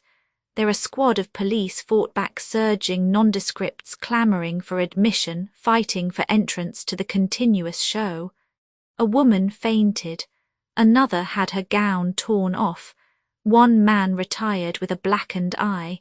During the recess, all got for a moment with Sylvia and Mrs. Waldron. "Aren't you hungry?" he asked. Sylvia took his hand and pressed it. In her eyes was victory, in her face delight. "I never knew before how protean you are, you have won." Or tossed his head. "Not by a long shot, besides there is the jury. 11 look imbecile and the 12th looks ill. There is no telling at all what they will do or will not, but aren't you to eat anything?" He turned to Mrs. Waldron. "Aren't you hungry?" "Very," said the lady, "but I can't do a thing with Sylvia." Aye, she would have said more, but the jury had filed in. The judge was entering, preceded by the cry, "Hats off!" Orr slipped back to his corner, to which Annandale, with his matinee air and the keeper for usher, had already returned. For a moment Orr bent to him, then to his associates, but briefly. Bending again to Annandale, he told him to take the stand. The move, wholly unexpected, unusual, almost exceptional in murder cases, created an impression that was excellent, a sense of admiration for the fearlessness of the defence. From the prosecution came low growls of content. They were to be fed at last. In anticipation they licked their chops, but the excellence of the impression dwindled. In the direct, Annandale denied, of course, that he had committed the murder, denied that he had ever contemplated it, swearing that to the best of his recollection he had made no threat at all. "To the best of your recollection," Orr repeated after him. "Now please tell me, had anything occurred that night to impair your memory in any way?" "Well, yes, I had been drinking." "Had you any animosity toward the deceased?" "Toward Loftus, none whatever. On the contrary, he was my best friend." Peacock jumped. "I ask that be stricken out." Quietly Orr continued, "Had you known Loftus long?" "All my life." "Was he a friend of yours?" "An intimate friend." Orr turned to Peacock. "Your witness?" Peacock jumped again. "You say that on the night of the murder you had been drinking. Were you drunk?" Paternally the recorder looked over and down. "The witness need not answer that unless—" Annandale interrupted him. "I am much obliged to your honour, but really I have nothing to conceal. I was drunk, deplorably so." "Habit of yours, is it?" Peacock snapped. Annandale took a monocle from a pocket, screwed it in his eye, looked through it at Peacock, smiled at him with an air of fathomless good fellowship, answered, "Dear me, no. Is it one of yours?" "Ho!" cried Peacock, pocketing the insult but pouncing at the point. "You were drunk on this occasion only. Got drunk for it, did you?" "No," Annandale blandly and confidentially replied. "You see, don't you know, it was the day of the panic. I had dropped a good lot of money, a good lot, I mean, for me, and as the saying is, I tried to drown my sorrows. But you found that they could swim, didn't you? Now tell me, among these sorrows was not the greatest the one to which your former butler has testified, your late wife's desire for a divorce in order that she might marry Loftus? Is it not a fact that she told you so, and that you then said, 'I'll kill him, I'll kill Royal Loftus like the dog that he is'?" "I recall no such conversation." What, then, was the nature of the conversation that passed between you and your wife on this particular evening? I don't remember. The conversation and the threat to which your butler has sworn may therefore have occurred without your now recalling it. Is that not so? Everything is possible, you know, Annandale answered with a phrase unconsciously borrowed of awe. But I doubt it very much for the reason— Here, interrupted Peacock, I don't want your doubts or your reasons or your ha-ha airs. I want answers from you, direct answers. Where did you go and what did you do after your threat? To this Orr objected. A wrangle ensued. Orr was sustained. Peacock reconstructed his question. Annandale answered that he had gone to Miss Waldron's but that he remembered nothing else. Is this yours? Peacock suddenly asked, producing the pistol marked Exhibit A. Probably, said Annandale, looking not at it but at the ceiling. That's all. Annandale got from the stand. Others succeeded him there, experts for the defence, men who recited their qualities and degrees as though they were eating truffles to the sound of trumpets. One after another they testified that liquor can ablate memory partially, wholly, can ablate it regarding events antecedent and subsequent to a rememorated point between, can, moreover, leave the subject in a condition apparently normal yet actually in a state of trance. Do you really regard these people as experts? Peacock with pitying contempt asked of Orr. Then at once in rebuttal were other experts, equally pleased with themselves, humorously disposing of psychical epilepsy, affecting to regard it as a medicolegal myth. Among the spectators the usual jest circulated. The mendacious were subdivided into liars, damned liars, expert witnesses. Yet there you were, but not Orr. Tortuously he involved the deponents in helpful contradictions, smiling at them, at Peacock and the jury, smiling with an air of saying, you see what confounded idiots these imbeciles are. But the session was closing. One more witness remained to be called. Miss Waldron, will you take the stand? With the charming manner of the thoroughbred New York girl Sylvia circled the room. It was refreshing to see her, refreshing to hear the way in which she corroborated what Annandale had said. But, objected Peacock, you had just gone from his house. What did he go to yours for? To restore a string of pearls. Did he repeat to you anything that he had said to his wife? Had he attempted to, I should have refused to listen. Was he drunk? I cannot say. I have never seen anyone in that condition. Did he make any threats regarding Loftus? A gentleman does not make threats. Miss Waldron, I will thank you to answer me directly. Did he or did he not? He did not. You swear to that? I do. It was perjury, of course. Yet if a girl may not perjure herself like a lady, for the man she loves things have come to a pretty pass. That idea apparently struck Peacock. Prior to the defendant's marriage you were engaged to him, were you not? I was. Are you engaged to him now? Very prettily and gracefully, without embarrassment, rather with pride, Sylvia answered. I am. That's all, said Peacock. The state rests. But as he said it, he looked at the jury and sighed audibly, much as were he adding, you may judge the value of her testimony from that. The resting, however, was but figurative.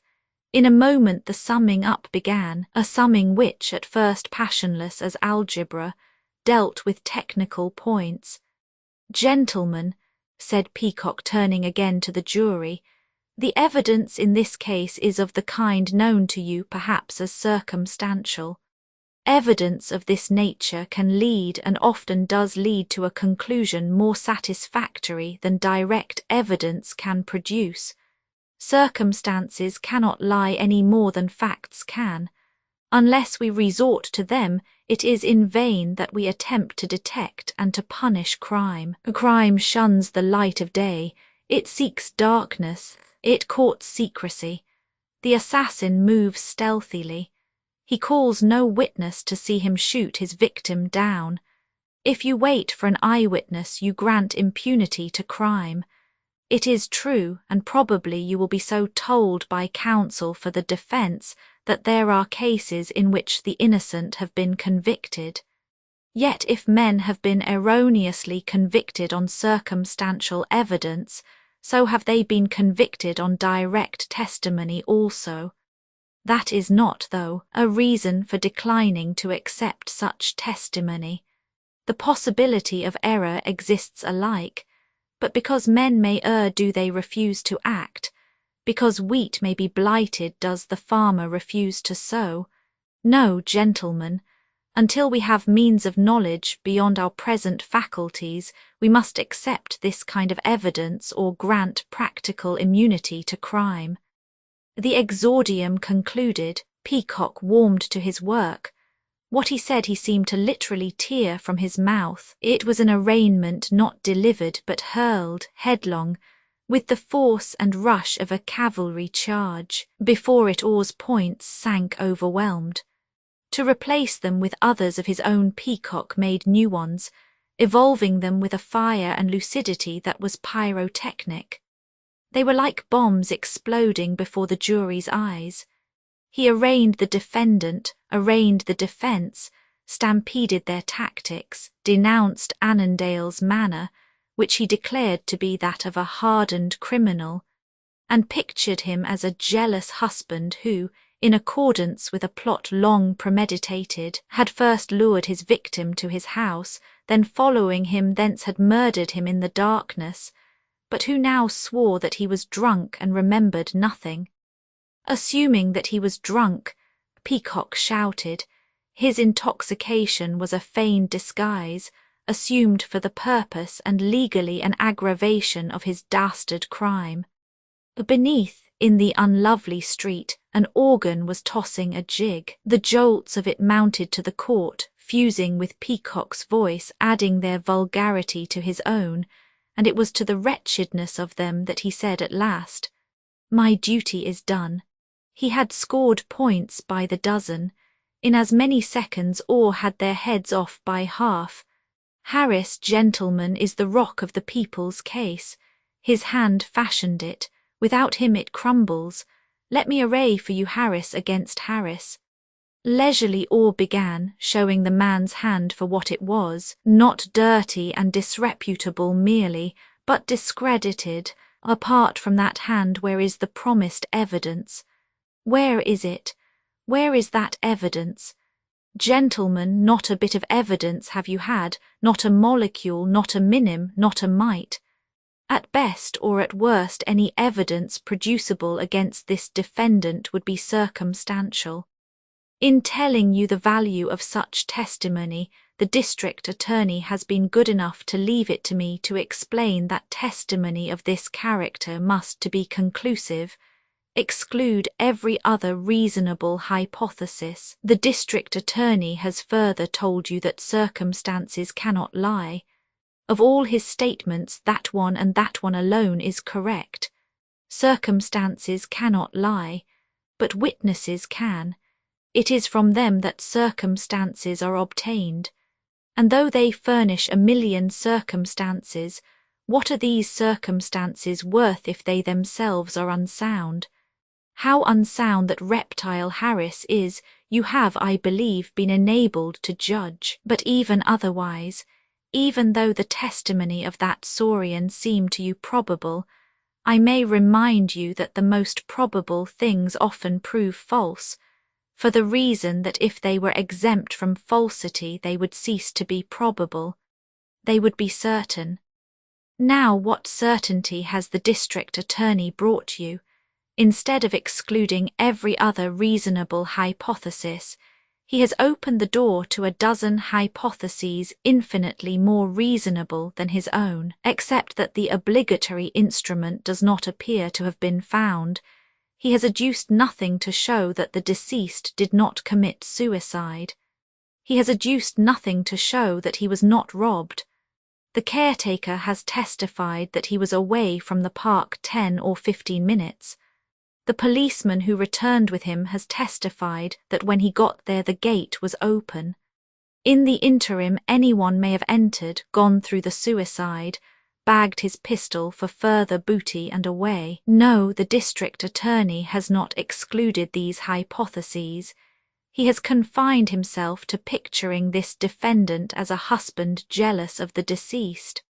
But assuming that he was, how many other husbands may not have been jealous of him also? The bullet in evidence, the bullet extracted from the brain of the deceased, is one which, from a calculation of its lands and grooves, may or may not have come from a .32 caliber pistol. Anyway, a .32 caliber pistol is among the exhibits, but how many more such pistols are there in this great city? The ownership of one is not a proof of crime, nor is the fact that the body of the deceased was found in front of this defendant's residence proof either. On the contrary, the park wherein it lay is a parallelogram, and a body in it would be practically in front of every other house in the square. How many jealous husbands reside in these houses I am not competent to say, but I am competent to tell you that the prosecution might just as well have arraigned any other resident there as this defendant. Yes, and better, were it not for Harris. Orr paused. "Reptile," he cried. "Knave, fraud, thief, liar," but the court admonished him that his time was up. Without a murmur, in the middle of a sentence, he sat down. It was another point that he had scored. "Gentlemen," the recorder's charge to the jury followed, a charge clear, undeclamatory, without literature or bias, in which they were instructed regarding the law and left to determine the facts. The jury filed out, the recorder evaporated, Annandale sauntered away.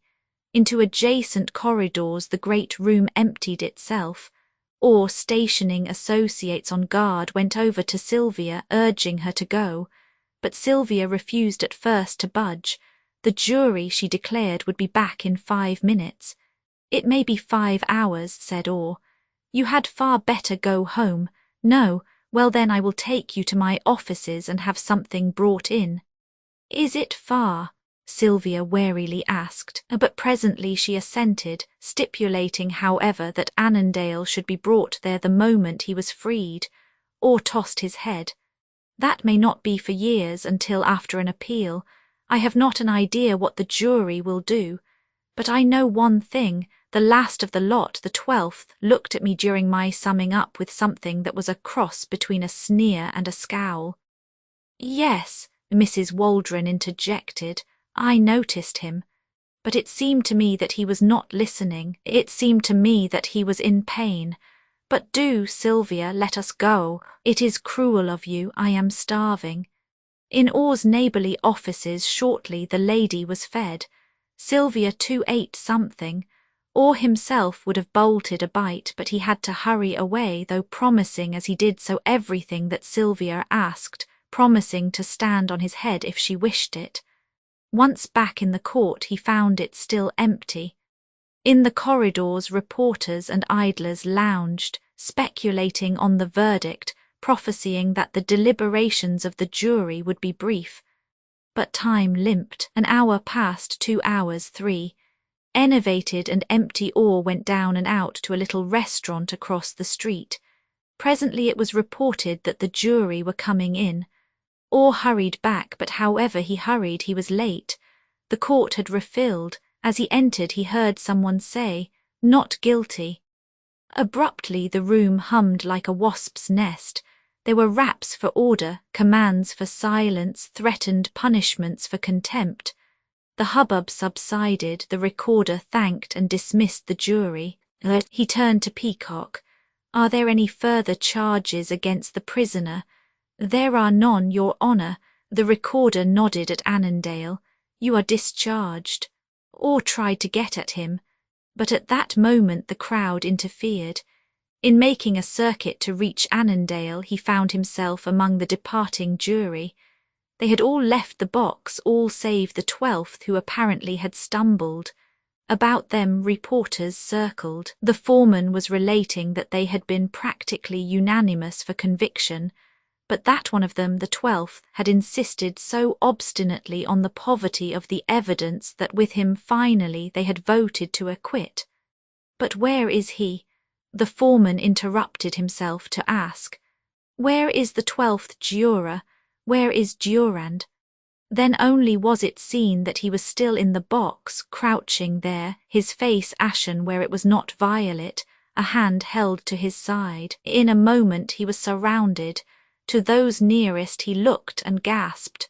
Give him some brandy, a reporter suggested, but now into the little group Peacock had forced his way, or edged nearer. The juror gasped again. I am dying, he groaned. It is my heart, send for a priest, I killed him, I am the man. Skeptically Peacock sniffed. You killed whom? He is delirious, the reporter exclaimed. I killed him, Durand repeated. But whom and why? Peacock, bending a bit, impressed in spite of himself, inquired. Slowly, laboriously, painfully at that, Durand from a pocket drew a picture. Curse him, he muttered. There he is. He disgraced my Pearl, my daughter Marie, but she wrote me where to find him, and I did. I found him in the park, and I shot him there, through the head, through the head. He stammered and clutched at his heart. From his hand the picture had slipped. Orr edged closer, stooped for it, recovered it, then in heightening wonder stared. The picture was a coloured photograph that displayed the chiselled features, wonderful eyes and thin black moustache of one whom he had known. Above it was written Marie's husband. It is Loftus, he exclaimed. Peacock wheeled. Loftus, he cried. Instantly, to question further, he turned to the juror again, but even as he turned he saw that the trial was over. Spasmodically the man's mouth had twitched, his head had fallen, before a higher court he had gone. Peacock, the marvel of it upon him, turned anew to awe. Foes while the battle was raging, the two men now were like the commandants of opposing forces who, the conflict ended, meet and embrace. Peacock rubbed his eyes. What this confession means, or you as well as I appreciate. Instinctively his voice had sunk into that undertone which death, when it comes, exacts. Yes, he continued, Annandale is not merely acquitted, he is cleared. For that, believe me, I am glad. As for Loftus, he got from that dead father only what he deserved. To this awe about whom the marvel of it all still also clung assented. Justice, he replied, is rarely human, but sometimes it is divine. He would have said more perhaps, but Annandale was approaching. Obviously the latter was as yet wholly unaware of this new climax to his case. He was looking doubtfully around. I can't find my hat, he announced, then at once detecting the unusual in the attitude of those that stood about, his eyes followed theirs to the box from which court officers, long trained to the lugubrious, swiftly and silently were removing the corpse. A keeper appeared. In his hand was the hat. Annandale took it, his eyes still following the body that was being removed. There, said Orr abruptly, there is the man that killed Loftus. But come, he added. Sylvia is waiting. Goodbye, Peacock. We have both had a lesson in presumptive proof. Astonishment lifted Annandale visibly like a flash. What? He exclaimed. What's all this? Then Orr, a hand on his arm, led him away, and as they passed from the general sessions, told him what had occurred. The verdict in the days of the Doges there was a gold book in which the first families of Venice shone. In New York there is also a gold book, unprinted but otherwise familiar. The names that appear there have earned the cataloguing not from medieval prowess, but from money's more modish might. At the Metropolitan Opera House, 2 years and a fraction after the trial, the gold bookers were on view. Men who could have married the Adriatic dowered her too, whose signatures were potenter than kings. There also were women fairer than the young empresses of old Rome, maidens in $1,000 frocks, matrons coroneted and tiaraed. On the grand tier they sat, a family party air about them, nodding to each other, exhaling Eros, talking animatedly about nothing at all. Into their boxes young men strolled, lolled a while, sauntered away. In one of these boxes was Sylvia, looking like an angel, only of course much better dressed. Behind her was Annandale. They were quite an old couple, they had been married fully a year. In the box with them was Or. On the stage a festival was in progress, a festival for ear and eye, the apogee of Italian art, a production of Aida. A quarter of a century and more ago, when that opera was first given in Cairo, there was an accompanying splendour more lavish than it, or any other opera has had since, but it was difficult to fancy that even then there was a better cast. Before the tenor had completed the opening romanza he had enthralled the house. Good-looking as tenors should be, stout as tenors are, he suggested Mario resurrected and returned. Celeste Aida, he sang, and it was celestial. Then at once Amneris, enacted by a debutante, appeared, and the house was treated to what it had not had since Scalchi was in her prime. A voice with a conservatory in the upper register, a cavern in the lower, and strewn between, rich loops of light, of opals, flowers, kisses and stars. Princess she was and looked, yet despite the glory of her raiment, rather a princess in a drawing-room than the daughter of a pharaoh in a Memphian crypt. She seemed pleased, sure of her charm, and she pleased and charmed at sight.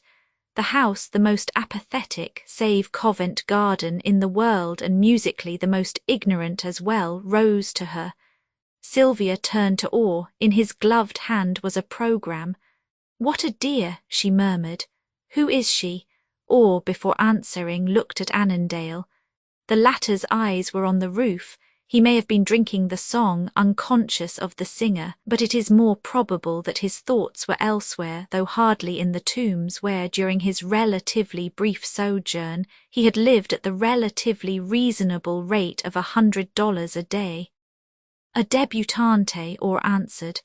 "She is billed as Della Randi." The curtain fell. The box was invaded. Men indebted to Mrs. Annandale for dinner, or who hoped to be, dropped in. Or got up and went out. The second act began. There was an alternating chorus. During it Amneris sat mirroring her beauty in a glass. Presently her voice mounted, mounting as mounts a bird, and higher. She was joining in the incomparable duo that ensues. It passed.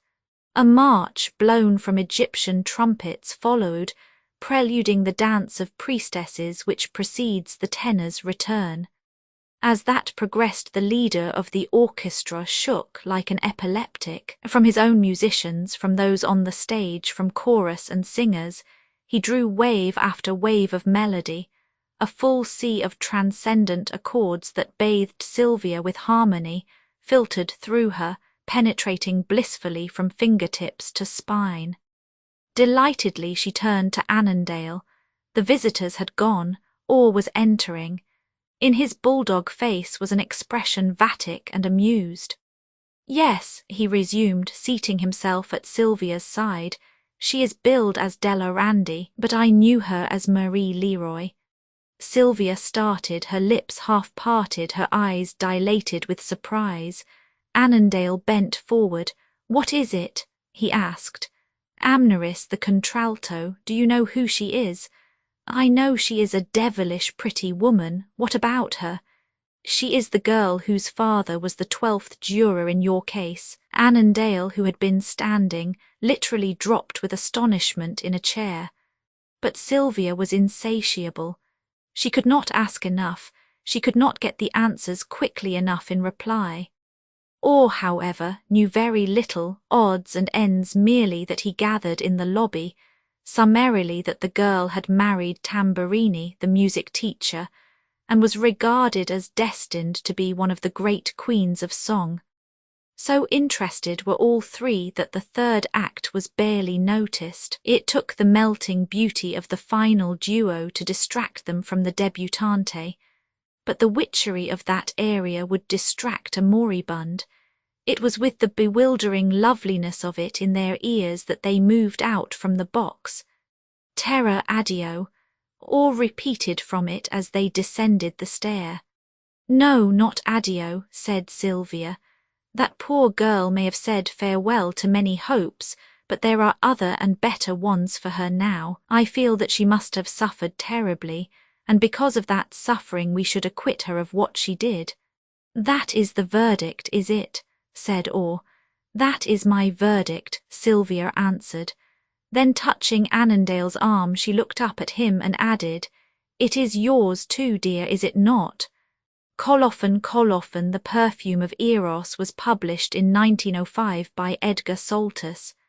This ebook was produced for Standard eBooks by Bob Roos and is based on a transcription produced in 2010 by Brian Ness and distributed proofreaders for and on digital scans from the Internet Archive.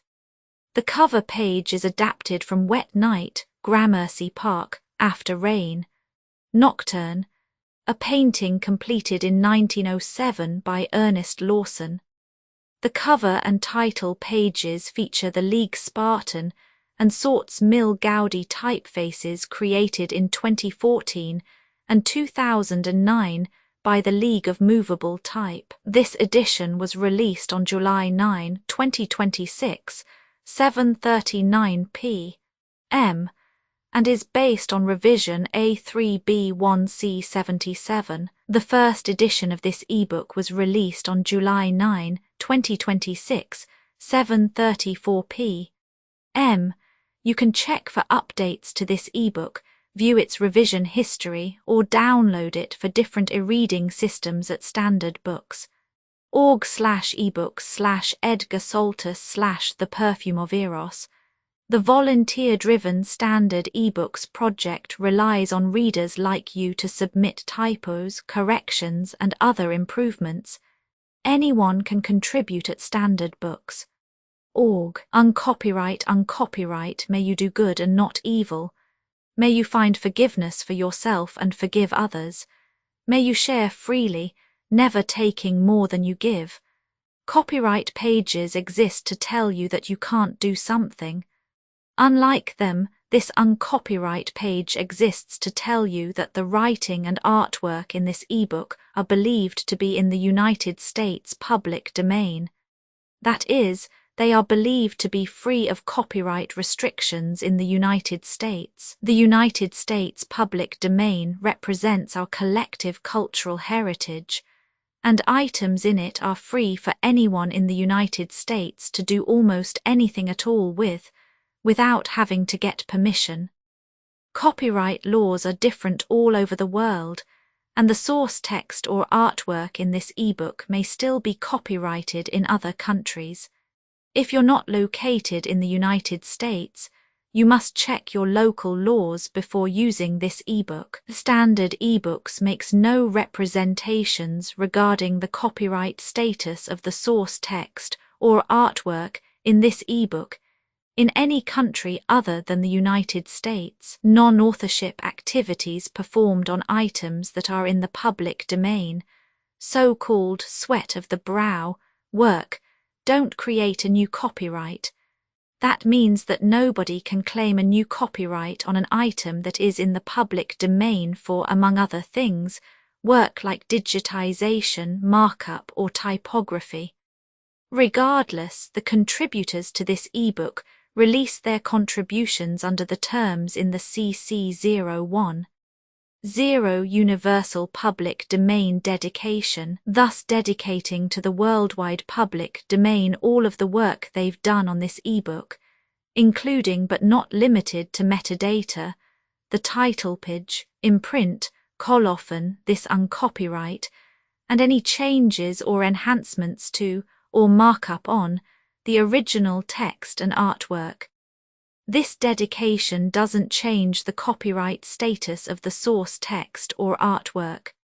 We make this dedication in the interest of enriching our global cultural heritage, to promote free and libre culture around the world, and to give back to the unrestricted culture that has given all of us so much.